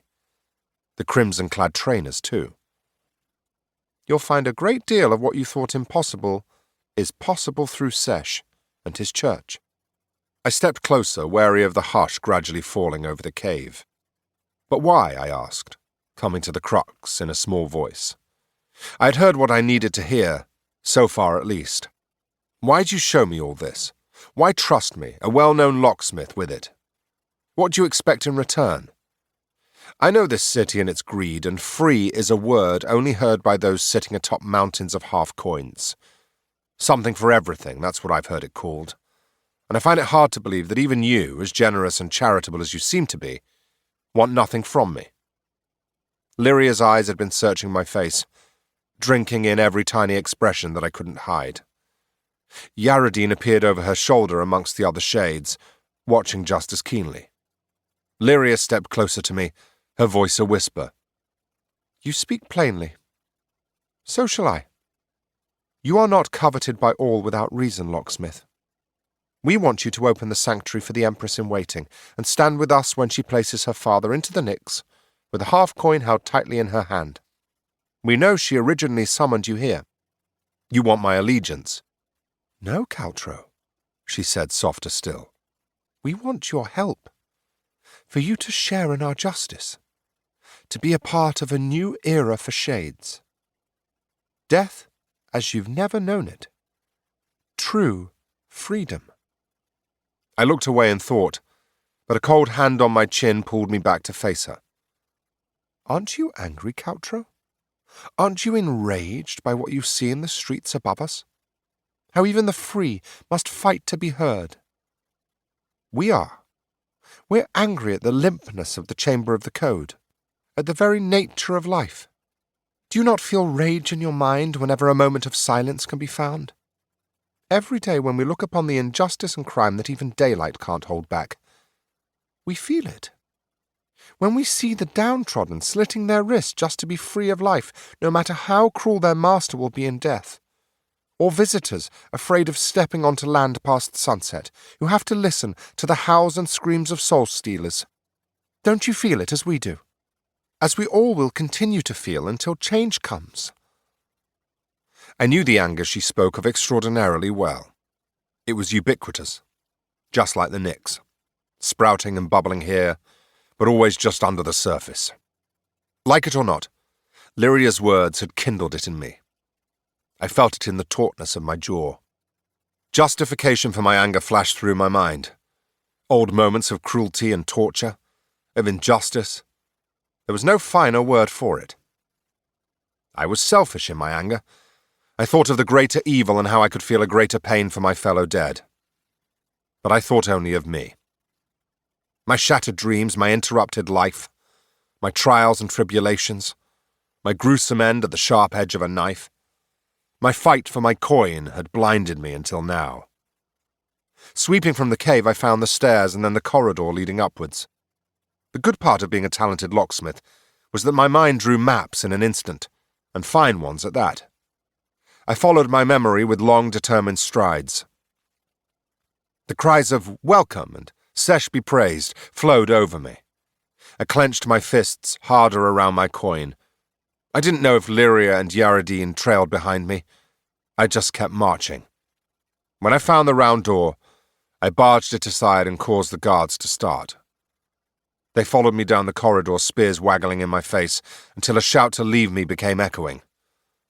The sisters had followed me after all. I strode to the cell and took a stand a few inches from its bars. The shades had been put back inside and they huddled together as before. "Ketch, you fetid fucker, show your face." I let the anger fly. The shades parted eagerly, slowly revealing a familiar, glaring set of eyes between lank tendrils of hair. "Back again?" Ketch rasped. "Thought up some more big words to say." At a polite cough by my side, I looked at the sisters. Lyria was holding the trigger bow as before. I snatched it from her, uncaring. Ketch snorted. "You couldn't pull it before. You ain't thunk." The copper bolt found his knee, driving straight through his vapours and lodging there. As he began to seethe from the white light lancing up his leg, I was already reloading. The second bolt pinned his forearm against the wall. A lucky shot. I'd been aiming for his other leg. The guard swung open the door for me, and I marched inward, standing over the snarling Ketch. "You fucking bastard!" I made no reply but the click of the trigger bow tightening. Thunk. The third bolt struck him in the groin. It was a cheap shot and not as much of an insult to a dead man as to a live one, but it got the desired effect. I leaned over him, watching him squint and howl through the pain. I'd endured my share of copper. It was time for his. "You deserve every moment of this, Ketch," I found myself saying as if another had taken control of my tongue. It felt as though I was haunting myself, and far from in control of the reins. "To suffer as you made me suffer."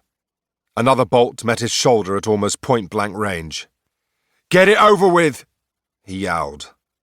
I threw the trigger bow aside, making the other shades scatter deep into the corners of the cell. They watched on with horror, and rightly so. "Do you still have that half-coin?" I turned to Lyria, and her hand opened like a blue flower to show me a tarnished half-moon of copper. "Even a half-life is too good for you," I snarled at Ketch, showing him his coin. I found the sister at my side now, holding a pair of sharp cutters. "You don't even deserve to wait in that dark place, and know the pain of others you stole life from. Soul-stealer. The void is what you deserve. Nothing." "No, please!"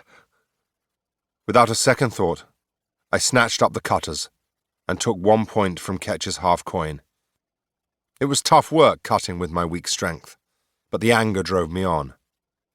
The vapours of his feet and hands began to lose their shapes, like smoke on a breeze. I cut again, making a quarter of his coin, and he started to pull apart, blue knitting yanked by loose threads. "I'm sorry," Ketch screeched. It was too late. It took one more cut before he died a second death and his form collapsed in a puff of blue smoke. Before they faded completely, his vapours turned to black under the white lanterns. I let the last shard of his coin fall and listened to it jump over the flagstones with a musical note. The other shades watched me as I exited their cell without a word. "Do you feel better?" I didn't know what I felt besides faint satisfaction. I had made him whimper, beg, even apologize in the end, and yet there was no great upwelling of relief or release. I was still dead. Colours and sounds were still muted, and the world was still mired with shit. It just had one less soul in it. When am I bound for Cecine? I asked, distracting myself. There was no guilt, just confusion over who I had been with that bow and those cutters in my hands. Both sisters smiled warmly. "Soon. But for now, we have something else we think you might like to see." Yaradine replied. "Another gift?" I raised an eyebrow. "Of sorts," said Lyria. "More justice to be served." My promise to the dead gods was not forgotten. But for the moment, try to deny it as I might, my suspicions about the cult had been chipped away. I held up the cutters, finding my hands trembling with effort. "Lead the way." Chapter 14. The Last Heist. The wise businessman does not pay for loyalty. Consortium Canon, Chapter 4. A shambles. That was what it was. Annie Jexabel had known the mercenary life for over 20 years now, verging on 30. In the earlier days, she had been a blood-stained brawler, scourge of more than a dozen fighting pits. Then some wrinkled old bastard put an axe in one hand and a silver in the other, and a sellsword she had become. Since then, Annie had never known anything but. Coin and constant work had been her only goals. There was pleasure in it, of course, the satisfying snap of a neck, a vault of silver and a closet of sharp and pretty things, but those were extras. Pride in her work had kept her straight and flush. That, and never picking a fight she couldn't hack her way out of. There had been few of those across the stretch of years, but tonight, as she stared across the shambolic gathering of soldiers, she felt an old and familiar chill across her nape. Half the soldiers were too busy yawning to put their armour on right. Spears clattered on the flagstones every now and again as clumsy fingers attempted too many things. A good chunk of the soldiers were late, still stumbling out of the door. 24 were missing completely. They had left their things and run to find kinder employment, and a boss who wasn't chasing maniacal dreams. Suicidal dreams. Annie watched Temza stomp about, the occasional spark flying under his claws. He yelled this and that, half encouragement and promise of riches, the other half threats of skinning alive or boiling oil trickled into the ears. Most of it she had trouble hearing over the mutters and clanging. Annie shook her head and thumbed her axe once more. It was infuriating to have so many years of loyalty slapped aside as if they'd never mattered, to invest so much in a boss only to watch him become a fool. "He's losing it, Danib, if he ain't already lost it," she muttered. The big shade standing by her side grunted non-committally. "Don't give me that. You see it plain as I do. Gone mad on his own success. I've seen it before in other bosses. Didn't take Temza for the sort. Not at first." Danib sighed. "That's more like it." "Look at this fucking mess," she said, pointing her axe head at the motley crew of soldiers. 100, maybe 150. A sore number to take on a Sarik's tower and guard. "We need another day at least, but he won't listen. His arrogance is going to get us all killed and bound. First bit's no trouble for you, of course, but who knows who'll buy you," Annie grumbled. What are we to do about it, Danib looked down at her, and she saw blank eyes behind the sharp slits of his visor. Nothing.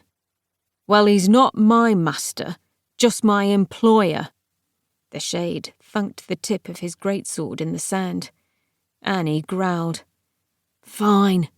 You just carry on ignoring it, trusting him. See if you don't have a different master by sunrise. Temza was limping back towards them, a deep frown on his forehead and a displeased grimace on his mouth. Annie didn't even dare dwell on his new look. He was wearing a bright yellow suit with a golden sash across him, adorned with the fake medals some tours liked to wear.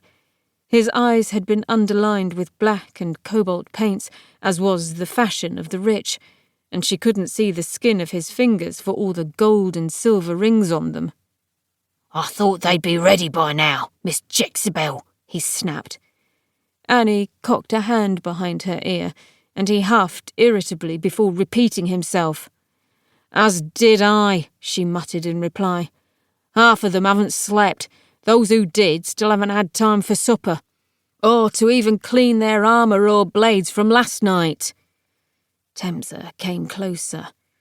They're street thugs and sellswords. They wouldn't know a bath if they drowned in one. Who cares? Annie did, but only in the context of saving her own life. A crusty blade or stiff armour or a sleepy mind is no good in a fight, she said. But fuck it, right, Tor. Dead bodies don't need paying. She strode away from him, barely resisting the urge to barge him with her elbow, and yelled at her gang of would-be soldiers, Form up, you murderous ingrates!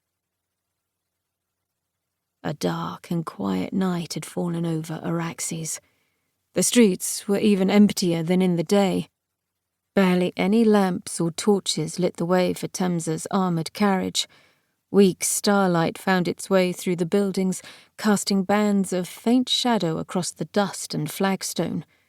The hoofbeats of the 4 horses and clattering of the ironclad wheels behind them were the only noises, and they sounded deafening against the quiet of the fearful city. Silence had been the topic of conversation during the journey deeper into the city's core. Not a word was said between the 3 gathered in the carriage. Annie had sharpened her axe with her whetstone, nothing else. Danib had gone into some sort of trance, suspiciously quiet even for a mute. Temza watched the city as always, counting down the streets until they arrived at Boone's tower. The cult's notes had been very descriptive with Boone, far more so than any other mark on their list. Temza had read their spidery glyphs so many times he had them memorised. 3 entrances. The rear is a shade and servant entrance. Guard change at first morning bell. Minor stairwell leads to main, guarded and locked at every 2nd floor. Boone resides on the 21st. Half his hoard is stored with him, beneath his bed. He saw the tower before they reached it. Phallic was the word that came to mind upon viewing it. It was not as tall as some of the Syrinx spires, but it was a strangely shaped thing. Too modern for Temza's tastes, bulbous at the top and sloping to a pyramid base. No roadways or bridges touched its sides. Lanterns shone from every other window down its pink sandstone flanks. Temza hated the Syrinx more just for building this cock-like monstrosity. The Tor knew little of Boone, apart from the fact he was a free shade who sat on the Cloud Court. That was enough cause for affront in itself. Free shades did not deserve such seats of power. Boone was high-ranked amongst Syrinx, which meant filthy rich, and dead for enough years to think his own tower more secure than the bank's. Oh, and hated enough by both the royals and the cult to top both their lists. Minutes passed, and with a lurch the carriage halted. Temza was quick to escape its stilted atmosphere. He stood by its thick wheels and gestured for Annie to take charge. If she had complaints, she could see to their fixing. Temza waited with his hands folded over his new obsidian cane, golden and amethyst rings tapping on its stone, while his underlings got the soldiers into some sort of order. They had stopped 2 streets away from Boone's tower. Temza listened to the absence of noise around them, just the occasional rattle of a heavy carriage, and none close enough to worry. No night markets had dared to open with so much warring in the streets. Barely even a blue glow could be seen. And as for soldiers or scrutinizers, well, it looked as though they had been given the night off.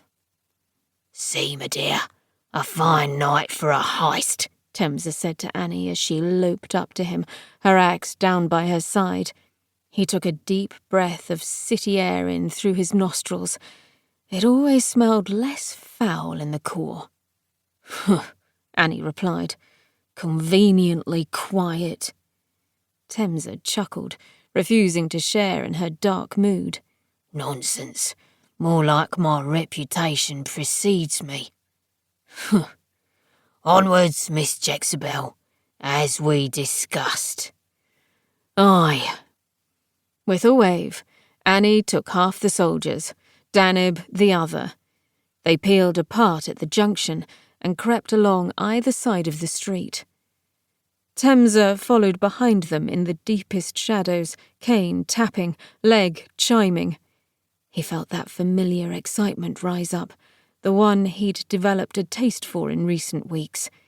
He ran his hands over his rings and his new silk and grinned to himself in the darkness.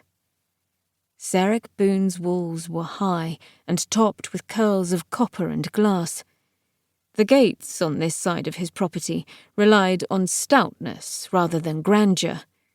They were just taller than a man, but made of thick, crass oak and copper. The 2 columns of soldiers held back 20 paces from the gate, sticking to the shadow of the adjoining street. A ruse was called for, and a ruse Temza had concocted. An old one, but a classic. Annie gestured again, and a shade emerged from the ranks, looking altogether bamboozled as she ripped his cloak from him. His blue glow lit the tired yet grim faces of the soldiers. Another wave, and Tooth appeared, wringing her hands but coming forwards sure enough. Tooth led the other shade to the gate and knocked 3 times. No answer came, and so she tried again. Lanterns hanging high on the pink walls sparked into life with sharp clicks, dousing the street yellow. Temza hugged his wall, watching hungrily past his crouching soldiers. "Who goes there?" asked a voice. Blue light fell in shafts through grilles in the gates. "Trust a shade to trust in other shades," Temza thought. Tooth mumbled something incoherent, gesturing to the shade, and then up to the tower. It was confusing enough to bring the house guard closer up to the grill. "What are you saying?" Tooth carried on blabbering, pointing and miming. "One of ours? Is that what you're trying to say?" The locksmith danced through all sorts of actions until the guard grew impatient. "Shitting hell! All right, stand back!" Something behind the grill was flicked, and a stone block each side of the gate rotated to show a silver mirror. The guard peered earnestly into each one, looking up and down the walls until he was sure nothing sharp hid in wait. With a thud, the mirrors turned back around. There was a squeak as the gate opened a few inches. "Go!" Temza hissed. Tooth began miming something about plumbing by the looks of her waggling hand. At least she was buying time as the soldiers scuttled across the flagstones. It was only moments before they were spotted in the glow of the lanterns, but at that point Tooth pounced, throwing the shade into the door and jamming him into the gap. She ducked as Annie's axe came crashing inwards. The blade hammered through the grill and sent the gate reeling on its hinges. The guard flew backwards under the impact. Before he could get up, the axe had been wrenched clear and driven deep into his chest. With a burst of blue smoke, just his armour remained. Onwards! Temza ordered, following his soldiers into the small courtyard. A single door beckoned them into the tower. Tooth was up, already fiddling with lockpicks. When those only got her so far, chisels and iron bars did the rest, prizing the door open. Darkness welcomed them into a long storeroom and forced them to light lamps. They crept on until they found a winding set of steps reaching up into a high sandstone ceiling. Annie and Daneb led them forward, Temza at the back. Not a peep of a houseguard was seen or heard. The hour was late, and though this was the house of a shade, it seemed to be sound asleep. They passed corridors of shades standing in spacious, ornate alcoves. Wide-eyed and worried, a few looked set to flee, but the hulking shape of Daneb kept them still. As per the cult's instructions, they found the main stairwell coiling upwards through a stark yet magnificent interior. The pink sandstone was grey wherever there wasn't a lantern to light it. Plush, pallid carpets the colour of beaten eggs covered the stairs. No tapestries or paintings hung upon the walls, only glyphs in rough iron, copper, silver and gems. A houseguard in ruby and gold armour waited for them on the next curve of stairs. A single shout managed to escape his throat before it was slit. It didn't bring the clamour Temza was expecting, and though it was strange, he still grinned at his fortune. He thought of all those who had laughed in his face over the decades, the butcher as he was removing his leg, the soul traders of Nepper's Bazaar turning his first wares away, Horrocks grinning down from her tower, even Annie Jezebel and her doubts.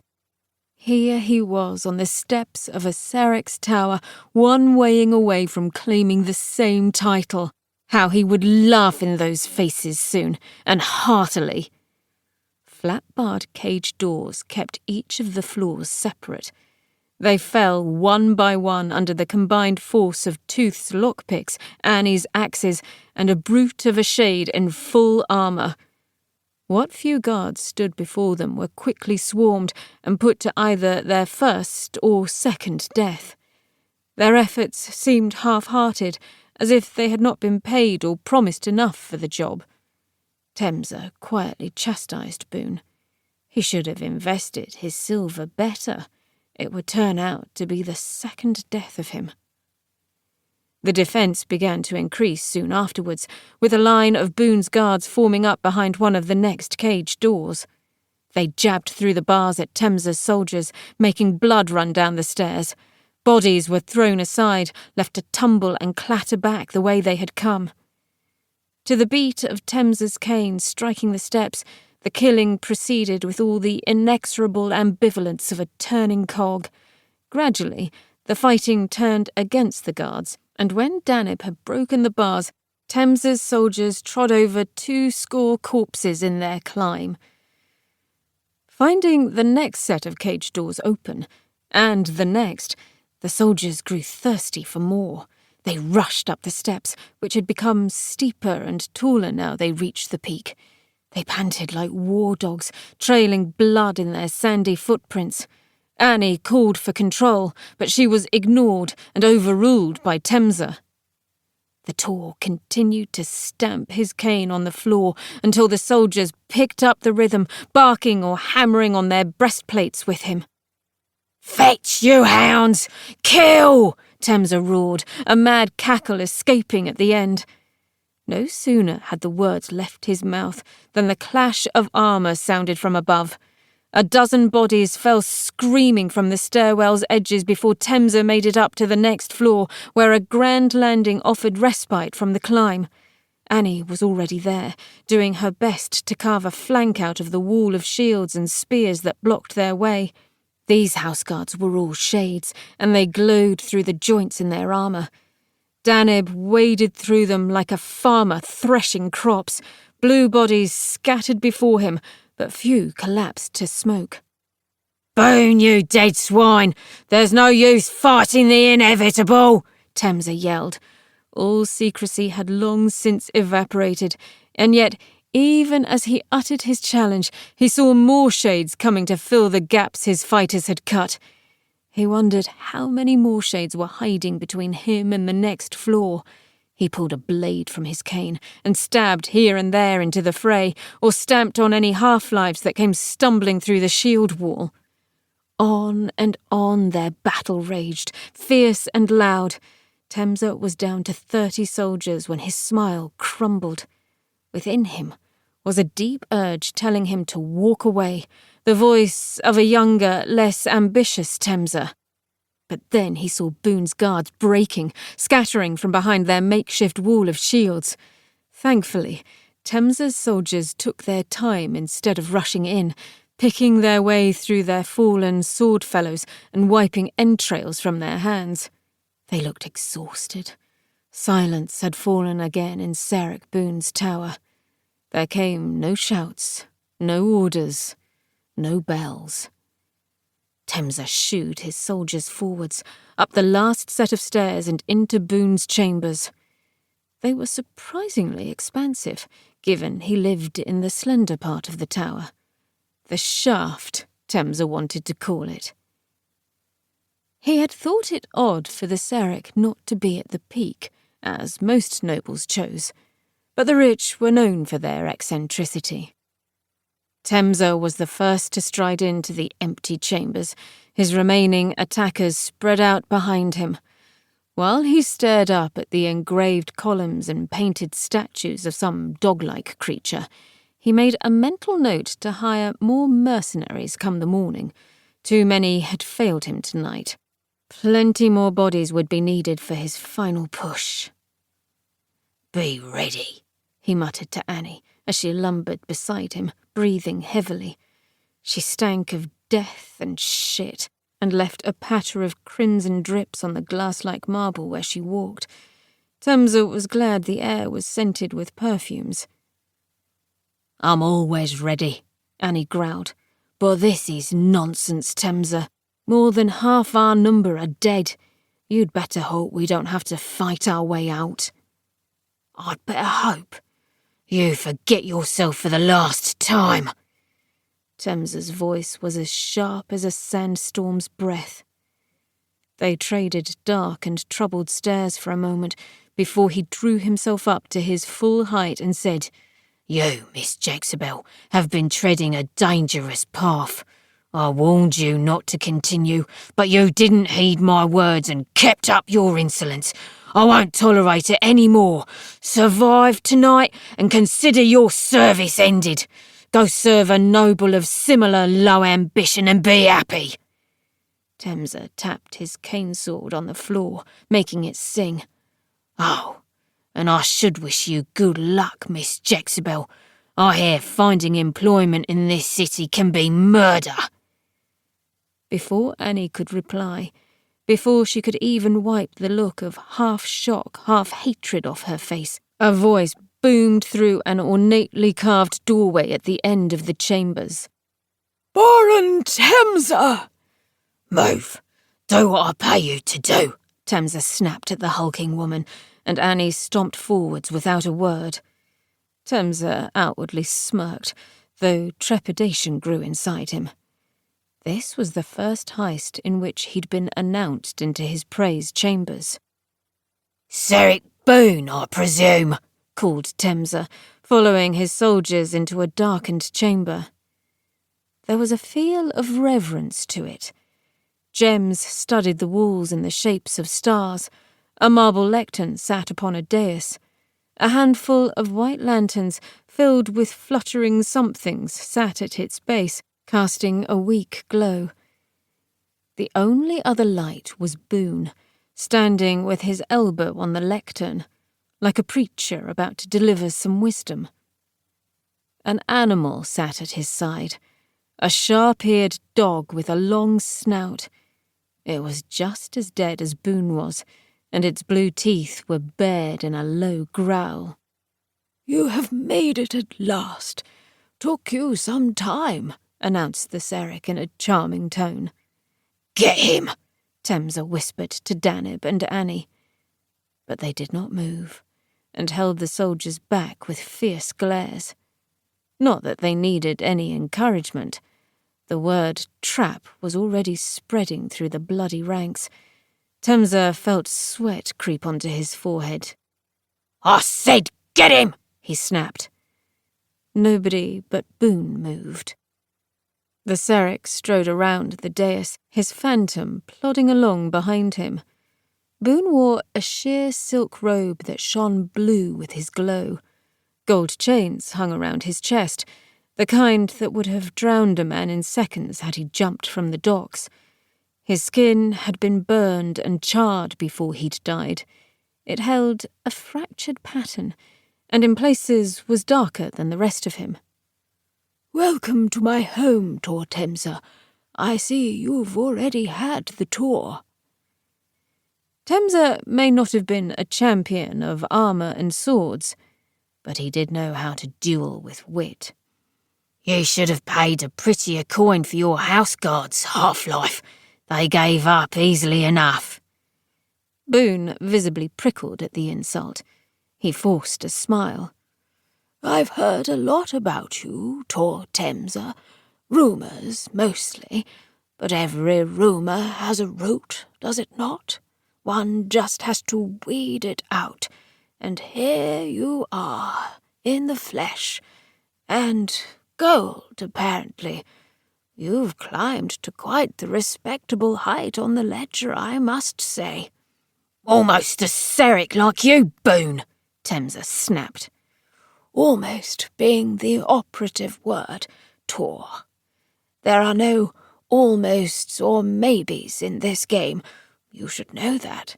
There are only numbers, cold and simple as death itself." It's high time you met yours, and this time stay dead, replied Temsa. You'll forgive me, but I'm not one for talk and banter this evening. It has been a long and arduous week, killing people just like you, people who think themselves safe from the knives of people like me. You can hide behind all the locks and shields you want, but there will always be somebody just like me, ready to take what you have, as long as you have more and the ambitious have less. And here we are, and you're stalling in the hopes you can evade the inevitable. Unfortunately for you, Seric Boone, I can't be bartered with or turned away.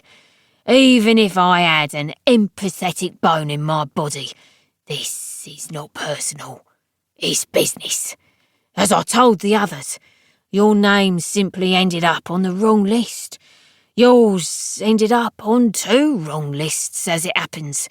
Now, are you ready to get this over with? Temsa clicked his fingers, but only Danib stepped forwards. Annie was rooted to the spot, staring past Temsa at Boone. She only moved when the pause became unbearable, sauntering forward with no haste in her step. Faced with these 2 bloodied champions, a pair who normally caused most opponents they met to wet their loincloths, the Seric should have been quaking. Instead, he looked as if he were about to laugh. Boone seemed too confident, too calm for Temsa's liking. There was a glimmer in his eye that deeply perturbed the Tor. "Oh, yes, the list. There were those who didn't expect you to make it to the end." Temsa took a moment to make sense of that. Annie threw him a fierce look over her shoulder. Excuse me, he said, his voice hoarse. "Some thought Fennell would be the end of you. I am glad you made it. It would have been a shame otherwise." The beads of sweat that had been gathering on Temsa's forehead ran down into his eye, stinging him. When he blinked it away, cursing liberally, he became aware of a glow. Faint at first, grey in colour, but the brighter it became, the bluer it turned. Thick columns were carved out of the darkness. What Temsa had thought to be the edges of the room were thrown back, and what appeared to be a modest space was shown to be a large chamber. The gaps between the vaulted columns glowed fiercely now, and he caught the shape of hoods and spearheads. "Annie!" Temsa yelled. The woman hefted her battle-axe, but although the soldiers took it as a sign to ready themselves, she stayed put. She had daggers in her eyes, and they were aimed solely at Temsa.